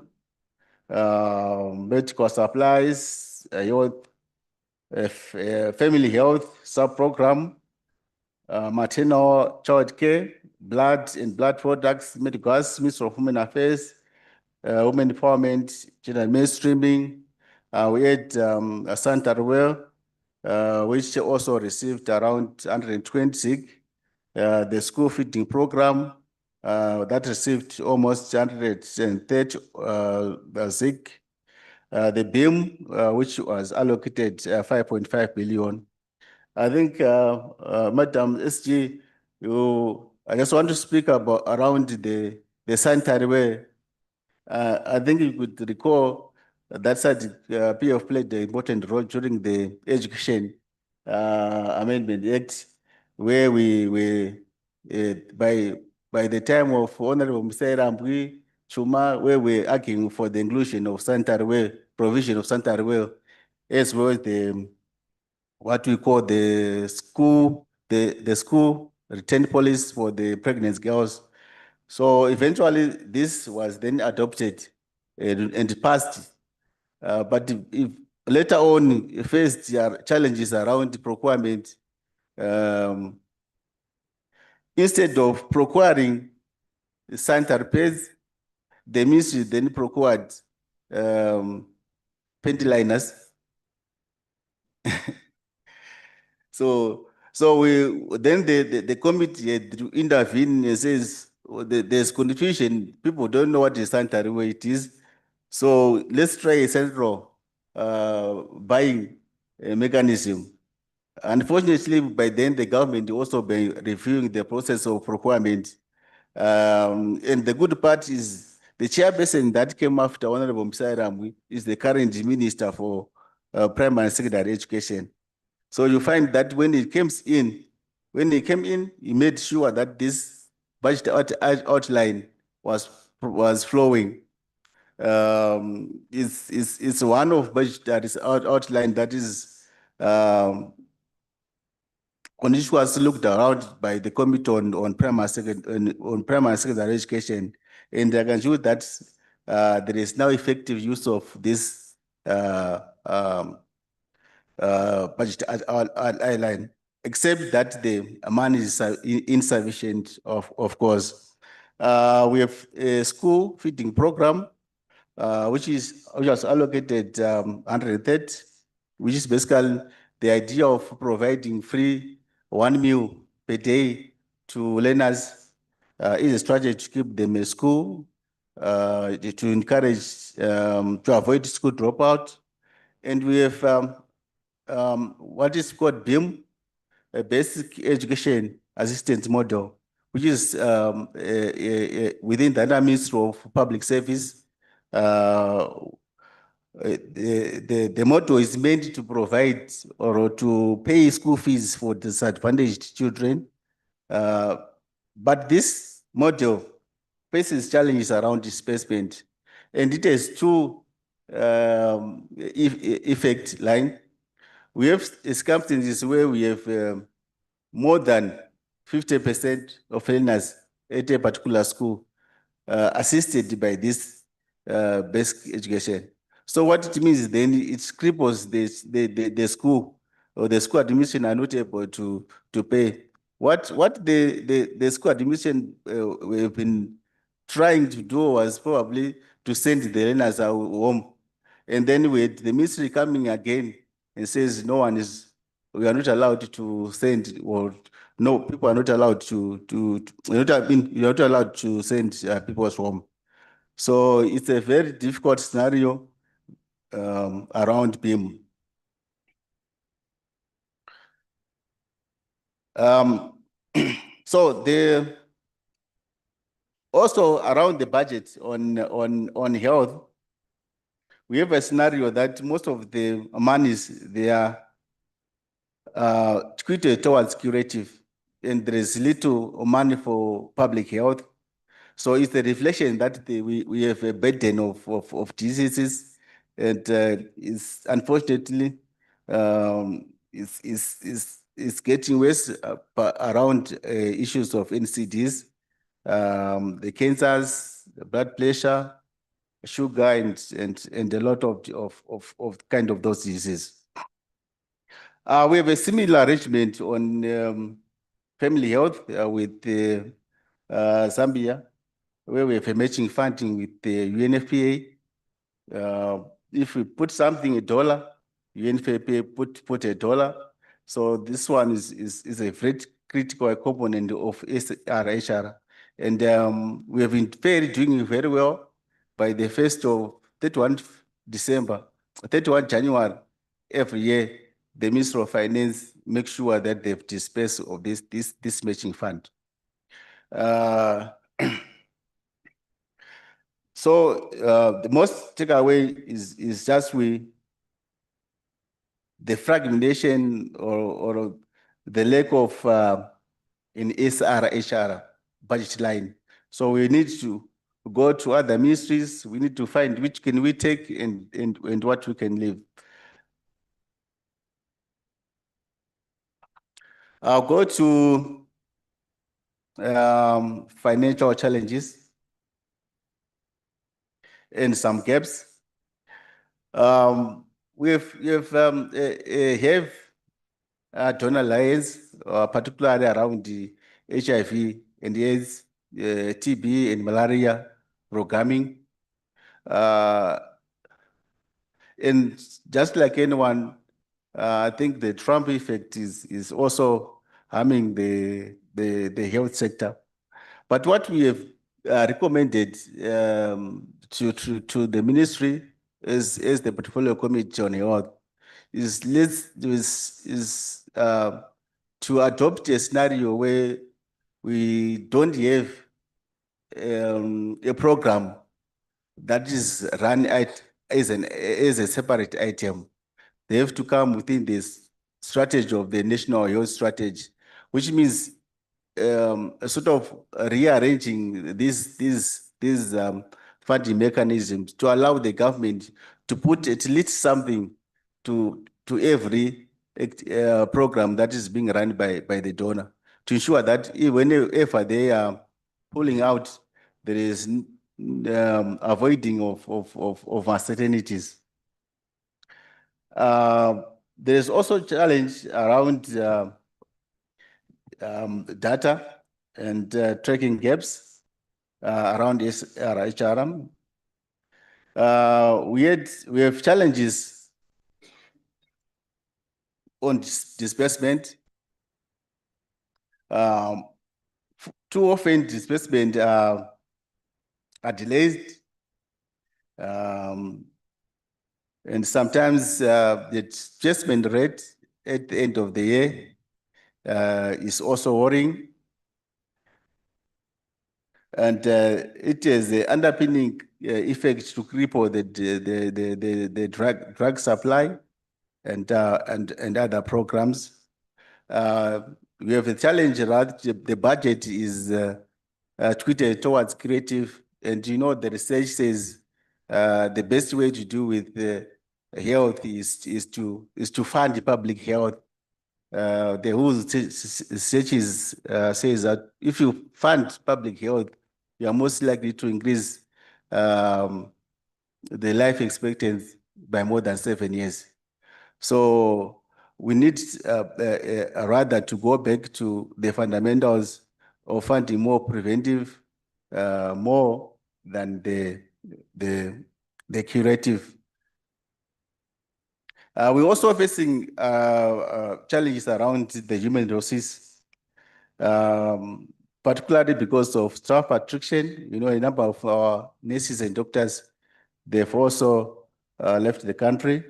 But the ministry has come out with a new strategy, what they call a workforce compact, where they have put efforts to double train the health workforce. And also, we are facing some fiscal space constraints. We have a huge debt burden, which overcrowding other programs, revenue shortfalls, and competing priorities. Generally, particularly issues of investment infrastructure in the health sector could be worrisome. I'll move to gender responsive and equity focused budgeting.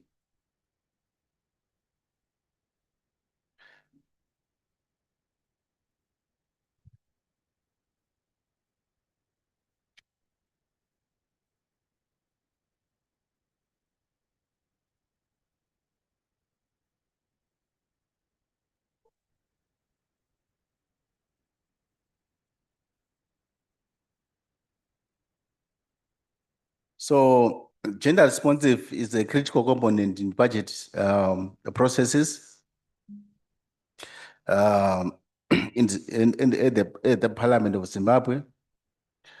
So we are sort of analyzing, we put a checklist of genders issues. Our committee system is that committees, they are supposed to analyze the gender allocations within the ministries to check if especially the vulnerable groups, women are protected within the budget. We also have a parliamentary budget office or parliamentary budget office which do much of which do a lot of work around the gender responsive. So we have a process where I will talk much later on around the quarterly budget performance report, and the budget office play a very important work by crafting questions that they will then pass to the portfolio committees to ask the officials around gender discarded analysis.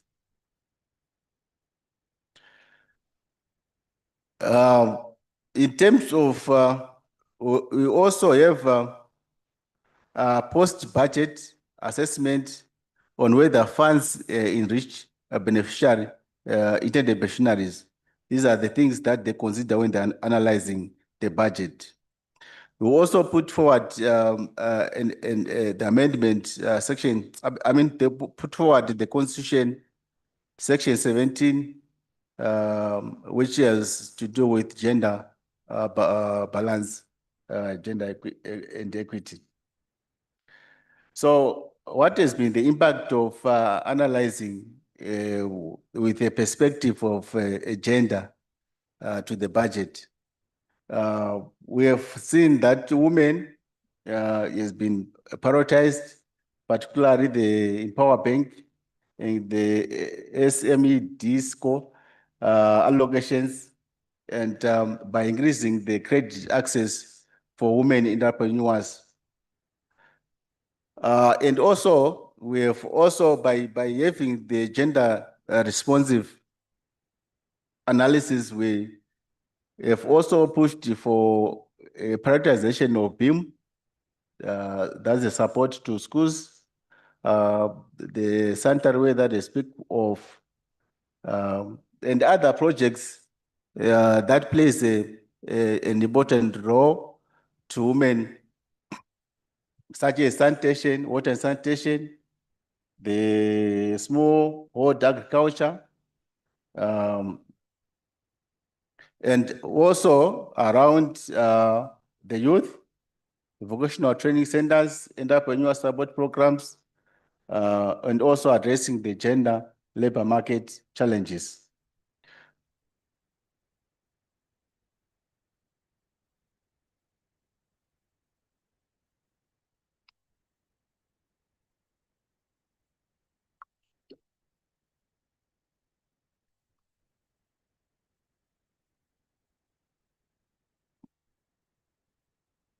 I'll move to the budget cycle within the Parliament of Zimbabwe. We are almost similar to Zambia. So our budget process starts with the budget formulation, where we do a pre-budget seminar. This is an annual event which we hold particularly around October, November there. Prior to do the pre-budget seminar, we do what is generally called national budget consultations, which is led by the portfolio committee on budget, supported by our budget office, where they go around the country and gather the citizens' concerns around the national budget. And what will be the role of other committees? The other committees will also do what we call sectoral consultations, like where the health committee will sit down around with the ministry, at the same time bringing the stakeholders into that meeting, like FPA, UNICEF, PSH, and this provide the technical assistance. They provide analysis and also contribute to the reports that will be presented at the pre-budget seminar. The seminar is very important because most of the issues around budget are taken at this seminar. We bring together the honorable members of parliament and the ministers into one conference and start debating the forthcoming budget.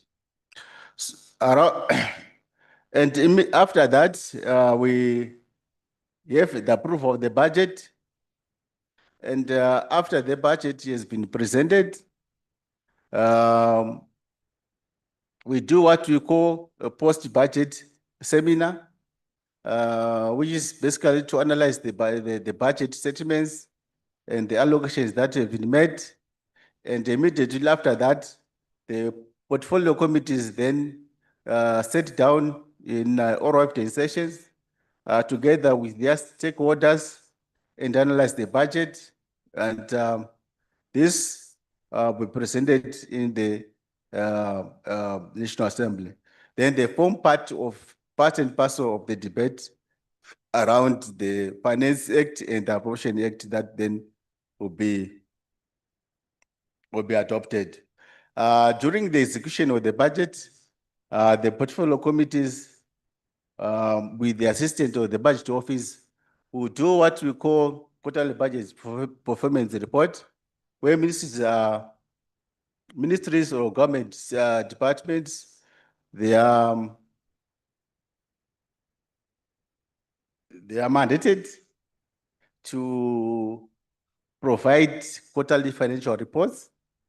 And as committees, we then analyze them to see that is there financial discipline, are they implementing programs accordingly, and what could be the challenges, and also using what the budget office framework is the benchmark of analysis of those reports.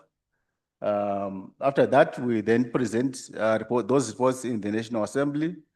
And also the last part will be an audit, which is more a function of the Public Accounts Committee, but also portfolio committees has a role to play on it.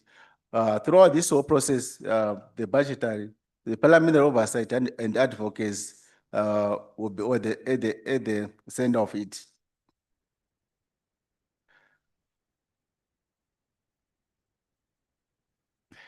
One thing that you would find on the pre-budget seminar is almost every committee will then present a report, and you find that everyone feel that they are leading a sector that is very important. Health, we advocating that there should be increase in funding health. The security sector will also be arguing the same line. The gender, same line, industry, same line. So at the end, you find that the debates are a bit of fragmentation. There is competition around element of importance than the other.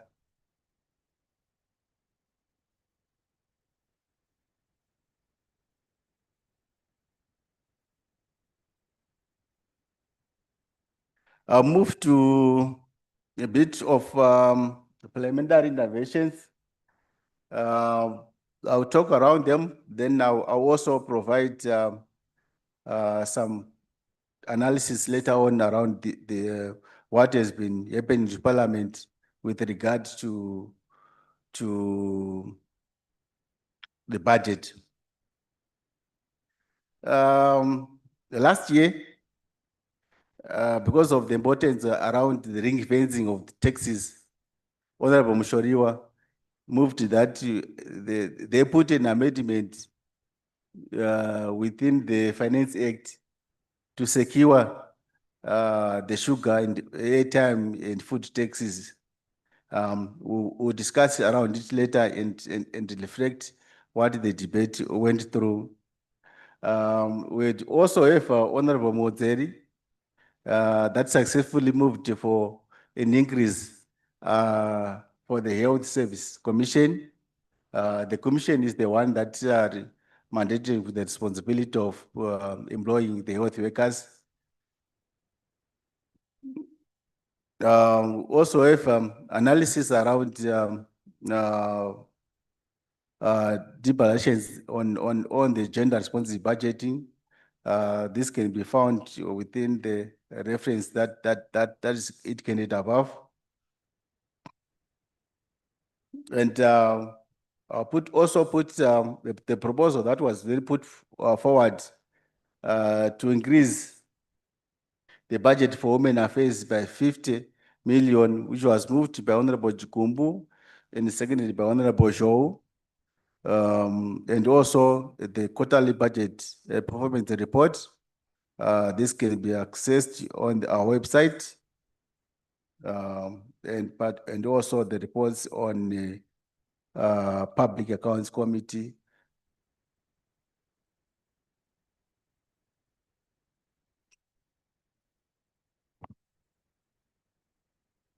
I'll reflect on the child marriages and protection commitments.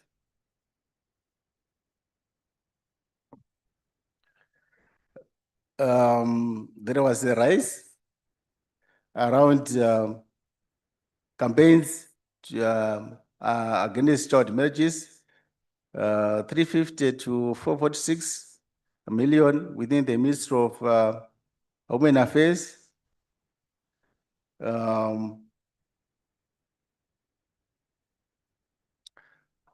Child protection in marriage is also budgeted under program 3.2 within the Ministry of Public Service, Labor and Social Welfare.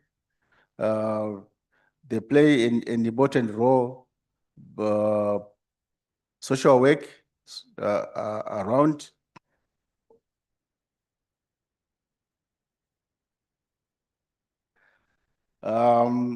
Community engagement, there are issues raised around leaving males out of engagements on gender and focusing on women. So we have a budget outline that also involve awareness on gender. 4.8 within the Ministry of Women Affairs. I've talked about the BIM, which is aimed at keeping the girl child at school, the sanitary ware, the school feeding policy. We have within the Ministry of Home Affairs, where there's a birth registrations, a budget outline for 1.5 billion. This budget is meant to assist in the birth. You know, if the child has a right to birth. So these are all meant to protect child and the budget lines that are critical.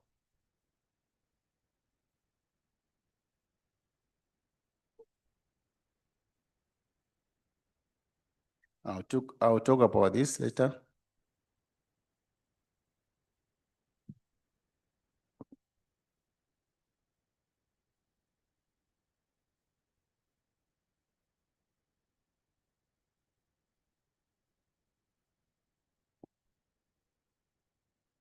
There's a section to around data sources, where we find most of our data.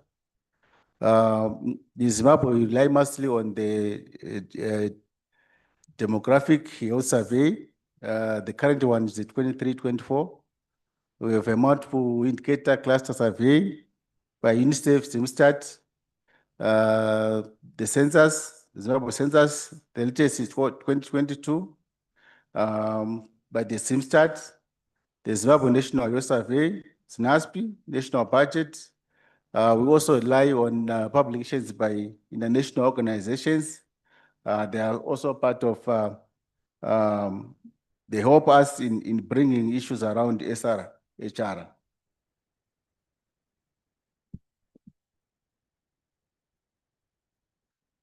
And what have been the gaps? The gaps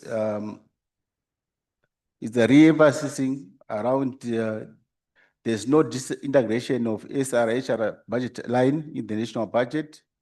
So the research need to put much effort to able to locate this budget item line SRHR funding is across multiple ministries, which brings difficulties in tracking. There's limited disaggregated service utilizing data.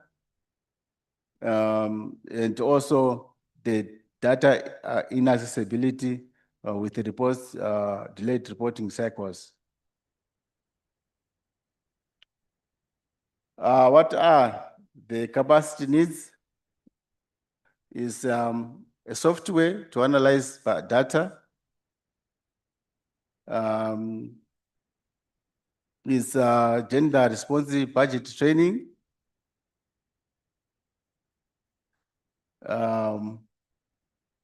Public expenditure tracking survey.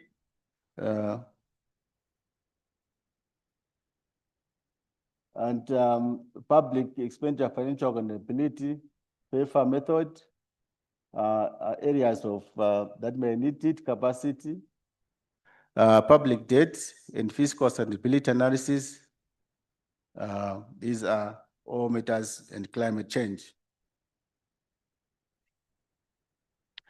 What has been the key achievements in the last 12 years, in the last 12 months?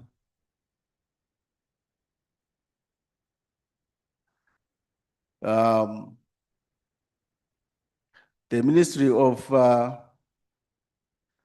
the Portfolio Committee on Health, in conjunction with the Women Parliamentary Quorum, Parliamentary Caucus, we pushed for higher health allocations, and we have seen a nominal increase of health funding. We also have some budget outline line that we can match to SRHR, like family health, like maternal health, medical supplies, blood products, and all approved in the cycle of 2028. We have seen the continual implementation of the Marriages Act. I will speak around the Marriages Act around later on. Also, we have approved the criminal law codes, the amendment, criminal laws amendment, protection of children and young persons from sexual exploitations. These are some of the achievements. What are the emerging challenges, critical obstacles to SRHR financing progress? We have limited fiscal space, particularly because of the debt and the shortfalls of revenue. And this is affecting the infrastructure, the debt servicing dominates the debate.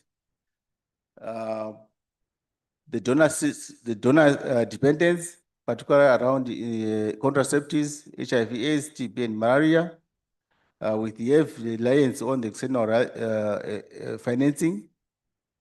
We have gaps around the SRHR budget lines, difficulties in tracking. We have issues around late disbursement, which also affect the service delivery. We have teen pregnancy among the adolescents. Drug and mental health is alarming, and a bit of inflation pressures.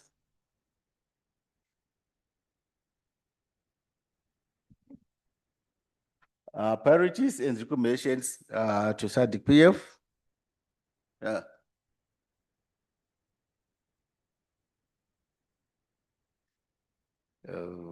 Okay, I'll speak this one. We have two recommendations. The first one is to ourselves to keep on advocating for the ring fencing of health taxes, meeting the Abuja Declaration, to introduce the resort-based financing, secure to ensure that we raise our domestic resource mobilization capacity. And to the regions, SADC-PF, we are realizing that we can be able to develop a framework that is able to analyze the budget, a software, a bit of capacity building around space, PEFA, the regional data systems, modulo, monitoring dashboards, resource-based financing, and a bit of technical assistance.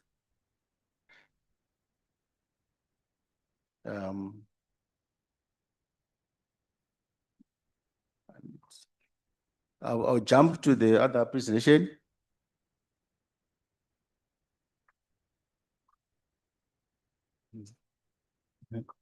Ronald, I want to do the other one. Two.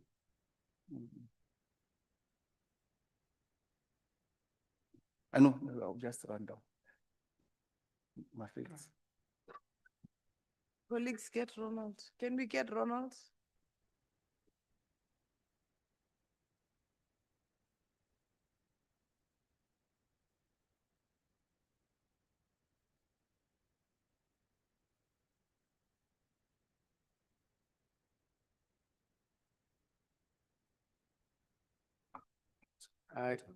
He has a few slides that he wants to share with us, so let's give him about 5 or so minutes.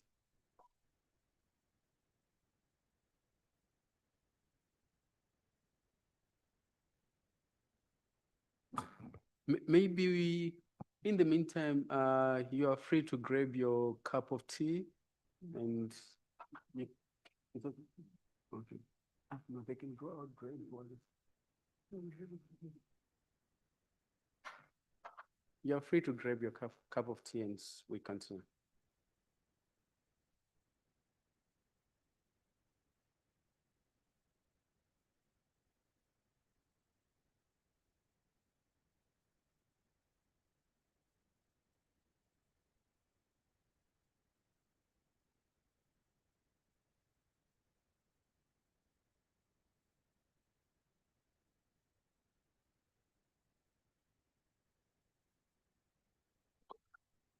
Okay, I'll try to be as fast as, yeah.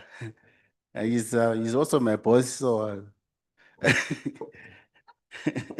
I will definitely do it as fast as I can. Just to illustrate some of the achievement that we've been doing in the Parliament of Zimbabwe, using the project funding. The project has been critical on the Education Amendment Act. They provided funding in the public hearings. And this one is the one that I've been referring to around Sanitary Way and the school return policy for pregnant girls. I will not talk about the impact. We had our members and documentation around it. The funding of SADC-PF has also been very critical around the criminal law amendment, protection of children and young persons. This is the law that criminalizing sexual activities with the minors, and the minor is defined as someone who is under 18. They've also provided funding around climate change bill, which is still under consideration. The Marriage Act, which borrows also from the SADC model law on eradicating child marriages, and also which set a age of marriage to be 18 years. And the project has also been critical to the Children's Amendment Act, which criminalize refusal by guardian or parent to accompany a child to a health facility. And also the Medical Service Amendment Act, which was recently passed. We showed a few success and we lost some. We lost around access. We wish we had access around access for SRHR services for adolescents. We had proposed access to include matters around access by capacity. But we lost it, and the one access that is carried within the bill is access by legal age.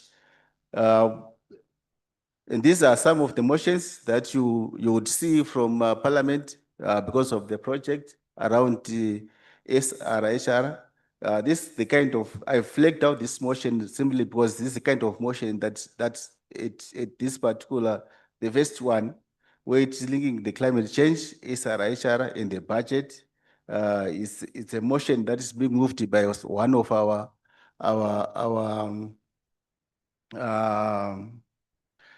SRHR champion, Honorable Buka.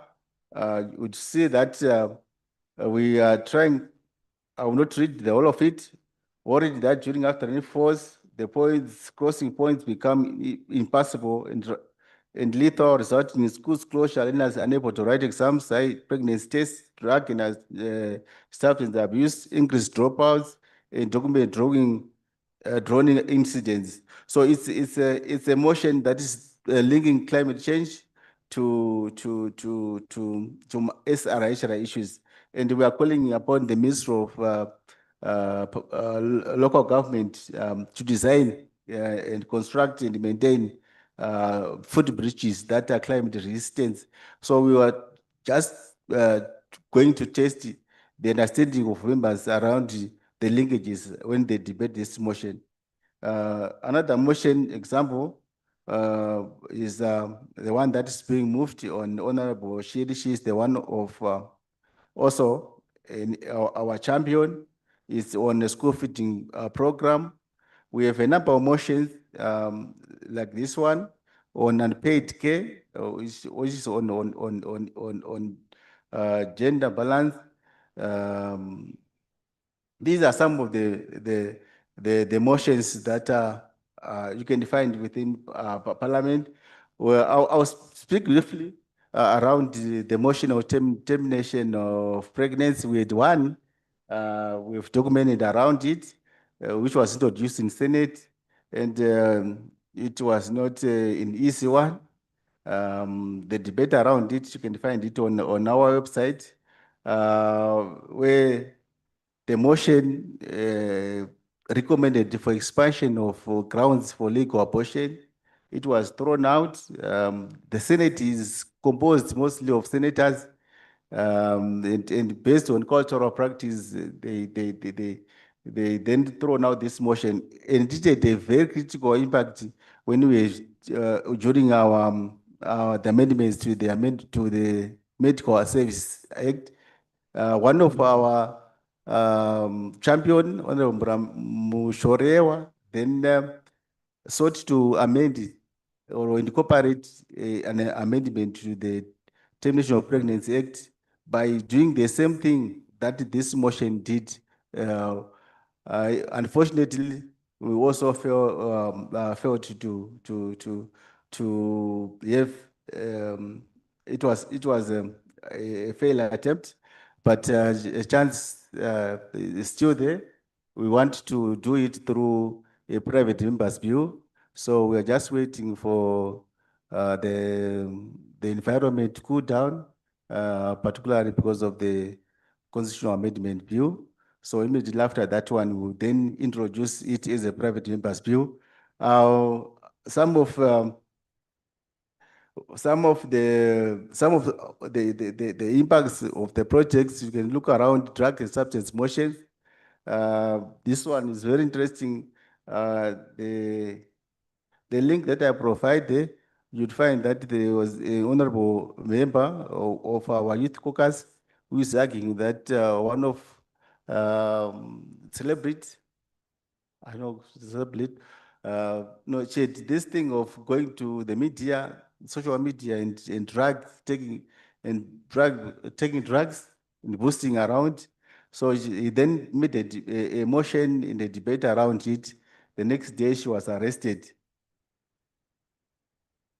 This is the kind of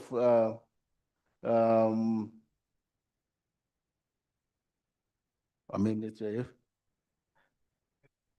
have. This kind of amendments that you could see at the Parliament so on this one, we score one objective where we had expansion of reproductive health, means a set of completeness, physical, mental, and social. So you find that the amendment that was there in the original was looking at, was defining reproductive health from a medical perspective, not including these matters of social.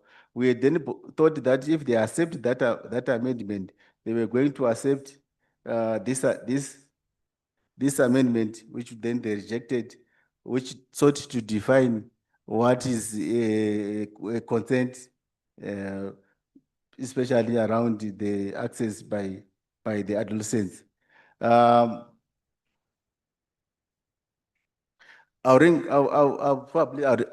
last break is around ring fencing taxes. I provide a link also.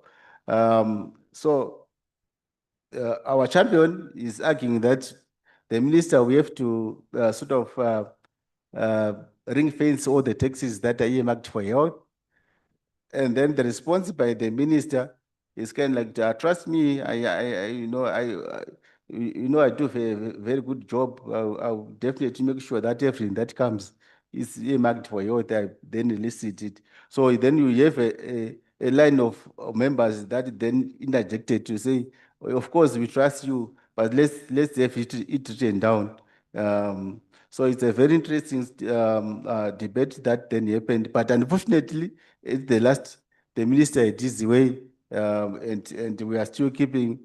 It's another loss, but we are still arguing that we have to ring fence those taxes. This and the one that I spoke about the budget increment, where during the consideration of votes, a member was able to interject and argue for the increment of 500 million. It was accepted, unfortunately, reduced, of course, to 30 million. And also, within the framework of budget, we are sort of going through what Zambia went through is establishment of the National Health Scheme. The National Health Insurance, there's a bill right now with the Attorney General. The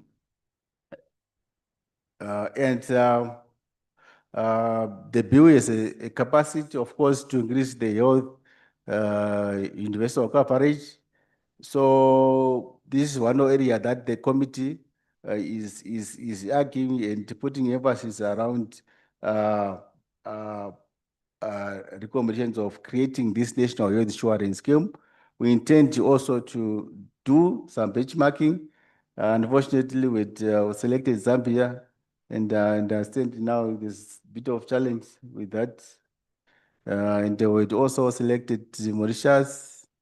So probably the last one I'll speak is around petitions. We'll receive as institutions around 32 admissible petitions.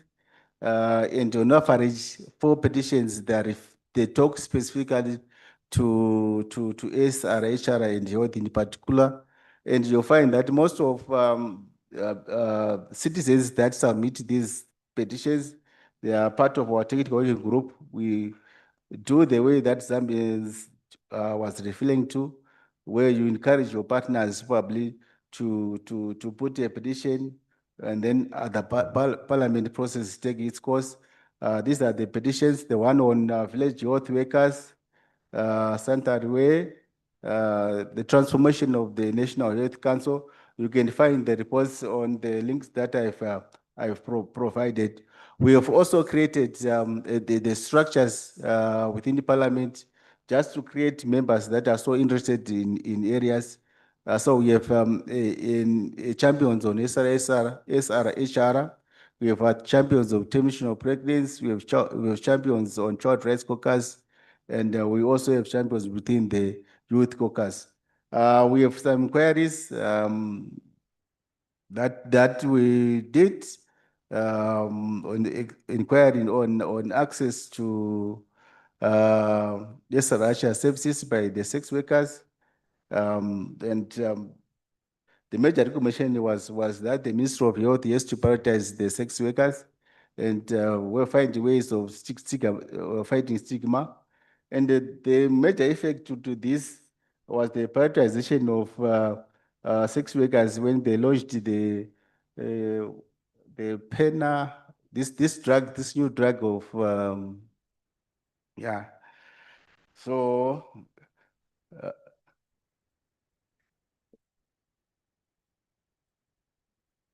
the Lena Park, yeah, yes. So these are some of the sources that made my presentation. Thank you, Mr. Facilitator. Certainly you can do better than that. Thank you so much, Mr. Chiremba. We call him Doc. Chiremba means doctor. Having said that, ladies and gentlemen, are open to the floor. Any observations, points of clarity? I think it was a comprehensive report, isn't it? Lesotho, okay, Lesotho, you can end.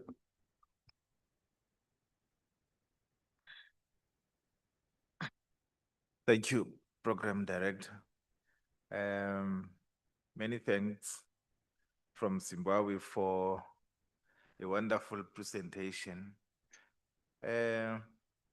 While we appreciate that Parliament is doing something like the passing of motions and petitions, like you indicated in your last slides, my question is still the same as yesterday's.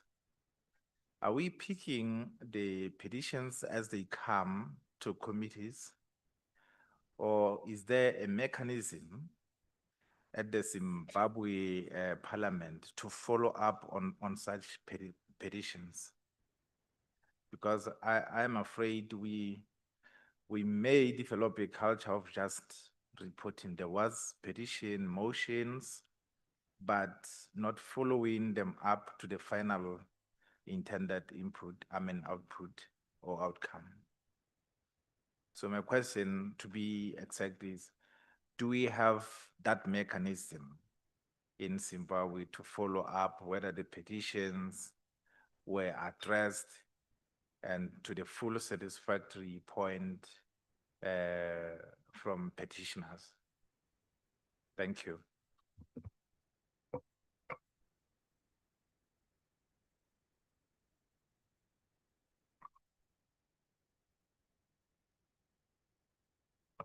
Contribution, you may respond to it? I'll give Ms. Nyao in. Okay. Okay, thank you, Lesotho, for that very important question. In as far as tracking recommendations by committees, once the report has been presented in the House, our standing order requires the minister to give a response to those recommendations within 10 sitting days. Then as a committee, they should also make a follow-up from time to time on progress on implementation of those recommendations. So the minister in his response has to agree, either they're agreeing with the amendments or they have to explain themselves why they are not agreeing with those recommendations. Then from time to time, the committee can make a follow-up with the respective ministries. And also the petitioners, they will still come back to the committee and say, look, we have this report which you tabled in the House, and these recommendations to date, there is no progress in as far as implementation of those recommendations is concerned. So the committee still have an opportunity to take up the issues with the ministry. In the presentation, I'm sure Mr. Chiremba shared some of the recommendations which have been taken up like placing on salary for village health workers, and also the recognition of what do we call them, nursing aid amongst the professionals in the health sector. So those are some of the recommendations which were taken up by the Ministry of Health. Thank you. Lesotho, a follow-up. I forgot one last question. You indicated, said that one of the challenges the Zimbabweans are facing is maybe, is it shortage of staff at the senior and middle level management. I don't think we were explicit enough to tell if it is the staff dealing with SRH related matters or it is the general assessment of the public service. And if it is the general assessment of the public service, wouldn't it be wise maybe to qualify the portion that is required to deal with the SRH matters instead of maybe going abroad? Just so to be specific of the matter.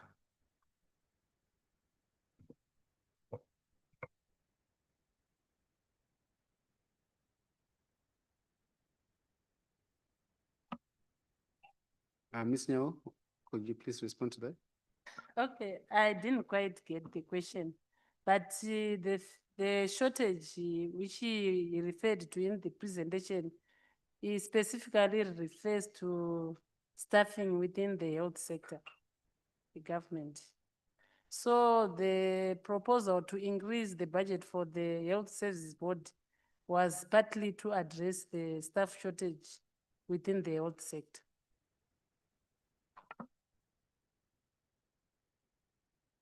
Are you answered? All right, SG.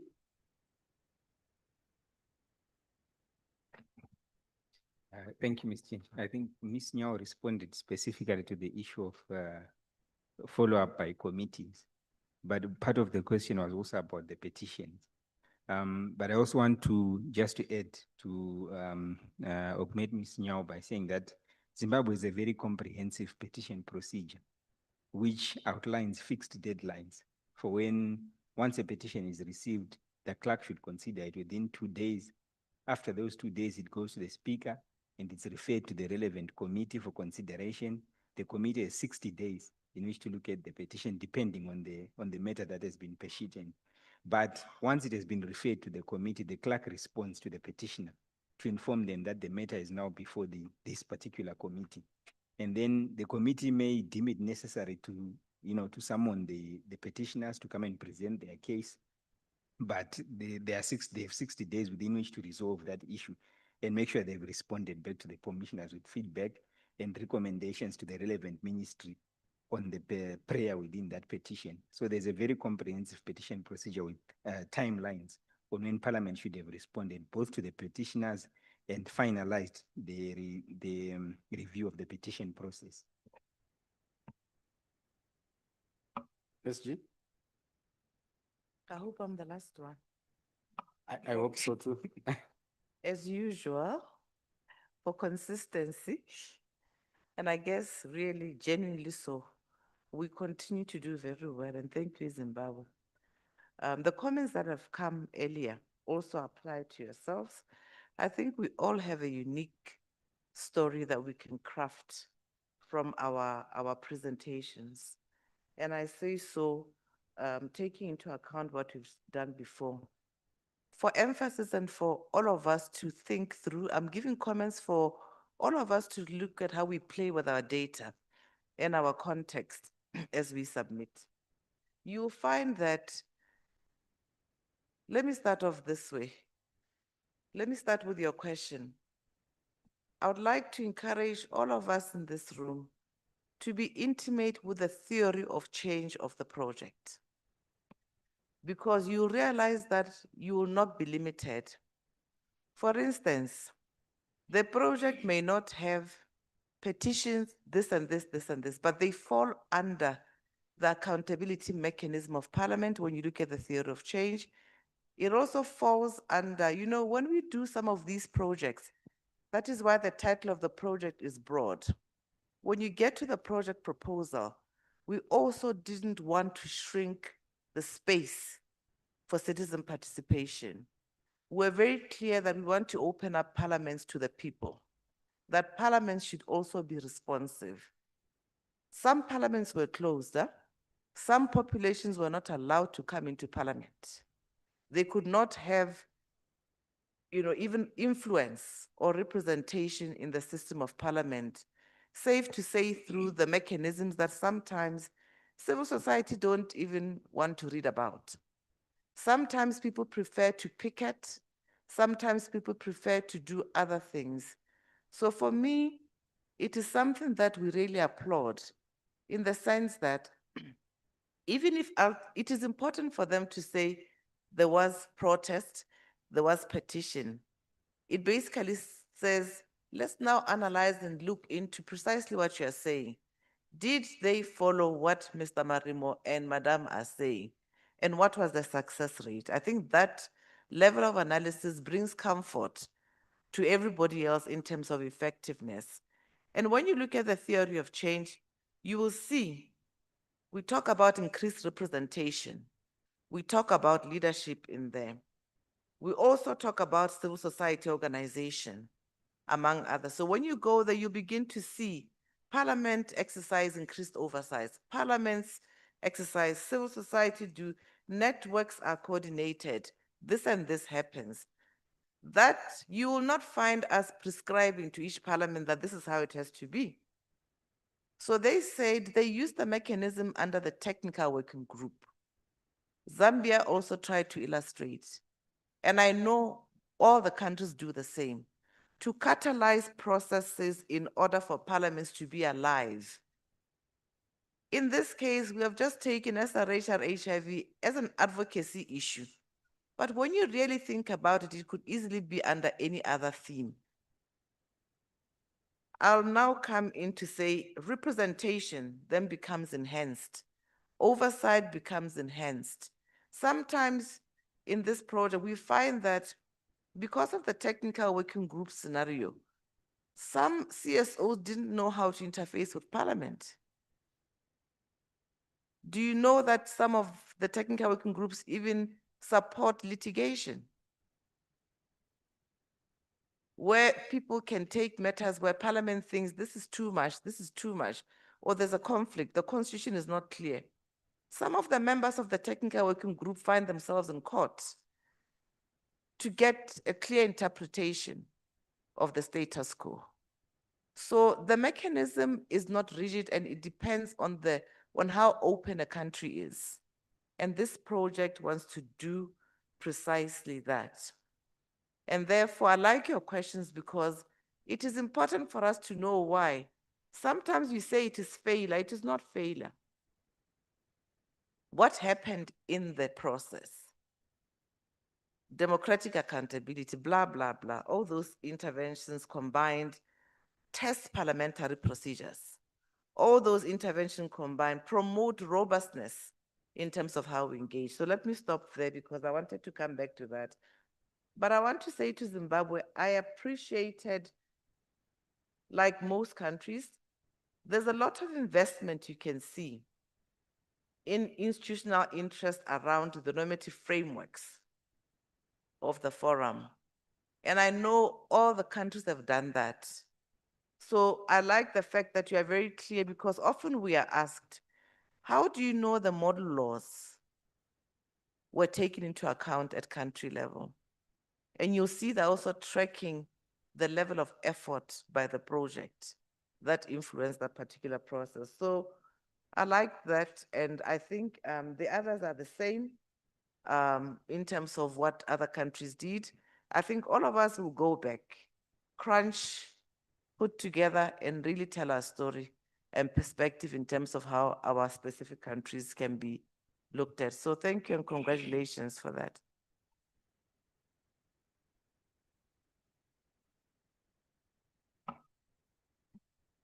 Thank you so much, SG.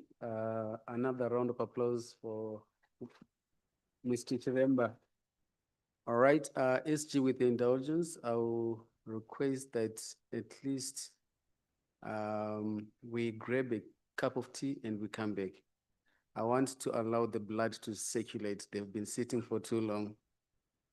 Or we just stand up, you move a little bit, then we continue. Just so that the blood can circulate. All right. Is it okay, SG? Just tell us when to come back. In 5 minutes time. Okay, start after 5 minutes. Then we 5 can minutes go for time. tea, yes. All right.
representation from Botswana. Let's appreciate them with a round of applause. Good afternoon, colleagues. We continue where we stopped yesterday. We started, now we are closing. We did session 1 yesterday, section A, so we will skip that and move to section B, which was supposed to be session 3, around specific budgeting for SRHR. And here we wanted to take you through the process that we followed in country in preparing for the meeting and in preparing to give the presentation. So just like most of you, we received the communication. We sent a request for information to different ministries within government. If you look at our slide, you'll see the ministries that we contacted. And then we've also written their role in as far as SRH programming is concerned. The only ones that we omitted were the armed forces, just because there are complexities around working with them, especially data, et cetera, et cetera.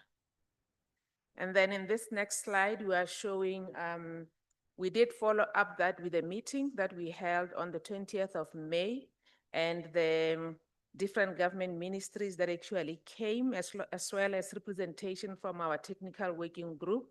We also had UNFPA in the room. We're also talking about or showing the government agencies that submitted data but did not attend the meeting, and the ones that did not submit anything nor attend, but they implement a significant portion that contributes to SRH budgeting, which is social protection. Because like most countries have said, we also don't have a line or specific line item in the budget that says SRHR. It's different ministries doing different interventions. But then again, maybe that's how SRHR is, it is, because even when you explain it, it's different things that contribute to one thing. So we have the same architecture. And then the other thing that we just want to note is that we've had a new government as of October 2024, after 58 years of having been ruled by one party.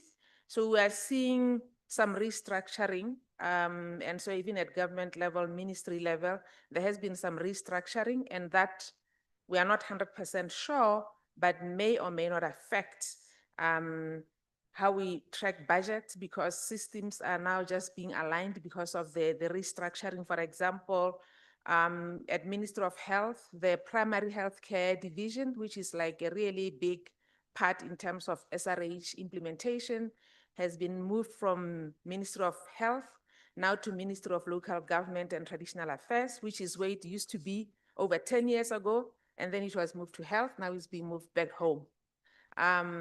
In terms of social protection for children, there are some components that have been moved from the Ministry of Local Government and Traditional Affairs now to Ministry of Child Welfare and Basic Education. So we would want to be able to take those dynamics into play when we are looking at, especially as we finalize our reports. Then the other takeaway that we want to share from that meeting is that the government of Botswana, as it has always been, really is the main funder of the healthcare system, you know, service delivery and et cetera, including components of SRHR, GBV, HIV, STI prevention and treatment. So donor funding for a long time has been limited in the country.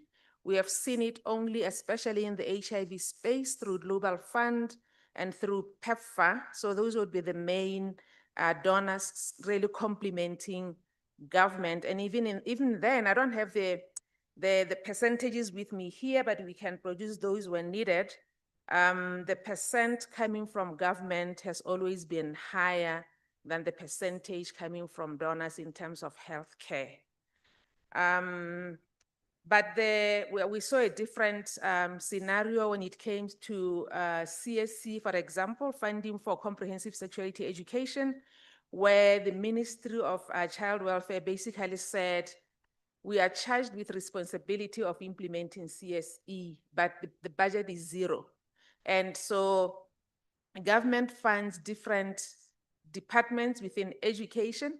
And then to the life skills office, they say, work with the different offices that are receiving funding to integrate comprehensive sexuality education. They are receiving support through UNESCO. We have noted that for the past 3 years, they've received like $93.7 thousand to support is like especially training on CSE, focusing on the teachers.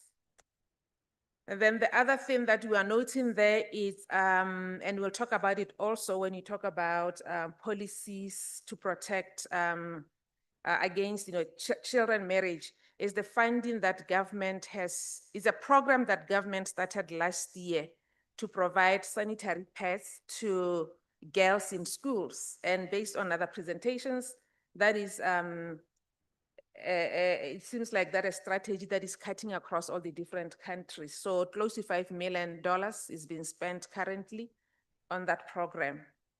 I'm going to ask my colleague, Onkgopotse from finance.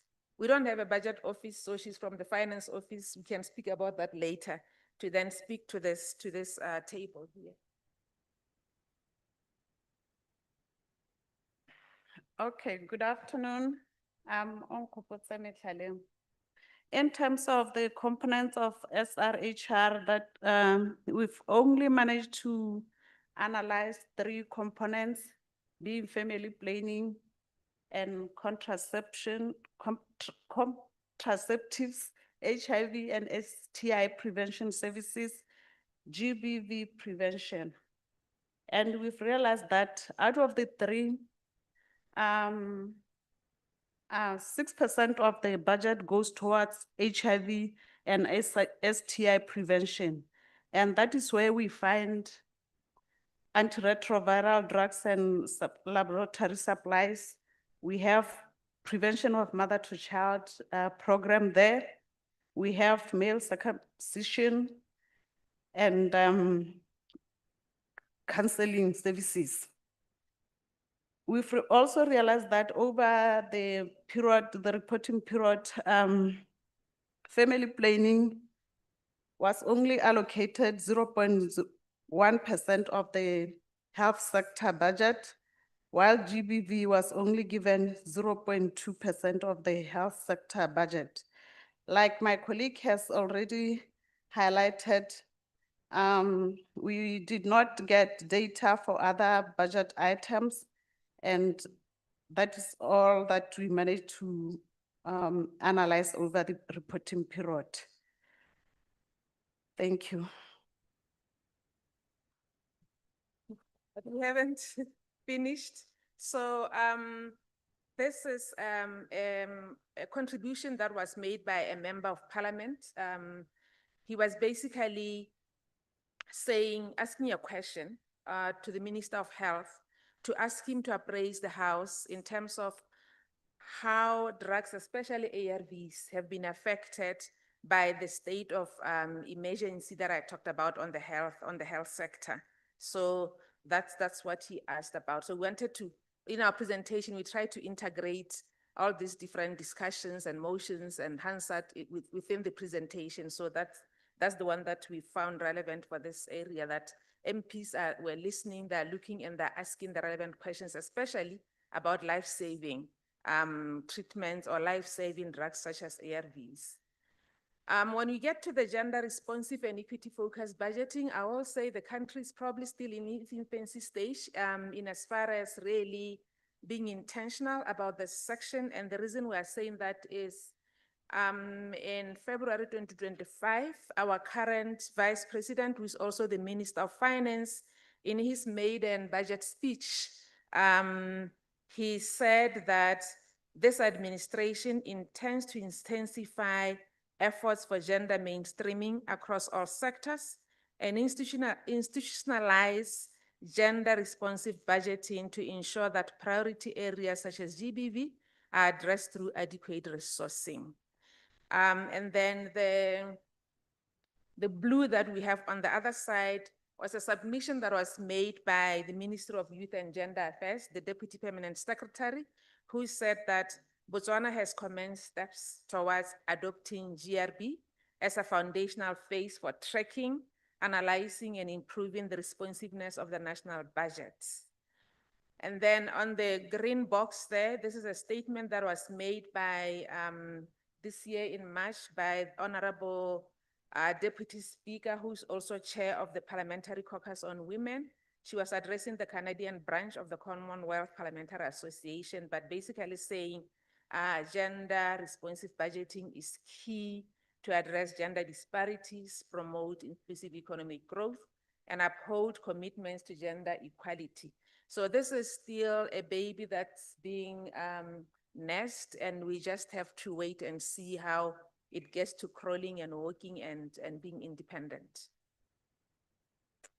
I just wanted to throw something in there to show the vibrancy of the parliament discussions. Just in December 2024, one of our parliamentarians, Honorable Unity Dow, came up with a motion to establish peace desks, and to her, this would facilitate timely responses, especially to survivors, and ensure that they are addressed as soon as they bring their issues to those desks. But the motion was turned down, saying that the existing law already gives police officers and magistrates the responsibility of peace officers. What is only lacking is awareness that such a service exists. So there were vibrant discussions around that one. We'll now move to the parliamentary influence on SRHR financing, and I'm going to ask my colleague, Rosa, to speak to the budget process.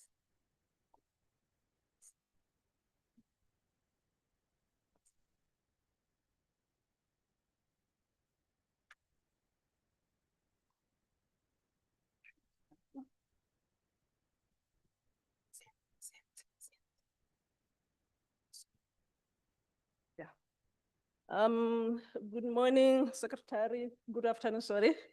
Secretary General and your team, the facilitators and colleagues. Just to remind you, my name is Rosa Mokone. I'm the Performance Improvement Coordinator. I'm going to talk to you about the country budget cycle. I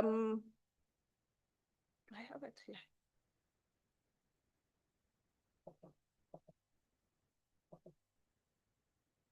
We have 4 stages in our budget cycle. The budget cycle starts in April.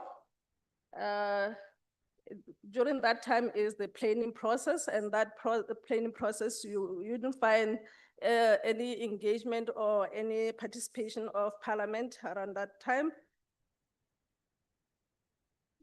Looking for my thing.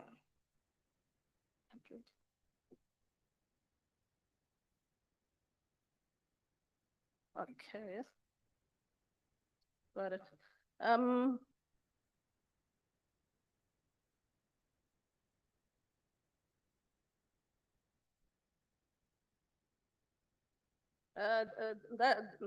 That means the involvement of our parliament during the pre-budget formulation is similar to some of our parliament neighbors. I heard Zambia was mentioning it, and other parliaments. It means the budget. Our contribution that time is very, very limited. And the question is, how much is the public and how much is the civil society engaged in during that time? Budget process, when it ends as from the planning process, then that's when after the approval, I mean to say the contribution by the cabinet, that's when then it comes to Parliament. When it comes to Parliament, there's a process now that starts and is completed, I think, in 2 days. And that process means the first tabling of the budget in this, normally we do it in February. And the first day is the first tabling, the second day, the budget now is referred to, the bill is referred to the Committee of Finance for briefing and understanding of the whole process and how much allocations has been done. After that, the budget, the bill now goes back to Parliament for debates. And during this process, we have this other tool which we have initiated to just bridge that gap for Parliament to now engage the public and engage the civil society. This tool is called, is popularly called Botswana Speaks. We have two platforms in that system. The other platform, we call it Speak for Yourself, and this is where we post in the bill, and the community will be responding and giving their view there and giving their comments, the comments which the parliamentarians will use in Parliament as they are debating. The fourth stage now will be, the third stage will be the execution after the budget is approved. It will be the execution, then the final stage is reporting and auditing of the budget. During the time when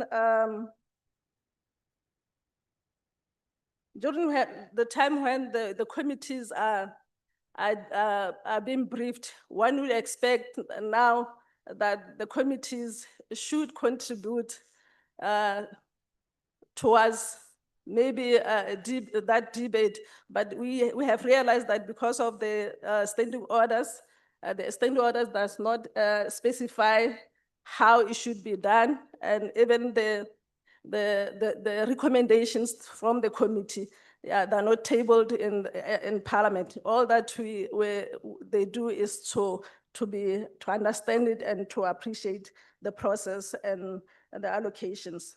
I think I'll end there by saying all the four stages, they start in April, they take almost a year. They start in April, then they end the following year in March.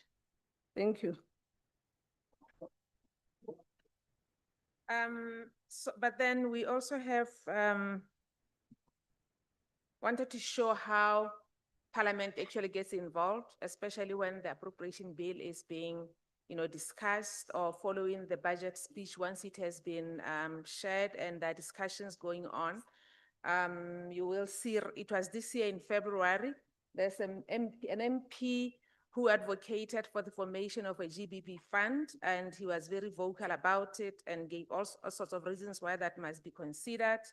And then in March, we had the Minister of Youth and Gender basically saying that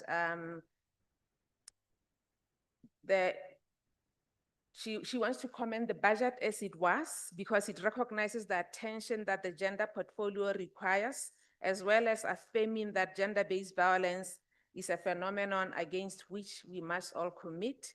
She also spoke about the Interministerial Committee on GBV that has been formed and that has started to sit to discuss different aspects of GBV, and these are made up of ministers from different ministries. On the 5th of March this year, quoting the Hansard there, the Assistant Minister of Health spoke also at the budget discussions, basically appraising Parliament on what the budget of health was all about, especially the fact that it had incorporated advancement of universal health coverage, and what the plans were to get to universal health coverage, and the government plans to actually bring a revitalized primary health care. In terms of child marriage and protections, We have 3 slides. These 3 slides, the way that we responded to this section, we were looking at the thematic areas that have been listed. We were looking at the laws and policies and programs that exist and looking at the different budget line items that have been made available to really work in those areas. And as an example, we had under ending child marriage, we noted that we have a Children's Act in place, and the exact section that speaks to ending child marriage. Basically, the Children's Act specifies that a child, anyone who is below 18 cannot be forced into marriage. The penal code also is cited. And then when it talks about protecting children who are already in marriage, we wanted to make it very clear that Botswana law does not allow marriage of children. But we also wanted to be realistic and recognize that there are pockets of child marriage, but this you will see because of cultural practices or religious practices, but legally, they are not allowed. Child marriages are not allowed in any way in our laws. And then in terms of community engagement, again, we have listed the different laws and policies that exist and available budget line items, as you can see on the screen. The same as keeping girls in school. Programs like your school reintegration program has been listed.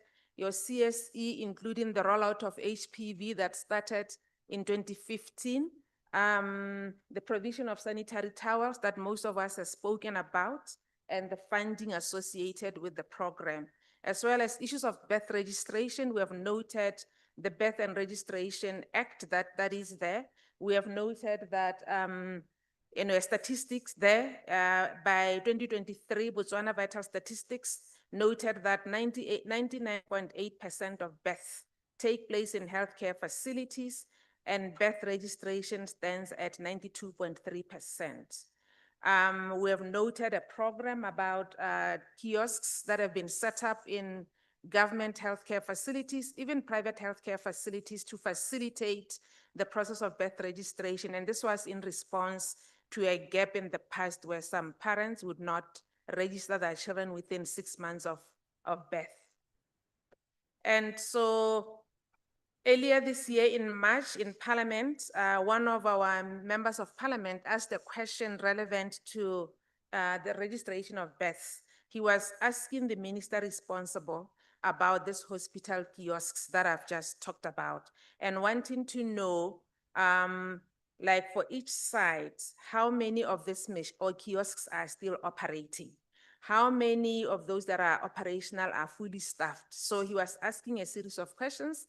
And then on the far right there, you'll see the response that was provided by the minister responsible, and basically saying 9 out of 15 are functional, and noting that some have been closed and for what reason. So for this one, we are showing that the questions that come do get closed in terms of responses provided during parliamentary debates. Still on that one, in terms of ending child marriages, we are noting the Hansard of 6th May, where the deputy speaker, who I also said is the chair for the the Parliamentary Caucus on Women, she was giving a statement on International Women's Day, and part of her statement was that the goals and commitments to eliminating discrimination, violence, and harmful practices and barriers, she recognized those things, that they need to be fulfilled in order to really realize the participation of women in leadership and decision-making. In terms of oversight, the Parliament has introduced what we call a community scorecard. This is a public engagement tool that entails facilitating platforms that involve beneficiaries really to comment or speak to all the development programs and policies that are in place. And clearly SRH is a development program that a tool like this one would benefit this program. So that was a a discussion that was had in Parliament regarding introduction of the community scorecard as an oversight tool. And then in this, on this slide, we are showing, it's a table where we are showing the different tools that are in place and the role that they play or how they are being utilized in Parliament to play the role to facilitate the oversight mandate of Parliament. Your Public Accounts Committee that meets and really looking at budgets, allocation and utilization of funds. Your portfolio committees for performance reviews. Ministers come and do presentations at these committees about different programs.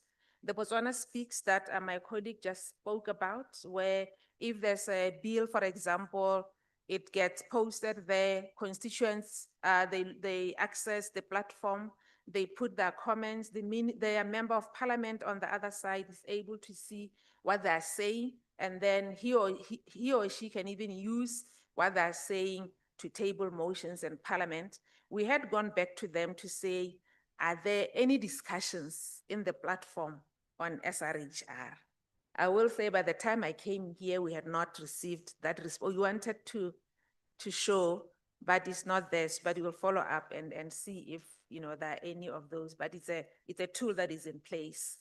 In terms of how the committees especially have been briefed, we've provided examples there in terms of the interactions with these committees in as far as SRHR is concerned.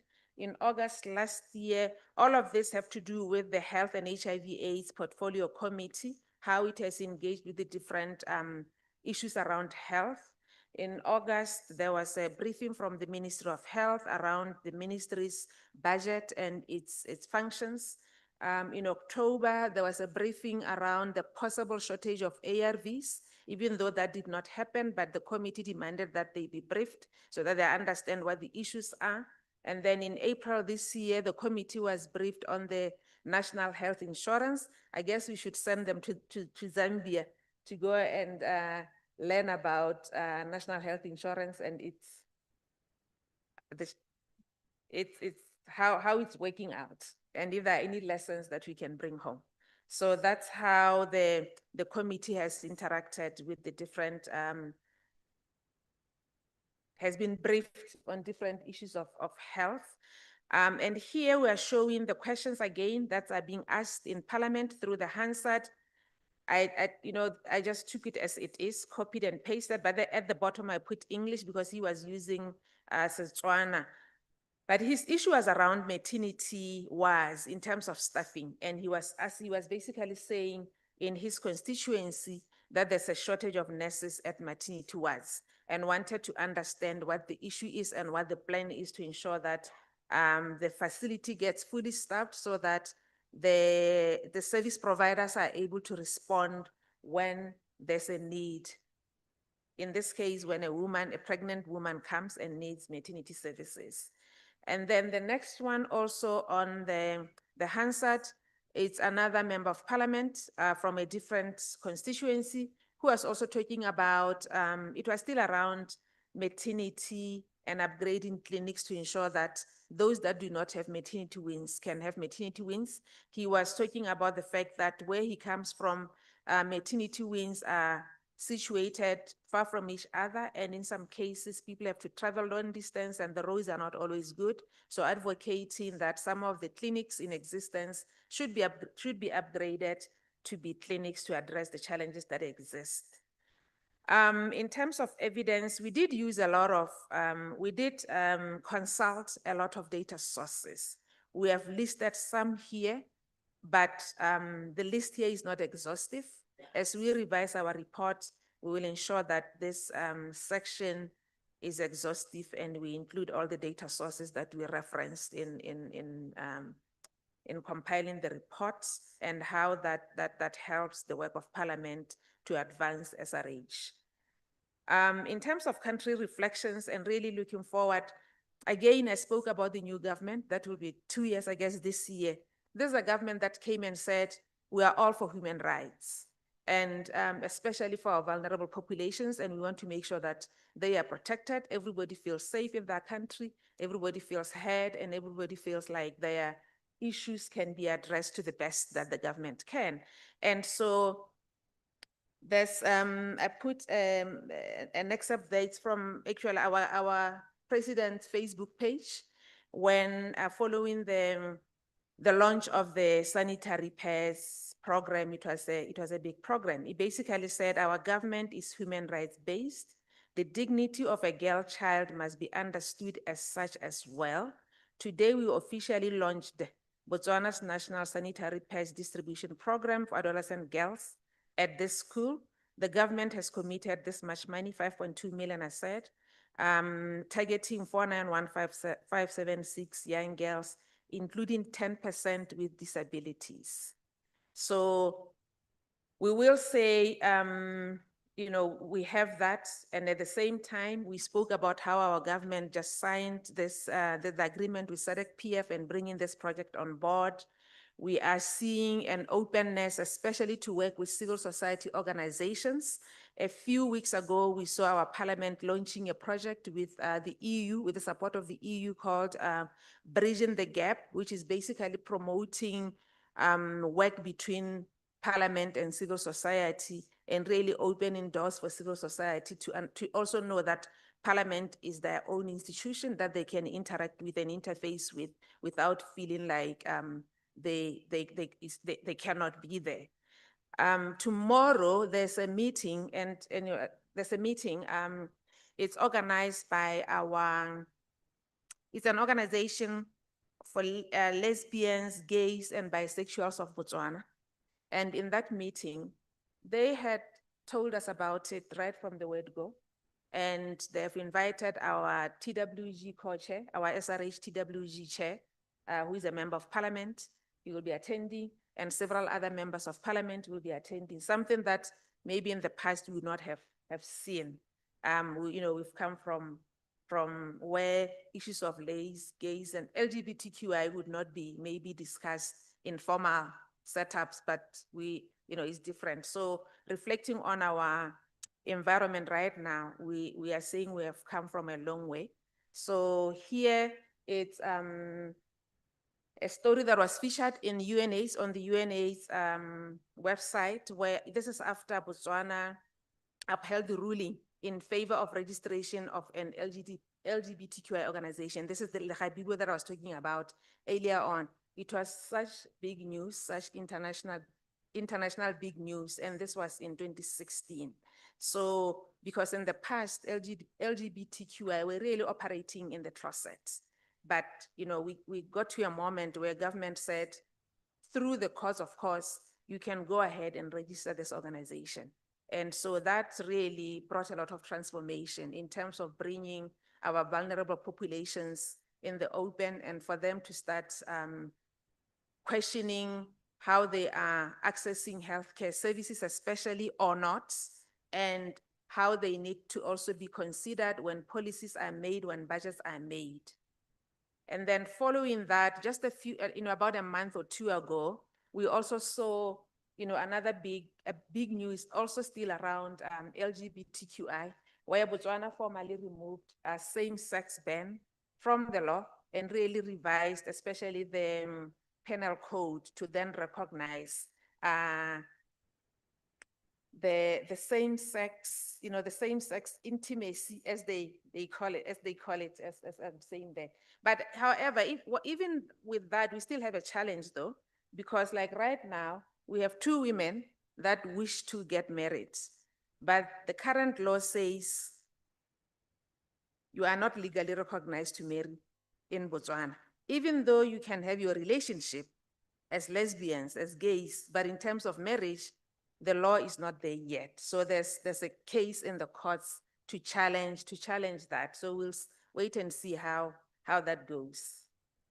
In terms of priorities that we would like to pursue from here as we build, going towards the end, we are looking at actively building the capacity of our MPs. Most of our MPs are like first-time MPs with the new government.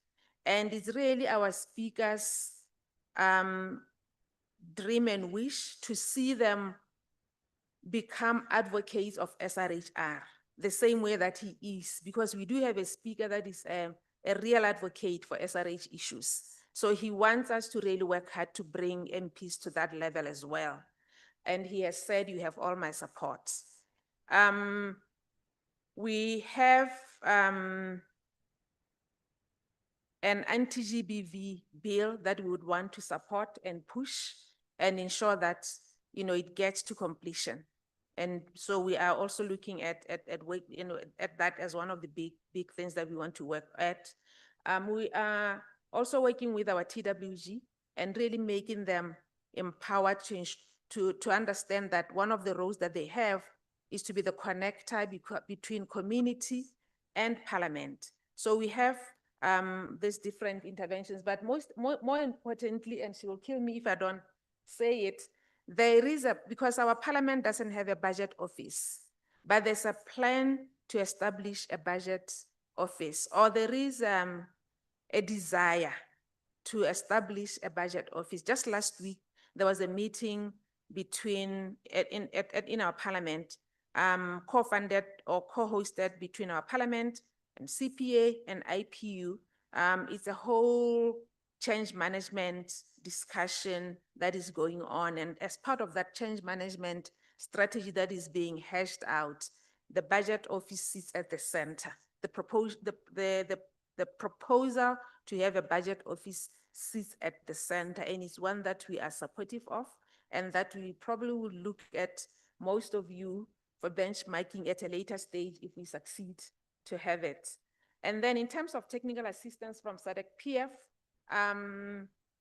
capacity building or budgeting, Madam Finance, capacity building on SRH budgeting, analyzing national budgets, capacity building to audit existing laws from an SRH viewpoint, technical assistance to enhance evidence-based budgeting.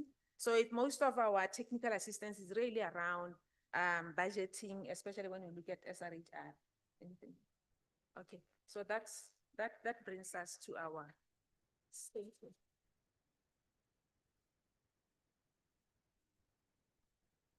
Thank you so much, Botswana. I open the floor for contributions. Any contributions from the floor? 1, 2, okay, SG.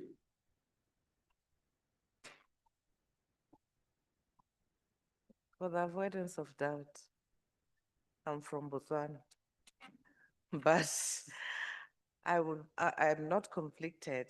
The facts are before us for interpretation. However, let me congratulate Botswana as well.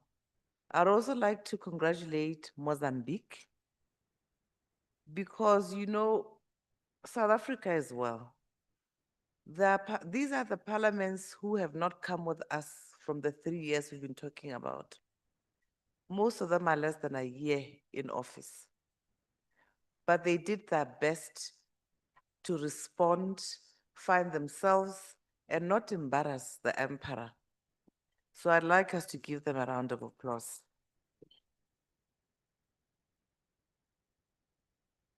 Let me just also congratulate you, Botswana, for the input that you have made.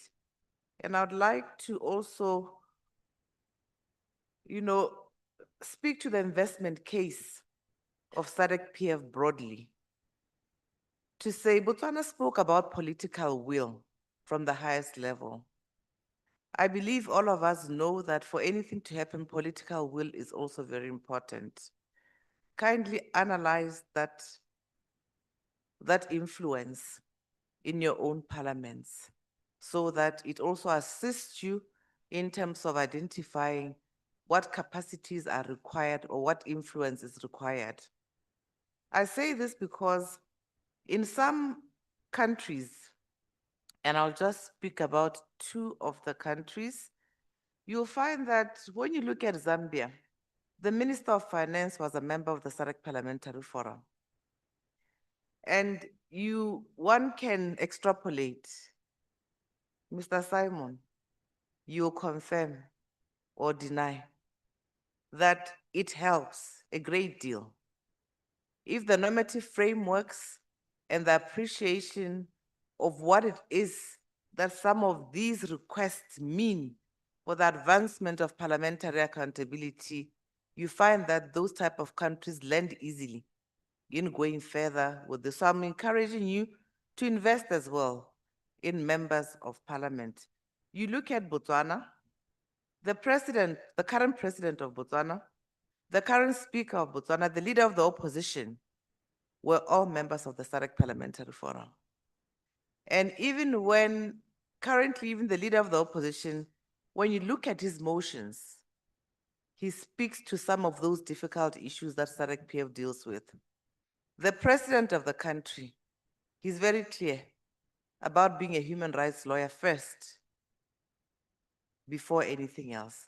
The speaker is very, very clear about his issues, and when he articulates these issues at any forum, whether he's interfacing with guests or speaking at the SADC PF plenary, you'd see what advocacy is all about. So when you look at political will, let us also, you talk of champions, let's not take it lightly. And I'm tying it together. And I recall very well the consistency of ideology. When we adopted the minimum standards on key populations, we do have the minimum standards for key populations at the SADC Parliamentary Forum. There was a serious, interesting altercation that happened from the conservatives and those who are liberal. And yes, you should have been there. Let me not go further. So what I'm also trying to say here is that you will see that an enabling policy environment is opening up in Botswana, which this project must also strategically coordinate, manage, and really ensure that we showcase an environment where there's progressiveness in any country. Because when we look back in any country, I don't know for Botswana, whether your story is going to be about the tipping point. I don't know. Others talked about leadership. I don't know for you if it's going to be the tipping point or not, but that's what came to mind. Because I was also interested in you have an intervention and the corresponding budget that has been allocated. That's enough fodder for analysis, even if you may not have enough data to go that backwards into the process. Commodity security, that's an area in the project, as opposed to just narrating what happened in terms of the motions and the lack of look at the whole chain of commodity security and interest Parliament with a few months remaining to follow through. I also liked your cross-learning. These projects must allow for cross-learning. If in your analysis, you are going to say, we look across the SADC region, we find that we have national health policies, but we also see that this is how sustainability issues should be taken on board very seriously. In your analysis, you can actually cite other countries and then recommend to your own country in terms of what is it that can be avoided or not avoided. And I don't want to go on and on, but there's progressive policies, there's political leadership, among others, because I'm looking at time. Let me stop here. And I'd like to just congratulate Botswana. And I want all of us to also integrate in our analysis the political leadership, the determinants that are required for any success in any area. They may not be sufficient, but they are also important in that regard. So thank you, Botswana, and everybody else. I think this brings us to a huge round of applause for all of us.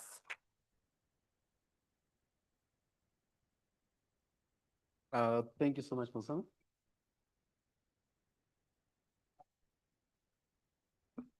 While is Botswana leaving, can I ask you all to stand for a minute? as I request Mr. Raj to come and make a presentation on national parliaments and regional budget utilization analysis. The reason why I asked you to stand, she's already exercising. It wasn't for that reason. She's already stretching. It's not for that reason. Ladies and gentlemen, you all deserve a round of applause. A standing ovation.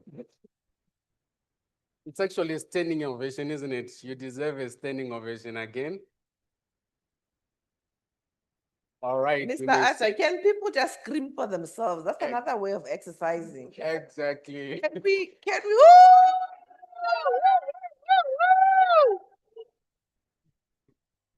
Thank you so much, SG. Thank you, everyone. Raj, you may proceed. Thank you. So, yeah. Okay. I can continue, eh? Yeah. Good afternoon, colleague, or good evening, I don't know. Are you all well? It's okay? Okay. It's not always easy to do a presentation on a Sunday and at this time, eh? And also after a so elaborated presentation by Botswana and Zimbabwe. So let me do my maximum. But the reason that we are presenting is this topic is just to take the opportunity that all the researchers and the parliament, you are here. So we want to talk about something very important, is about budget utilization. And we'll do it up to date. So we try to update all the figures so that we have a situation how the position on finance look as at March. I will tell you that we are concerned, in fact, very concerned with the low utilization of SOHR finance, and also very few SOHR activity that has been done at national level over the past 7 months. I understand December and January is not a correct months to carry out activity, but February up to now, we could have done much better. So we're very concerned, and in fact, we will go to see that we have achieved only 40% of our target. Remaining is 60%. Or it should have been the other way around. We should have already completed 60%, letting only 40% to be completed. Our financial year ends in October, it's not 31st December. So we are left with technically 4-5 months. And we don't want to do all our activity in October. In fact, as you were saying, we should complete everything by August or September at latest, so that the October months we can do compliance, reporting, accounting, and other stuff that we need to give to, how we call it, to the donor. So let me go through the slide. Let me skip the starter. I go to the main course. So background. It's important to understand that at national level, and I will take more of the issues at national level, we have 6 categories of activity that researcher may undertake. And I have grouped it in 2 categories. The first is National Working Group, roundtable meeting, and multi-stakeholder meeting. And in bracket is the number of participants for those meetings. And these are very straightforward activity. And I think that all implementing countries can easily do these activities. These are straightforward. I will come on it later when we will do how much we have spent. But going to the second one, which is public hearing, public awareness, or community outreach, I do understand it's a bit complex and it needs some technicalities. That's why we said not all the country may do it. We'll be loved if this country could have done it, but we expect around 4 to 5 countries can actually come ahead and do these activities. Thirdly, what I wanted to say is that we are activity-based budgeting, and all our funds that have been received from the Swedish embassy, they are restricted funds, which means that these funds can be used only for project or activity that has been earmarked in the budget. In case of any reallocation or moving from one line to another, we need prior approval and justification. Not always easy to do it, but we do it when needed. I move to the next slide. So, okay. I should acknowledge the graphic is from my friend, Dr. Sigale. He has been very helpful.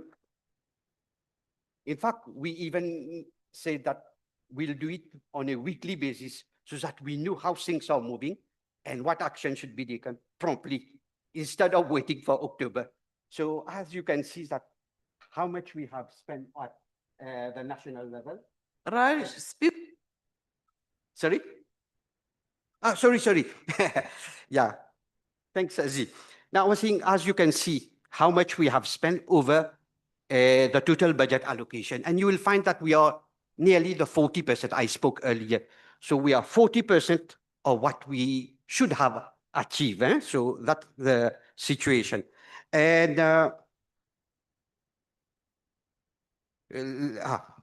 you will notice that we have put it at 31st May, so that we have even included plan activities. It will be surprising to note that a few weeks ago, we were only at 20%, and we were very worried. In fact, SG called me several times, and during the past 2 weeks, we got a number of requests.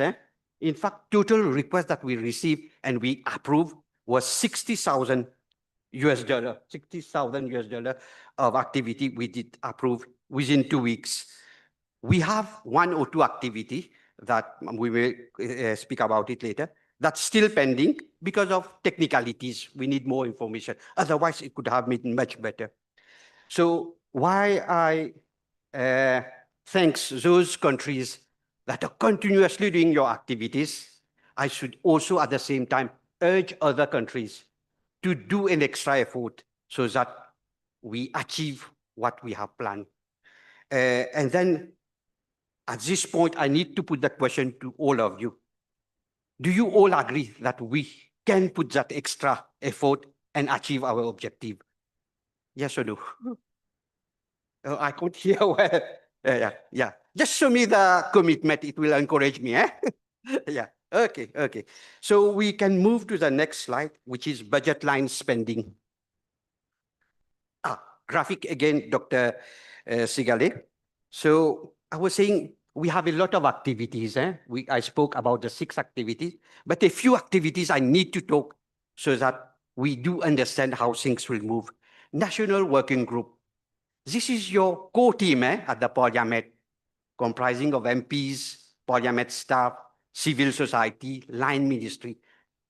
Should be a small group, maybe 15, but very dynamic. They are the one who helps you plan all your activity. And normally these meetings happen at the Parliament building itself, and the budget provides for some catering, water, snack, and also transport refund for some of the participants who come outside from the Parliament, most probably CSOs. I know many Parliament do have this meeting, but they don't draw down from our budget because it's so small amount.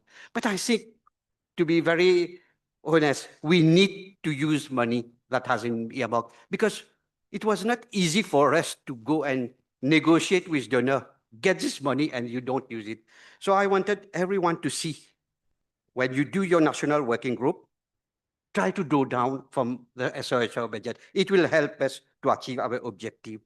The other things, I'm not putting it in order from top, but I'm just taking it. For example, the roundtable meeting and the multi-stakeholder meeting. I'm just giving a suggestion. We can even do it back to back. We can combine it. One way to do it is that put your activity over 2 or 3 days. You start with a roundtable meeting for the first day, and then you continue with a multi-stakeholder meeting. You can have the same participant or different participant, or some go out, others join in. Try to be creative and see how best we can do it. And I will come later when we will talk about regional activity, some of the example, how we have been able to achieve our objective at regional level. So I'm saying this is something that can be done. And I do understand that not all Parliament can do it at the Parliament building. So you can do it in the town or also outside the town. That will encourage members to come. So that things can be done. Coming to the public hearing, this is very challenging, but I need to acknowledge we have Malawi, for example, is going for public hearing. Angola is going for public hearing. And most probably Botswana, you will come with something for public hearing. And by the way, if you are going to Kasane, let me know. So those countries that have incoming bills related to SOHR, please talk to us. We can discuss and see what can be done. And I have my colleague, the policy and legal analyst, who is very helpful. He will be able to advise you how you proceed. And of course, I will be here to convert your project into US dollar. So if I go to the next slide, okay, we skip this one in the interest of time. Okay, here it is activity by country. Give you some second just to take cognizance of it. But I will go country by country just to check how the status. For example, Angola, we just approved an activity. So they are doing an activity and they are going to a region. It's a big public awareness, a big public hearing. So they are doing something very interesting and they are going there. Botswana, I think the researcher was recruited in March. In 2 months, she have already done free activities. But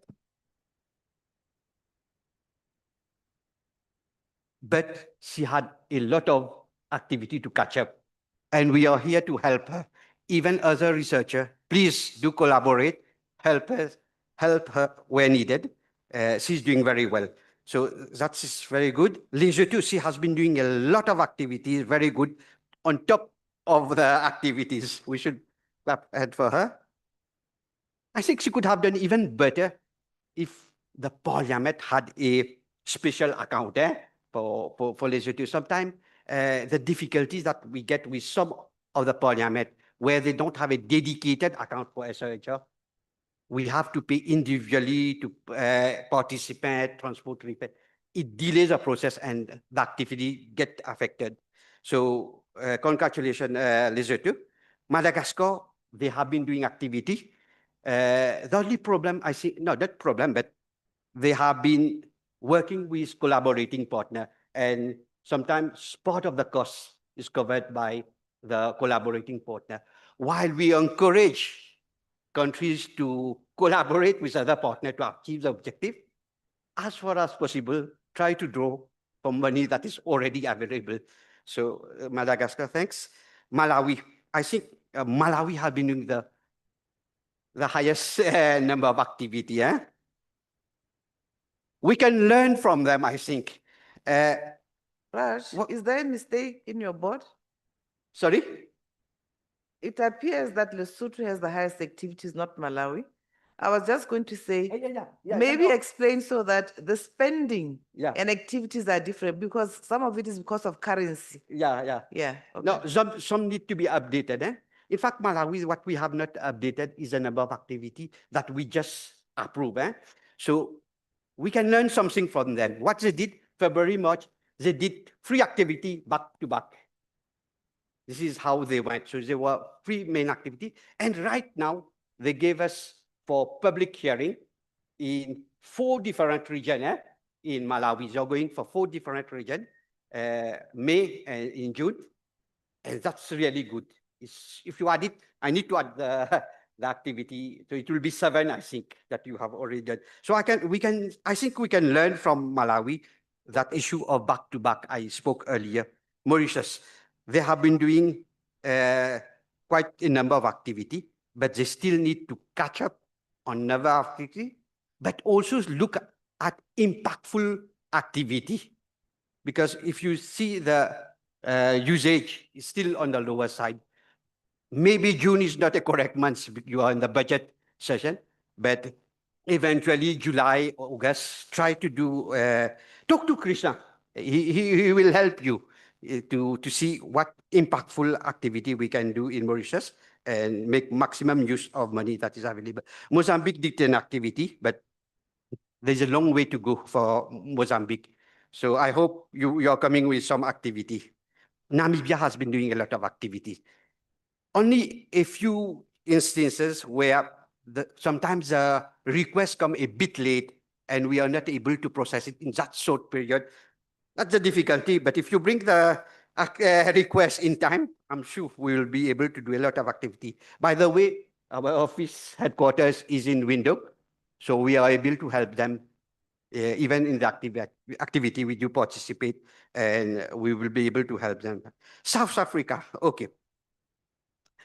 There's a long way to go. And I just hope you will bring a number of activities in the months. We are like 4 months left, but you can go for some impactful activity, and we see what can be done for South Africa. Because as it is now, it's really zero activity. So we need to see what. The same is for Zambia, but I will tell you what has happened to Zambia. Okay, the Zambia case, they haven't done any activity. They have submitted one activity right now. I still need to check it because there is some technicalities that we need to discuss further. So we'll see how best we can approve that activity and how quick we can implement it. But there's still a lot to go for Zambia. I do understand the parliament is dissolved, so there is some difficulty, but we can do at least a few activities. For Zimbabwe, okay, they have submitted Zimbabwe, they have submitted 2 activities. One, I have already looked at it, is more or less fine, which I have put it here. The second one have some difficulties, but we still discuss and see how best it can be done. My question now to all of you here, and it's a very honest question, and I want that answer. Are you confident that you will be able to do all these activities and turn the thing upside down so that we reach 80 to 90%? I want your answer whether you will put that extra effort and you're confident that this can be done. I need an answer for that. Are you confident? Everyone seemed doubtful. Some shouting. Yes. By the way, Dr. Moses is recording all this. Yes, he will put it in your report. So we go to the next slide. Okay, this is regional. Okay, I will not go into detail about regional, but we'll tell you how the regional situation. We are still 40% on the regional also. So fortunately for the regional activity, what we do is that we have a master plan that goes up to the end of the financial year. So we already have a list of activities, who is participating, which country, and how much. So for the regional, there is no difficulty. We will be able to use all the money by the October because it's already earmarked and it goes. The other lesson we can learn from the regional activity is doing back-to-back activity. Just for your information, maybe not all of you will be aware. Right now here, we have been doing activity right from Monday. If I'm not mistaken, SG, we have been covering maybe 6 meetings right now, 6 meetings from Monday up to Sunday. We are at this time, activity back to back. And we have been using fund from different donors, multi-donor activity, which is a bit complicated. And SG has been committed to all this activity. It happens. He is helped also by, I should acknowledge Dr. Sigale, Munashe, Kurasa have been helping. And from Monday up to Sunday, she's here, she's participating, she's contributing. I think she and her team need a round of applause. What we learn from this is that we can do same at national. Let's put some more effort. Do back to back, we do some activity, or do something like a master plan that we do have for the regional. So we will know which months, what we can do and come out with increasing the funding. Let me go to the next. I will skip some of it just in the interest of time. These are national activity, how we have moved. And you will find it detailed breakdown, how it is. And, okay, I wanted to take some time. And I think each time if I get opportunity, these two slides, I will always talk to the researcher. It is pre-activity phase. What is needed? I will try to read it from the slide. Yeah. Now, I was saying sometimes project get delayed because of incomplete submission. And I take this opportunity to say, for a project to succeed, we will need a concept note.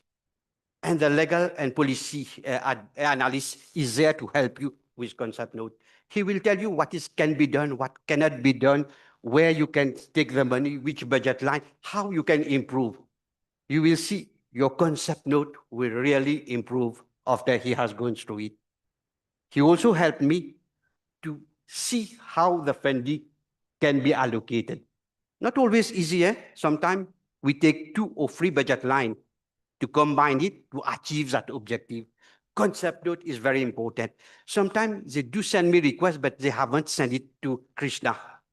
So without his approval, I cannot proceed and it delay the process. So please send to Krishna first, and then you send everything to me. But you can always copy me when you're sending to Krishna. The other is activity date. I mentioned Namibia, but it's not only Namibia, other country also, we do have problem, is that we don't respect the 2 or 3 weeks in advance. It takes time for us to process and transfer the money. We do get difficulty, even in SACU region, those countries, the process take time. Sometimes I say SACU country take more time than international transfer. We also got problem for Mauritius sending rupees because it should be US dollar. So we do have technical problem from time to time we get from the bank. Advisable 2 to 3 weeks if we can get the activity. And the documentation, program implementation request form, please send it in Word version. Why Word version? Because we all have to input subsection on it. I have to put variance, I have to put the budget, I have to sign on it. So it should be in Word version that it comes. Eventually, when everything is done, we'll convert it into PDF for our record so that no more changes can be done. But as a state of processing, we need it in Word. Budget in Excel, budget estimate. Often I get it in Word. It should be in Excel. Why? Because I need to check the verification of the computation. Sometimes I need to change the figures. Over and above, I need to put cost code because everything is coded. All the expense that you see, sometimes one line, I need to split it into 2 because this is how our coding system is in our computerized system. So I need to do that. And then quotation. Okay. We go for a simple procurement system, which we have agreed with Swedish Embassy. It is free quotation. So you always look for free quotation, but nothing prevents you to do 4 or 5 quotation. Because if you send 3 and 2 doesn't reply, you only have 1. So I always advise send even more so that you get it. Compare it. It's not necessary that the cheapest will win. It's the most convenient. So we look at the economic, of course, but the efficient way also, because the other one can be very far. You need to pay transport to go to there. If you have a venue which is near, so it's more convenient. So we look at this. And then last slide. Okay. You know, sometimes we do suffer on this one. And this has been raised in one of the audit report, is that once the activity is done, we do not do the retirement. What is needed is that once the activity is done, you need to send us the attendance sheet signed. So all the participants sign, but down, even the researcher, and preferably one parliament staff countersign it on all pages. So we need that part. And it's, I don't know how, why it takes so long or so difficult, because you can do it on the same day. Once it's done, you take a photo and you send it to me. Eventually, you can scan it from the office to give me a better version of it. But you can. But even here, you will see that we do circulate attendance sheet. We did sign. It will get collected. My colleague will match it with boarding pass, and there is a control system. So we need it. The other is scan of all the receipt and invoices. We advance money to you for these activities. So once activity is done, you need to scan all the receipt and invoices and send it back. Also, what you need to do is a reconciliation. And then you need to say, okay, we received so much money, we do spend so much is left, or we overspend because it may happen that some of the activity costs actually more than what was predicted at first. So in that case, we need to do refund. Mauritius will take an example, but also reimbursement form. Maybe some parliament doesn't know what is a reimbursement form. Okay, those countries who have a special, majority of them, they have a special account at the parliament. We send the money and they do the payments themselves from there. But other countries like Lesotho, Mauritius, they don't have a special account. So once the activity is done, they need to send us attendance sheet over and above reimbursement form, fully filled, signed, and copies of detail of bank so that we do the transfer directly to the participant, mostly for the transport refund. I think on this one, I need to present you someone. These things, we also have our internal auditor, Mr. Samuel Bokosi. I hope you all know him. So he's looking at all these things. He's helping us to improve our system. He helps us not to have problem with our external auditor in the long run or with the donor. So he's the one who is helping us to ensure that compliance is done, accountability is done. So I'm very thankful for Mr. Bokosi. Okay, on concluding, I need, there's no more slide, but I wanted to say a few things to conclude. I wanted to express my sincere appreciation to all my colleagues for the good work you are doing at national level. I understand that this work is not always easy. There's a lot of challenges on the way, especially in Parliament to make things happen. I don't think Nika will tell me the contrary, yeah? Yeah. And I don't often get the opportunity to say this, but your commitment, dedication, and teamwork is much appreciated. I like it. I'm very thankful for it. I am confident that by the end of the process this year, by October, we will be able to accomplish the outstanding work that I mentioned earlier and demonstrate that we value the project and we really mean to achieve what has been earmarked in the project. With this, I thank you again for your hard work. Thank you. Thank you very much.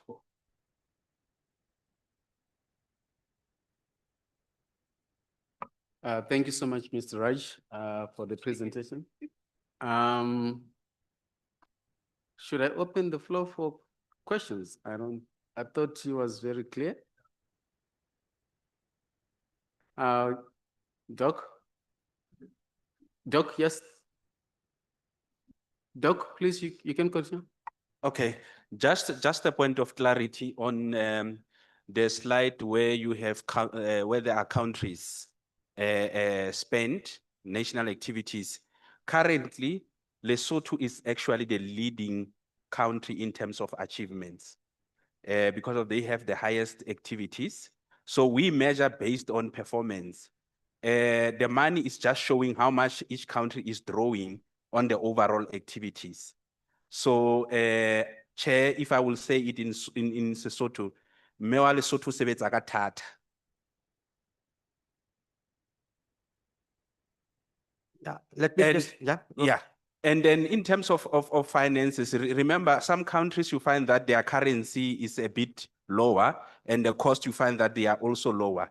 So you can't compare them. You find that in Zimbabwe, for example, because of the use ZiG and the dollar, their activities will be a bit higher, or in DRC, it will be a bit higher in terms of the costs. So unlike if you implement in Malawi or in another country, for example, the cost might be a bit lesser. Thank you.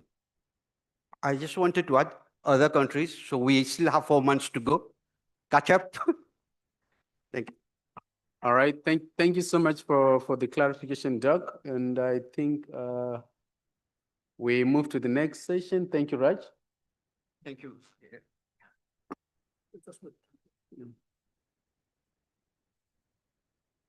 The next presentation is from our facilitator, the resource person, Mr. Simon. After the presentation from Raj, you are compelled to start thinking about accessing these resources. I think it was a very good presentation. I wish it came earlier because then we should have engaged that gentleman so that we see how we can access these resources. Our HR researcher, I've noticed that we submitted, but it hasn't. I hope that we can access these resources even within this short period of time that's remaining. Remember, we are doing the SPS, and this should be an opportunity for us to access resources. At least do 1 or 2 things before it's depleted. I can see the demand is high. So, in Mr. terms Simon, of sorry. our representation, okay, so.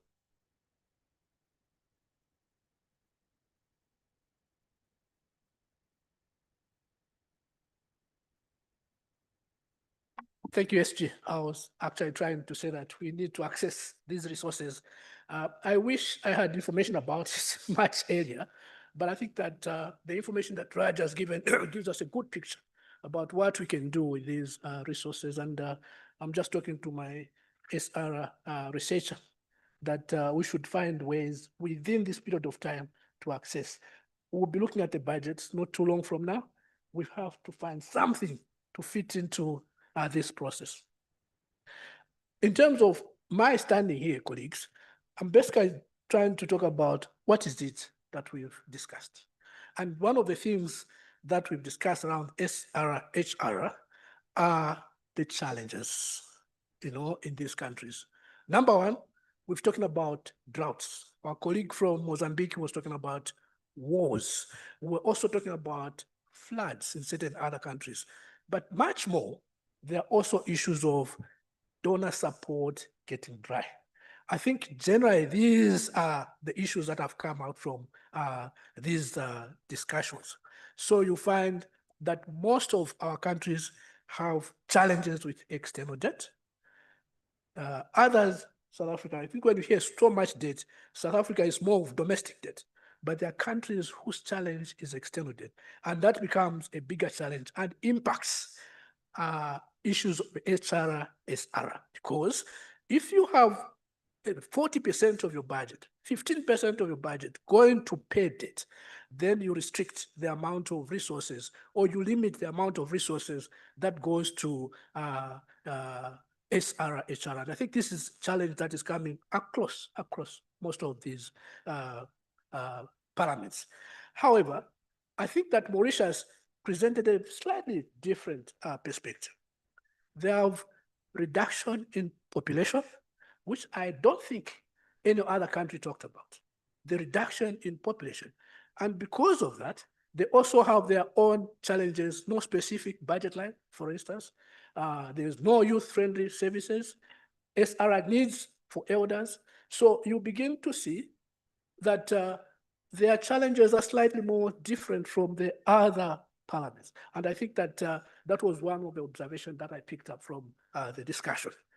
Malawi, Namibia, and South Africa, I think for Malawi, it's very clear. The approach they've taken, their budget approval process, or the clusters, that also came out. I think it's the only country that brought out that issue that was very important. In fact, for Malawi, the only difference that you have with our colleagues from Zambia is that you are clustering. They are not clustering. Each committee undertakes its own budget analysis on the project. So I think that's very important, and I thought that I should bring out up. But the issue of South Africa and Namibia, I noticed that they were very, very clear, very close in terms of the products that they are providing.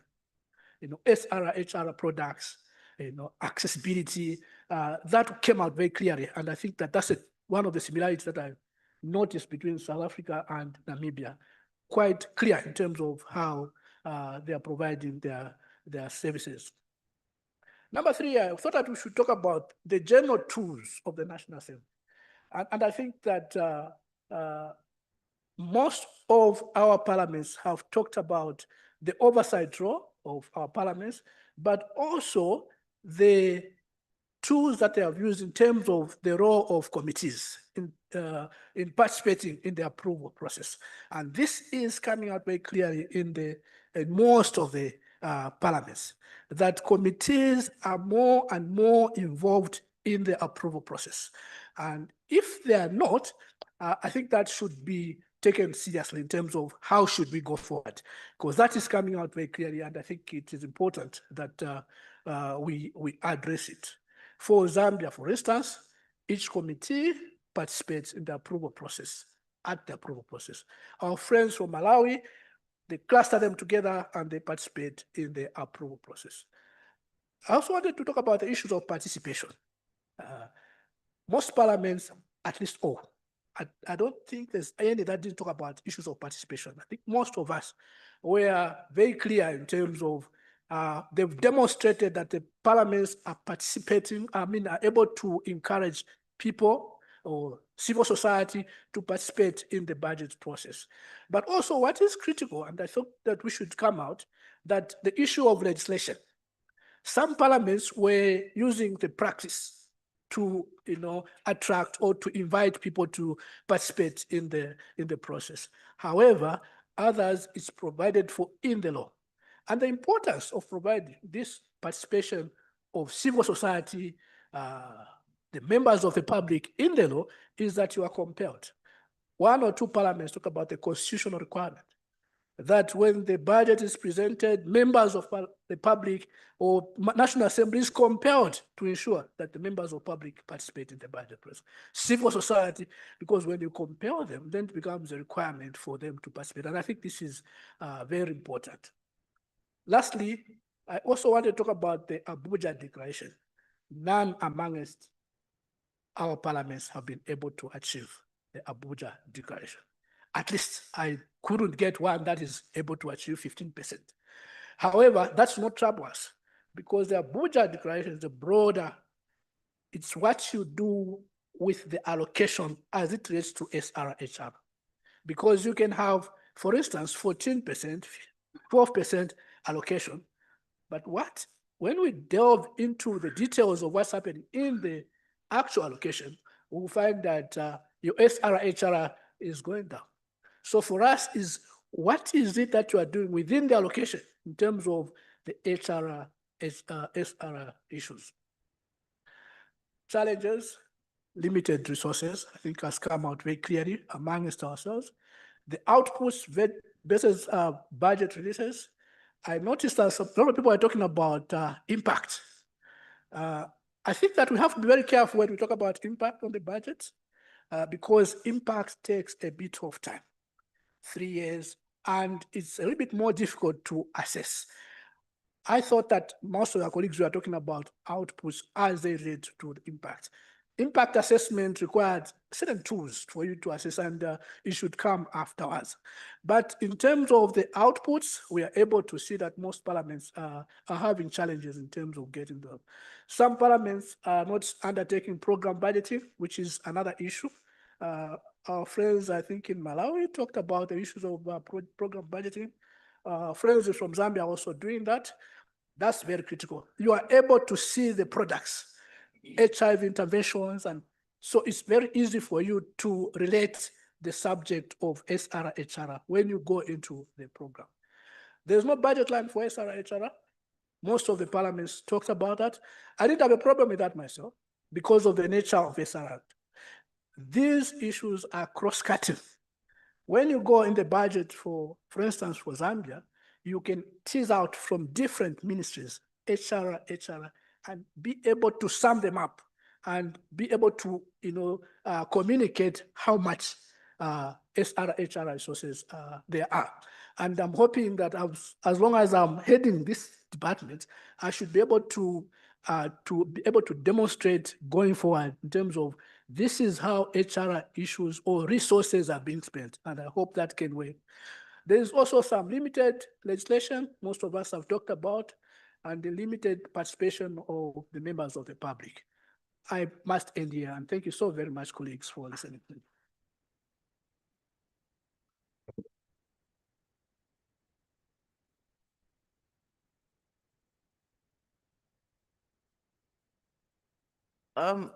Mr. I don't think we should respond. If anybody has any input to correct the scenario, please submit it accordingly. Otherwise, yeah, because remember it's work in progress. Yes, so because now we're talking PowerPoint, we have an opportunity. Remember, you are not submitting these. We're not taking them as your submission.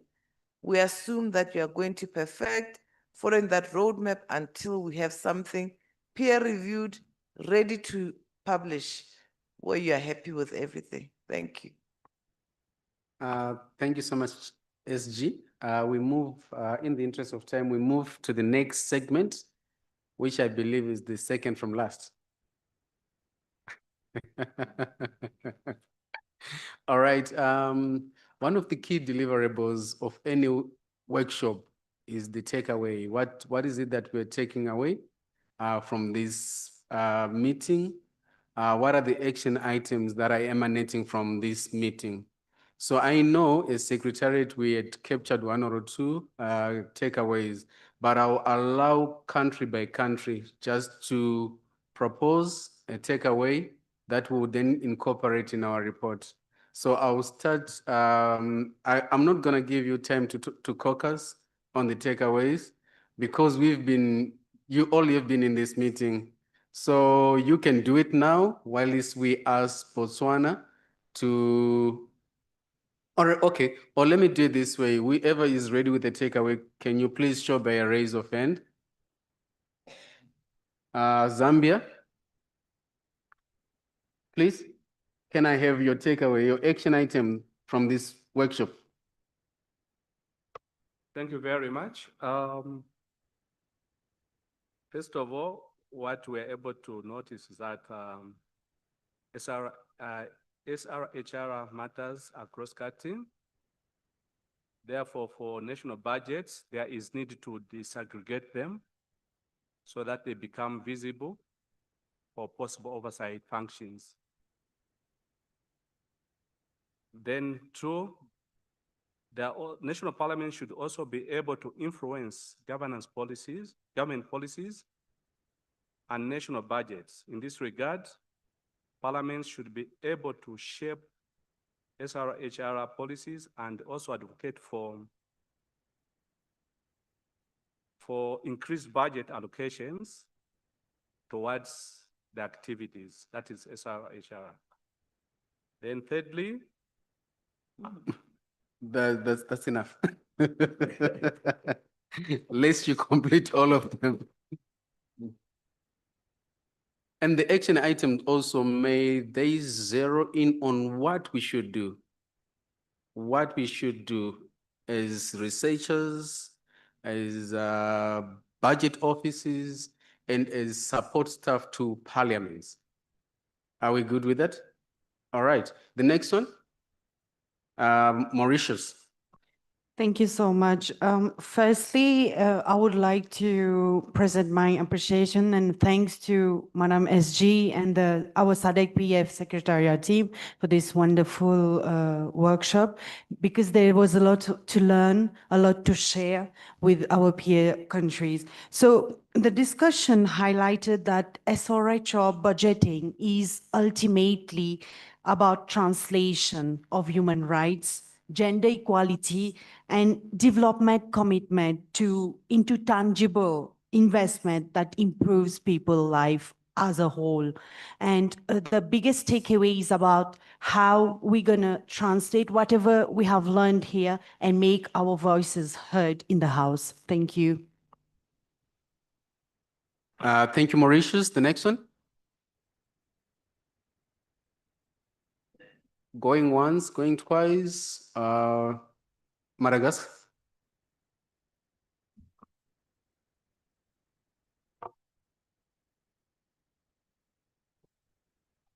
Merci beaucoup de m'avoir donné la parole. Donc, je rejoins ma collègue de Maurice pour les remerciements à l'encontre de la SADC-PF.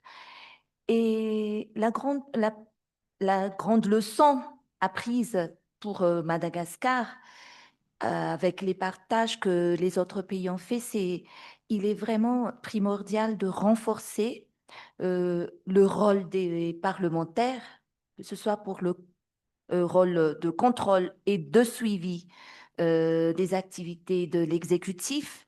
Et donc, pour y arriver, il faut alors renforcer leur expertise et leur capacité surtout. Et donc, pour Madagascar particulièrement, on va y travailler. Merci.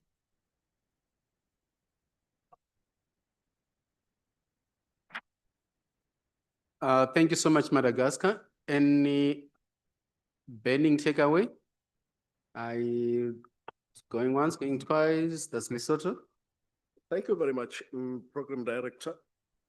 We have just a few takeaways. Pardon? Just one at a time. Well, we are learning that collection of data is very important and should be a progressive activity, not just a matter of responding to examination, as the Secretary General has indicated that when you have a student, you can see the difference between a student who started doing everything throughout the semester and the student who only respond to the examination time. But I had about 3 comments, but it doesn't matter.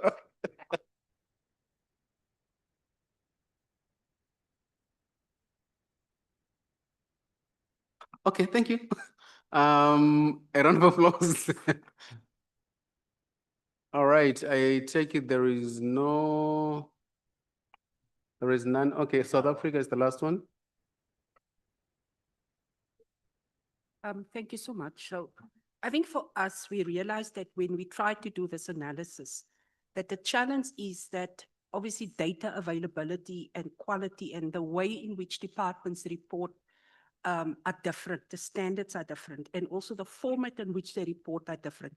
Some will report in millions, others in billions, others in to the last rand. So that also caused a lot of confusion.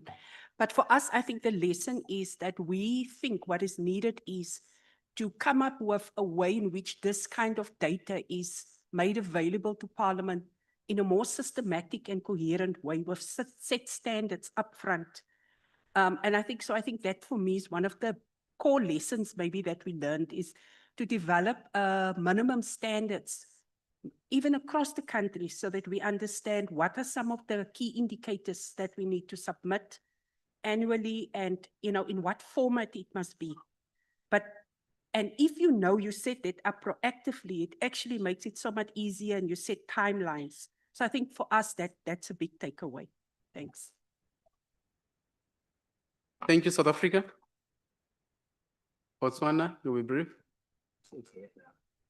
Add to that one, for me, it was just recognizing that SRH is a complex space.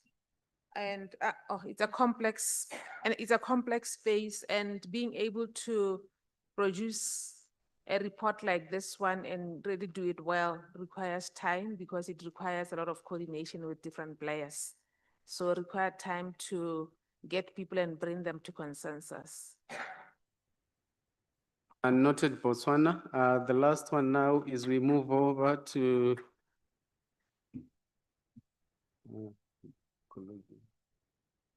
okay, Shirema.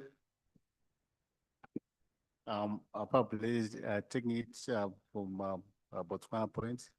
One of the takeaways to involve the budget office in the analysis of HR, and also probably to go the digital way by trying to develop a digital budget tracking tools on HR. Another takeaway for me is the issue of highlighting the impact of the project correlated to the theory of change.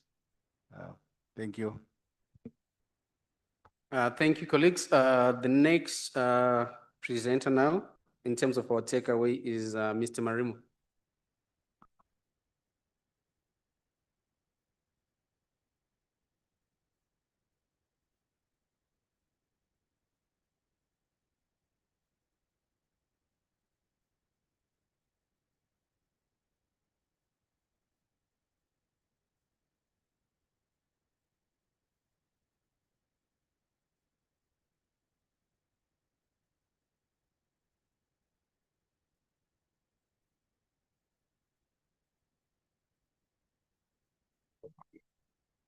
Uh, Thank you very much, Mr. GNG. Yeah, I see people are exhausted. And I was one of those hoping would get time to do a bit of shopping, but where we are now, I'm sure we'll not be able to get that opportunity. But the work had to be done first. We all agree. Let me preface my lessons learned with just a short anecdote. I learned that from my boss. He was telling me a story about, I also learned it from my sister, Ifoma. He was telling me a story about this guy who walks into a church on a Sunday, stone drunk. And then he sits right at the back of the church. So the pastor is preaching, and the Holy Spirit is at its, most fervent. And the pastor says, if you are to go to heaven, you should not be an adulterer. The guy stands up and says, tell them, pastor. And then he sits down. And then he says, if you are to go to heaven, you should not be a thief.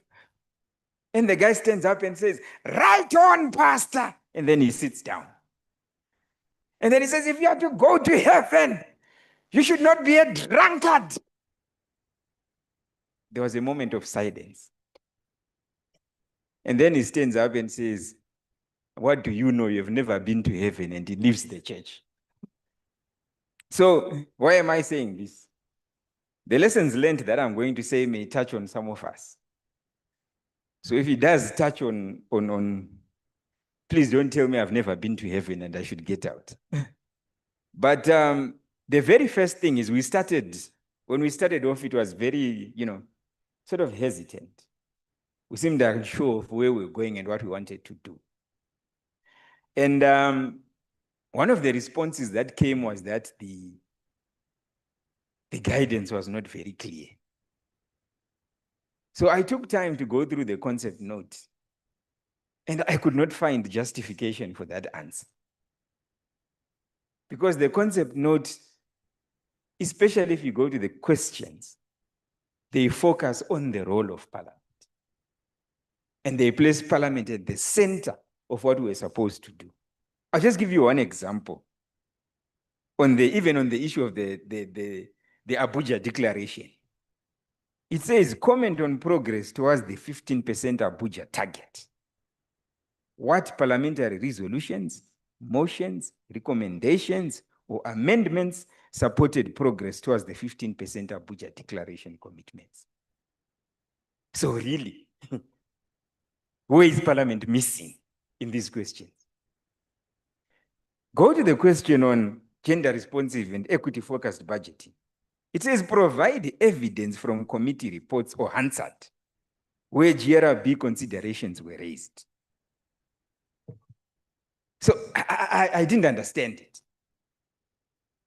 Unless we have a different concept note than the one that I do have. Confirm. It's the same, eh? So the focus has always been on national parliament. So I don't know where we got lost. Because for me, the concept note and the questions were very clear. And this way, remember, this is a guiding framework. It's not prescriptive. It does not stop you from going beyond it, which is what began to happen from part of the afternoon yesterday into today. So what I see is what the SG And my brother from Lesotho repeated. We prepared for this workshop. But this was not supposed to be for this workshop.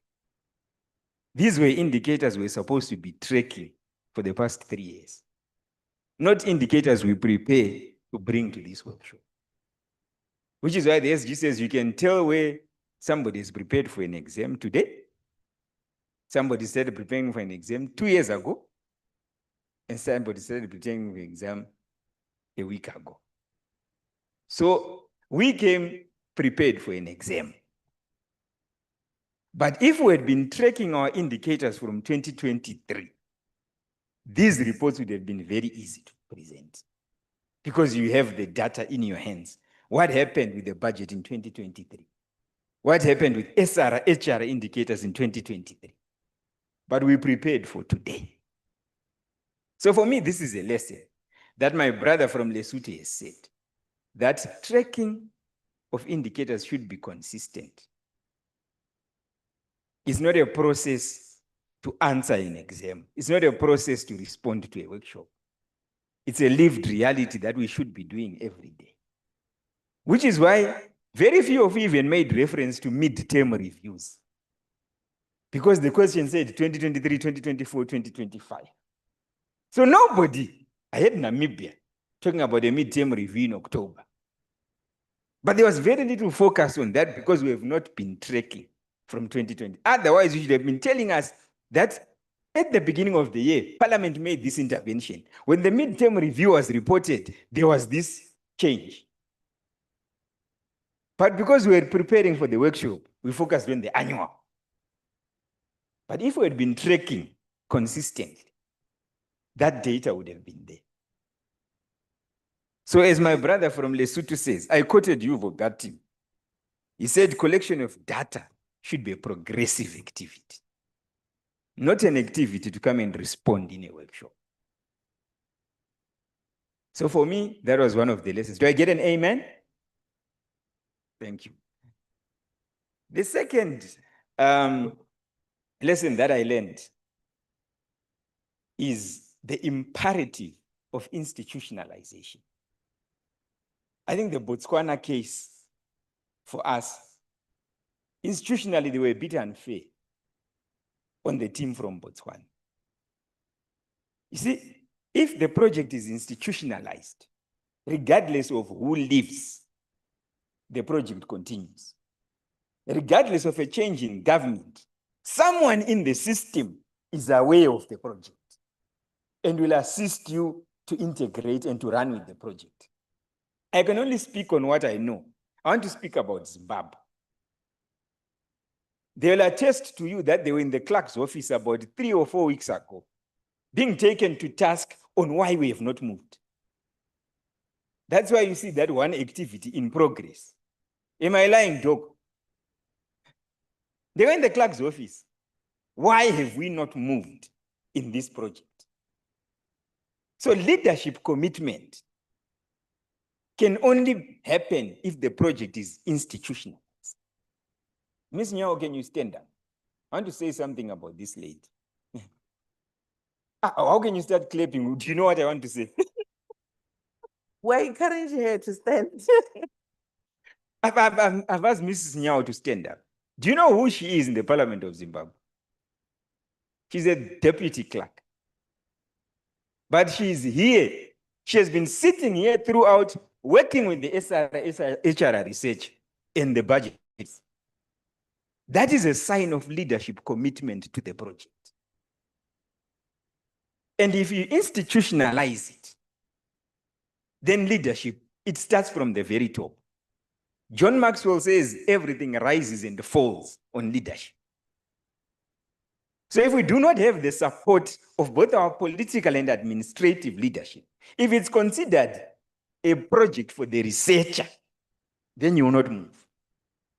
But Mrs. Nyao is here, engaged and contributing. So leadership, institutionalization, 1, it elicits leadership support. 2, it facilitates cross-departmental collaboration.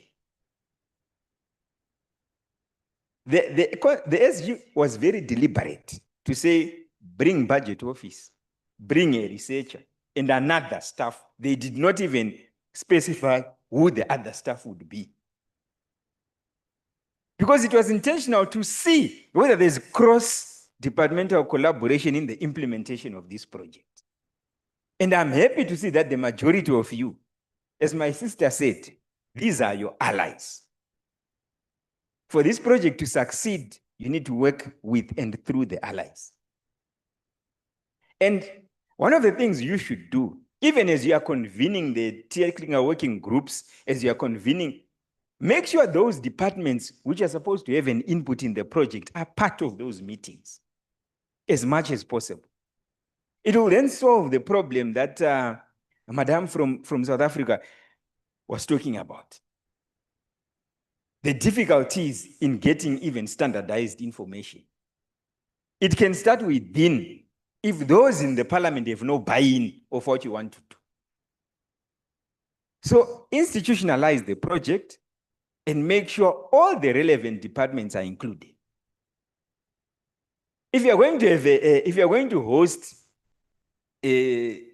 for example, you're going to have a public hearing, you're going to need interpreters for us who have different languages. You're going to need protocol for the members.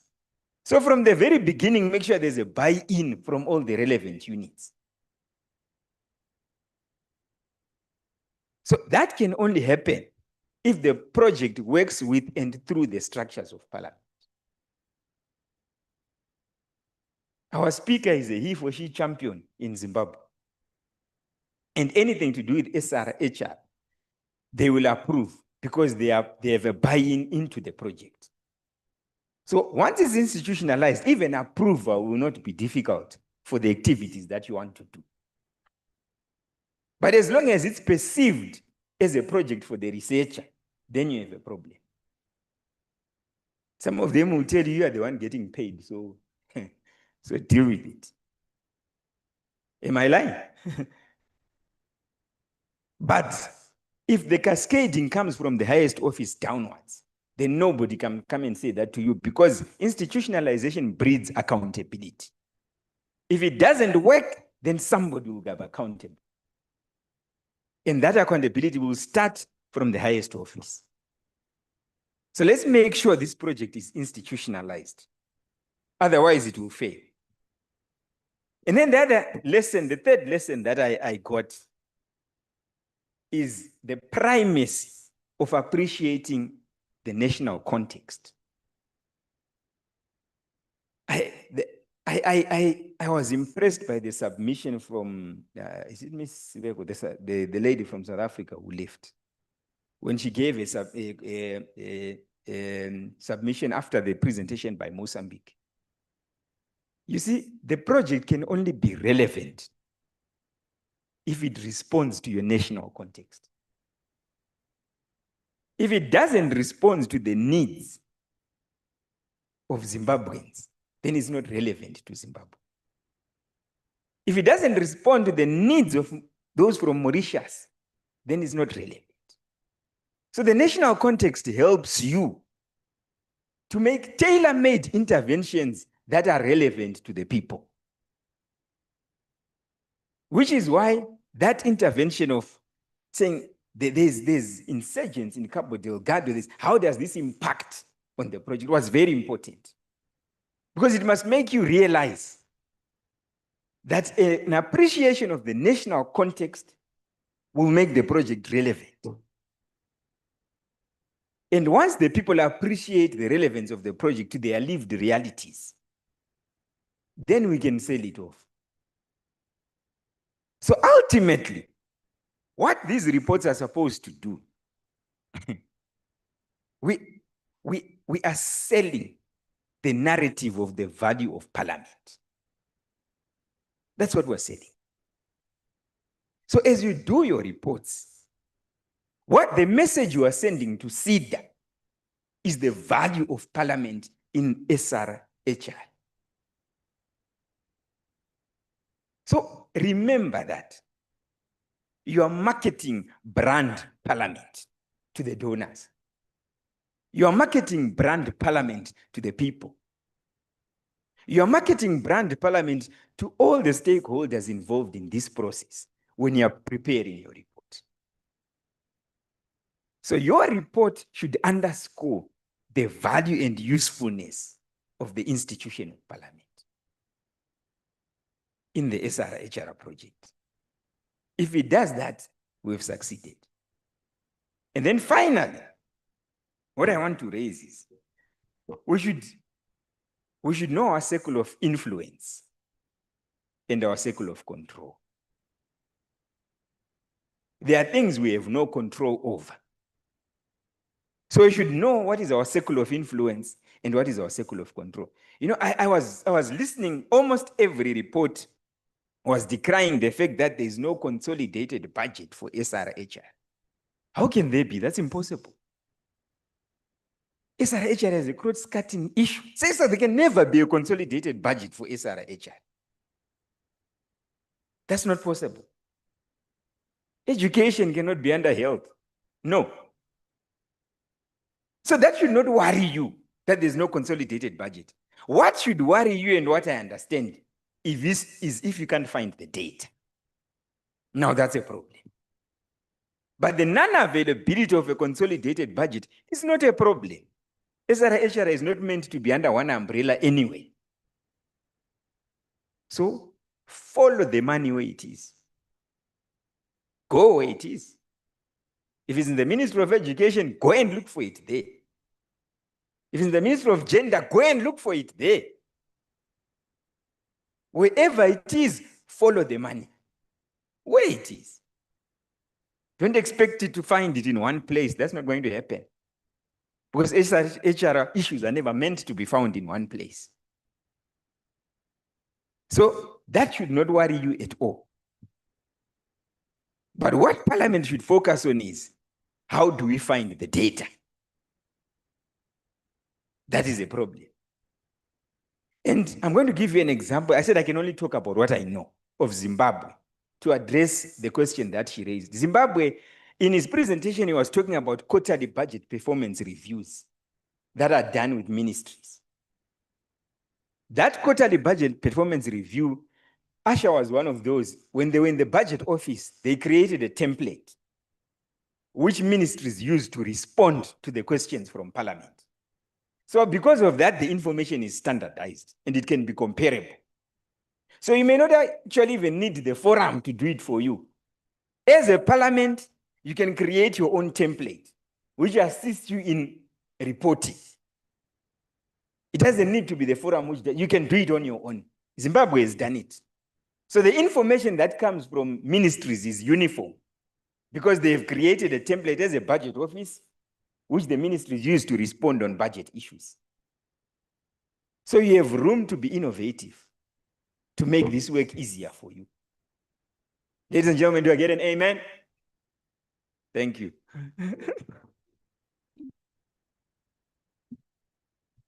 It deserves more than that.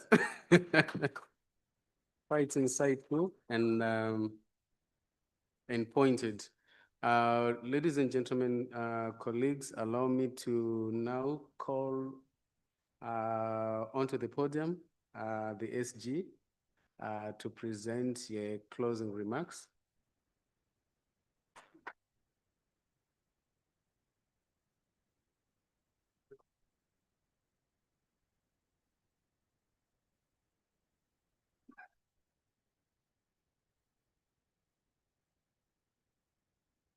Good evening, colleagues, or good night.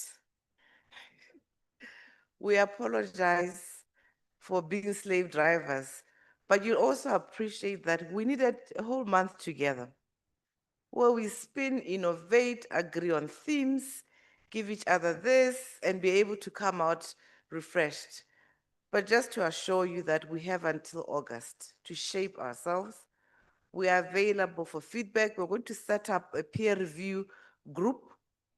We have given each resource person countries to work with so that you can send your stuff back and forth to them. Secondly, we talk of tools. This is not a new area. You get into the website, just punch in SRHR budget tracking tools. There's a proliferation of them. All you need to do is to pull together. So this is not rocket science. What we are trying to do is to create a narrative around the efficiency of Parliament in their mandated role. We're also trying to say there's value in looking at the environment within which we operate around those things. Mine is just to say, thank you so much. Merci beaucoup. Well, in Portuguese, I say, muito obrigada. Thank you so much. Whatever it is that we did without knowing that may not have gone right, I apologize profusely. And we hope that we're going to be able to improve on that. But from the SADC Parliamentary Forum and on my own behalf, thank you so, so much for enriching our processes and making us relevant as your institution and the voice of Parliament. Thank you so much and good night.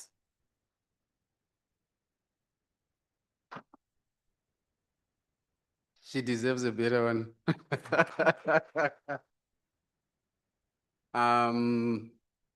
I thought one of the takeaways that was going to come from the floor is certainly that we needed a week. All right, colleagues, I think my term of office ends now, and I think I also deserve a round of applause. Then with regards to housekeeping announcements, can I ask Doc to come through? Or maybe you can just share with us while you're there. All right, thank you very much. Colleagues, let's continue, please. By at least next week, Tuesday, all the reports should be sent through. Revised reports. We have received a report from Namibia and DRC. Other colleagues haven't sent. So we'll want the presentations and the actual wet document reports. And then thank you to those who have done the assessments, post-evaluation assessment. Those who haven't done that, please continue doing them so that we also get them. Thank you very much. That was all from my end. Mr. Jacob, are we not contradicting ourselves? Okay. We agree that it's work in progress. So maybe we should send a template of review because they need to incorporate their feedback and we don't want to record this as the status of what, or do you want to, are you ready to submit now? Yeah, so let's not take drafts. I think we have been exposed and let them just kindly work on them. We can have interventions after we set up the review committee. That would be helpful. The deadline is too short? Oh, okay, what he's saying. Okay, yeah, no, I think, no, he will come up with a roadmap. No, we are withdrawing. Honorable Speaker. So we will come up with a roadmap clearly and letting you know. Remember, we're going to form a committee that's going to have a back and forth. We also are going to get, you are going to get, we'll send a roadmap, don't worry, so that we give each other time. Our deadline though is August, where we have the final reports for final, peer review, translation among others. So don't worry, we'll get back to you on that one. All right, good night, DJ.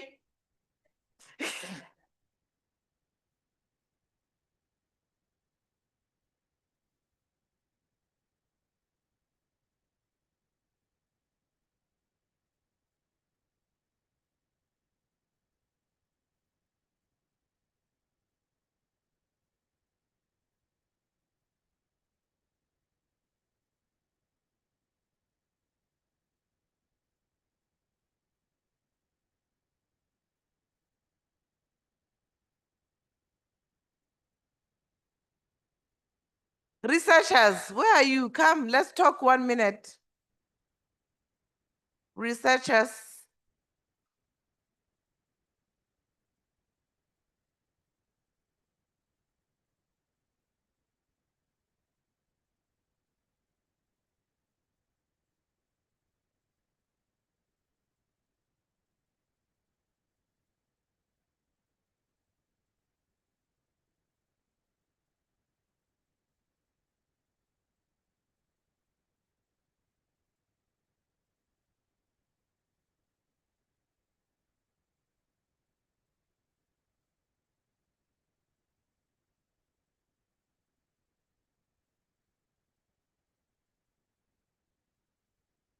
We forgot to really appreciate our interpreters. I think they've really gone beyond the call of duty. And they've really, stuck it out for us. They've worked beyond the hours that they normally. Could you kindly appreciate them?